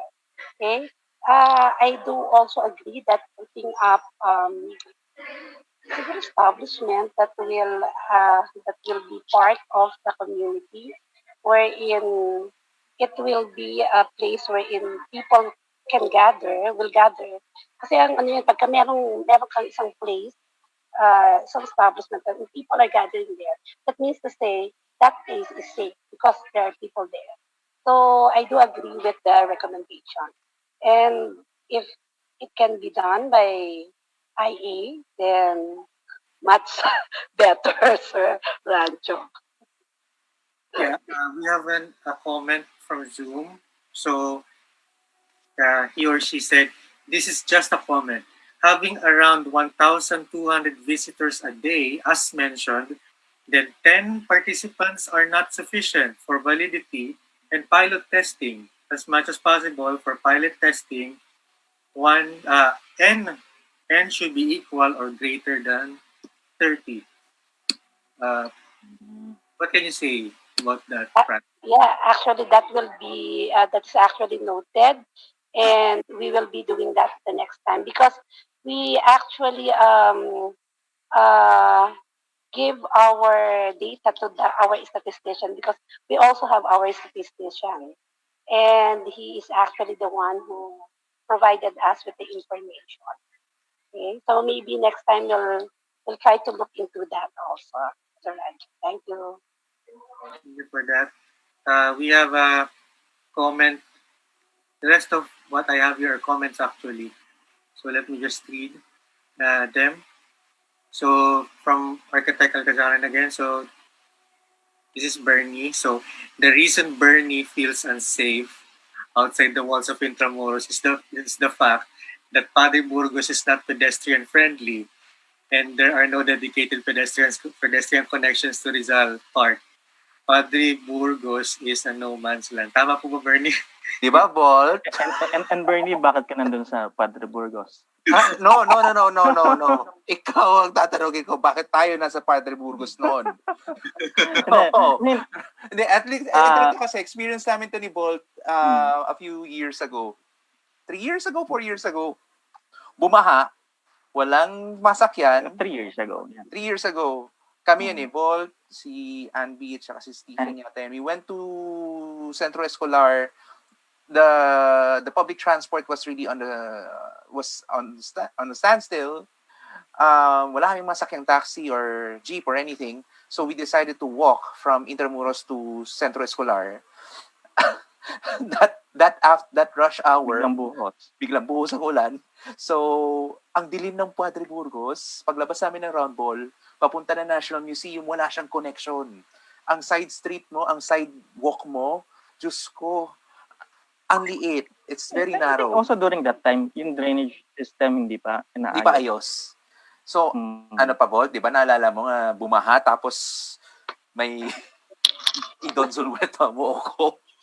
Kasi nga sa sobrang baha. So, yun yung urban, no matter of urban design and safety, talagang, I don't feel safe in Padre Burgos. I don't feel safe outside the walls. I prefer to be within the walls. Yeah. Kasi at least sa within the walls, alam ko medyo kabisado ko in a way. Pero when you go outside the walls, especially when you are walking in Padre Burgos, at that time, 4 years ago. Yung pag-cross pa lang, cross the street, sobrang hirap. Wala siya, hindi siya PWD friendly. Exactly. Hindi siya friendly sa pedestrians. Let me be just straightforward about that. Hindi siya safe. Aksidente siya. David Sibayan tells us that, like Sir Bernie, like Sir Bernie, I feel safe inside Intramuros. I guess perception of safety is highly personal.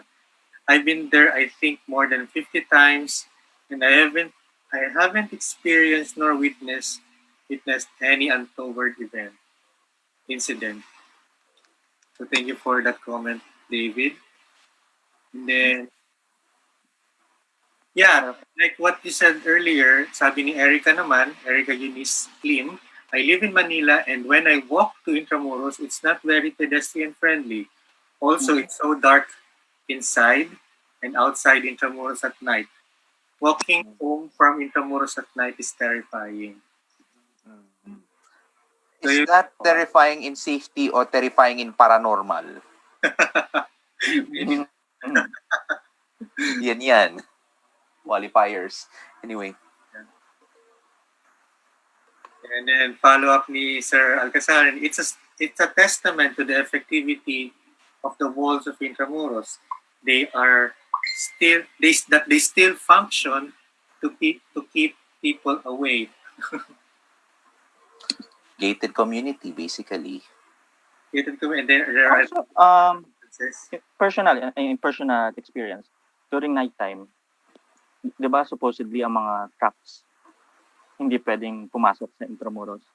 I think pagpasok pa lang nila minsan mas mabilis pa sila. So, sa General Luna.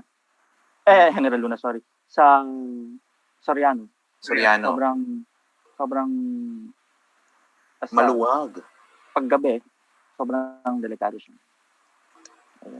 Yeah. Anyway, so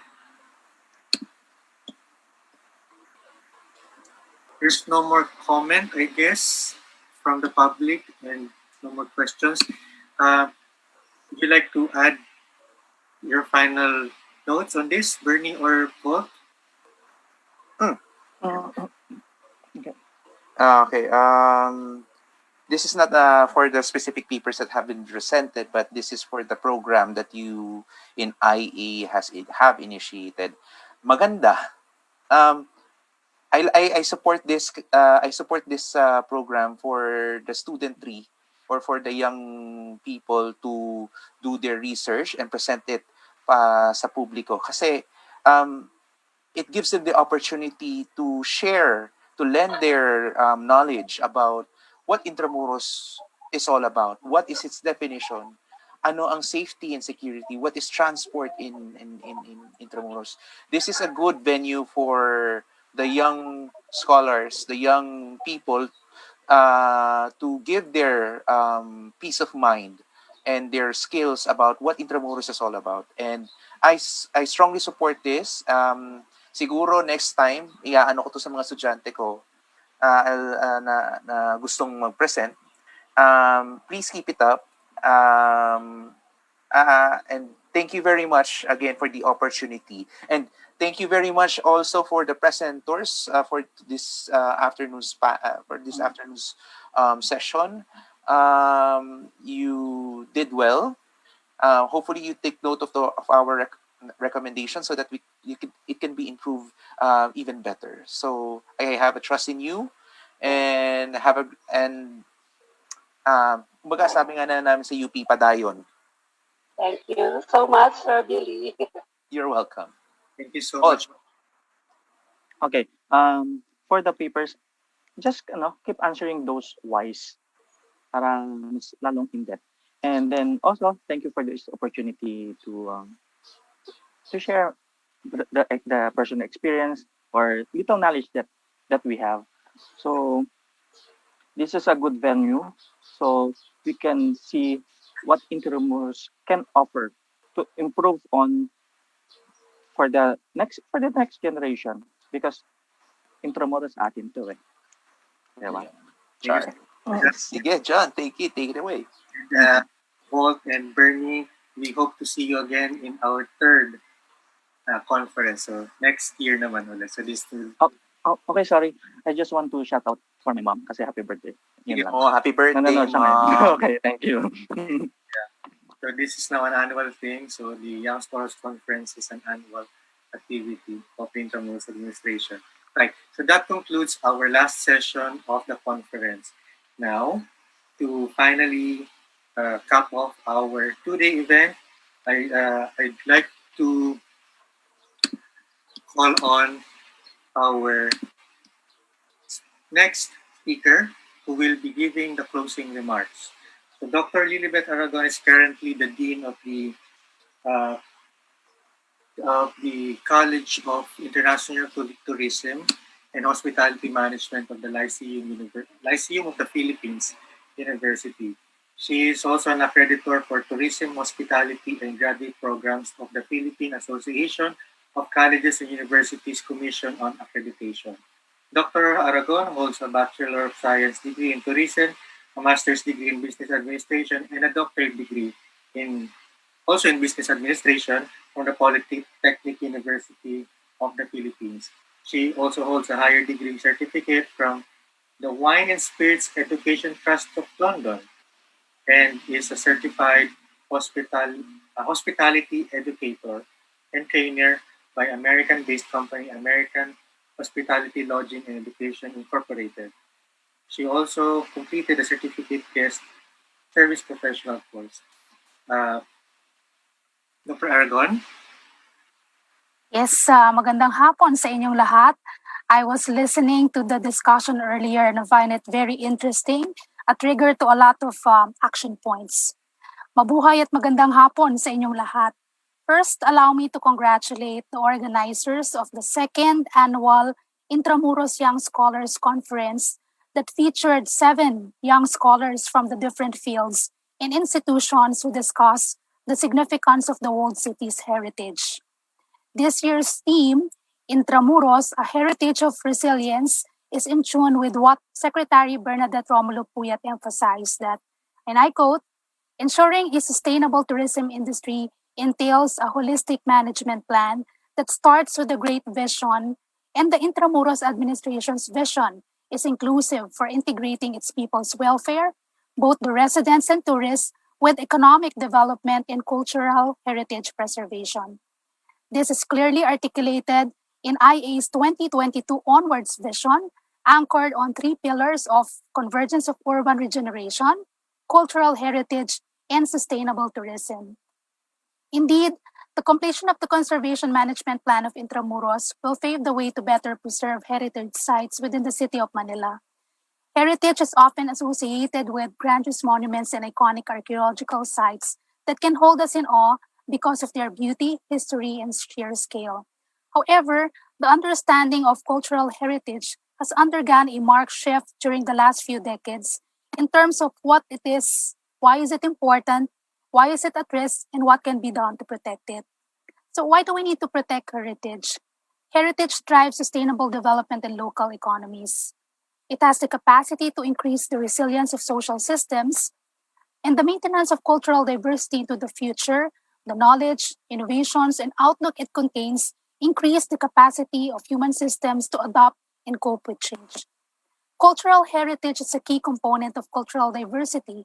It's a critical consideration for any strategy to build a resilient community. Therefore, the protection of cultural heritage should be promoted, not only because of its intrinsic historic or artistic value, but also because the fundamental spiritual and psychosocial support and the sense of belonging it provides to communities, as well as the contribution it makes towards building resilience. The virtues of heritage should be recognized and built upon, while at the same time, those aspects of heritage that contribute to physical, social, attitudinal vulnerability should be appropriately addressed through efforts to promote a robust culture of preservation. And why do we need to promote heritage and resilience? How do we do that? We have to foster partnerships that protect and draw heritage at local level. Given that heritage assets are closely associated with communities to whom they truly belong, the increasingly active engagement of local governments provides an excellent opportunity to link heritage to resiliency. There is no one-size-fits-all that would guide us as to show how we can partner better with heritage managers, local government, special institution, private sector, local communities are called for. And capacities to build these partnerships can provide valuable impetus. The 2 days conference has been very productive. I would like to commend the reactors and panelists.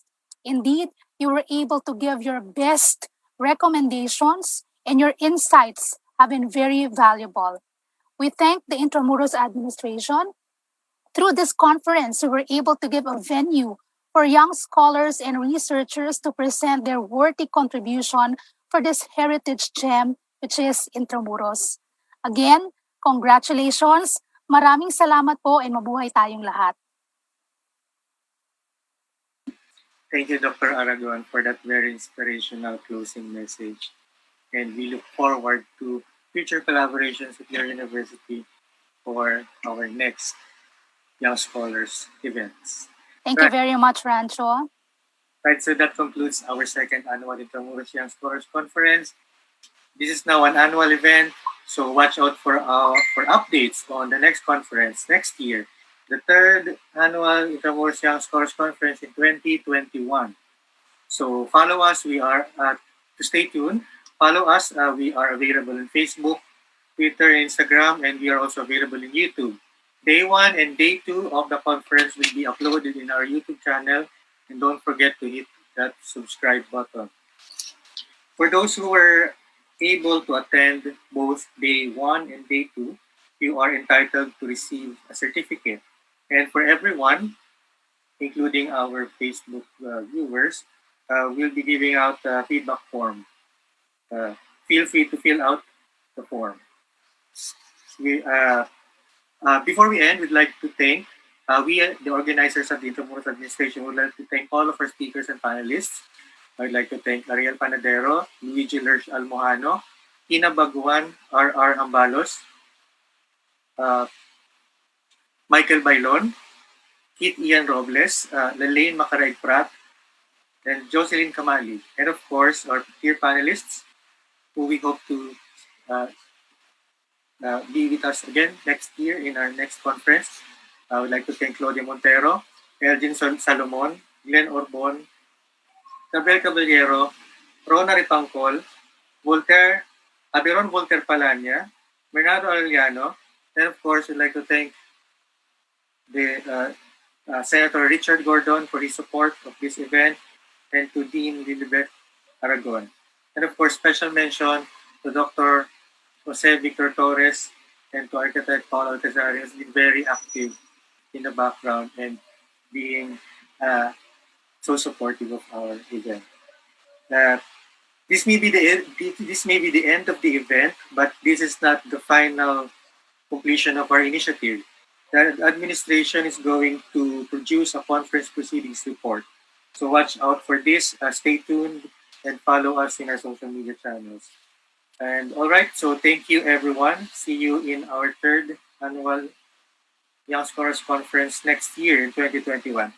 Hopefully by next year, we get to see each other face to face. And thank you ulit po sa lahat and mabuhay po. Maraming salamat.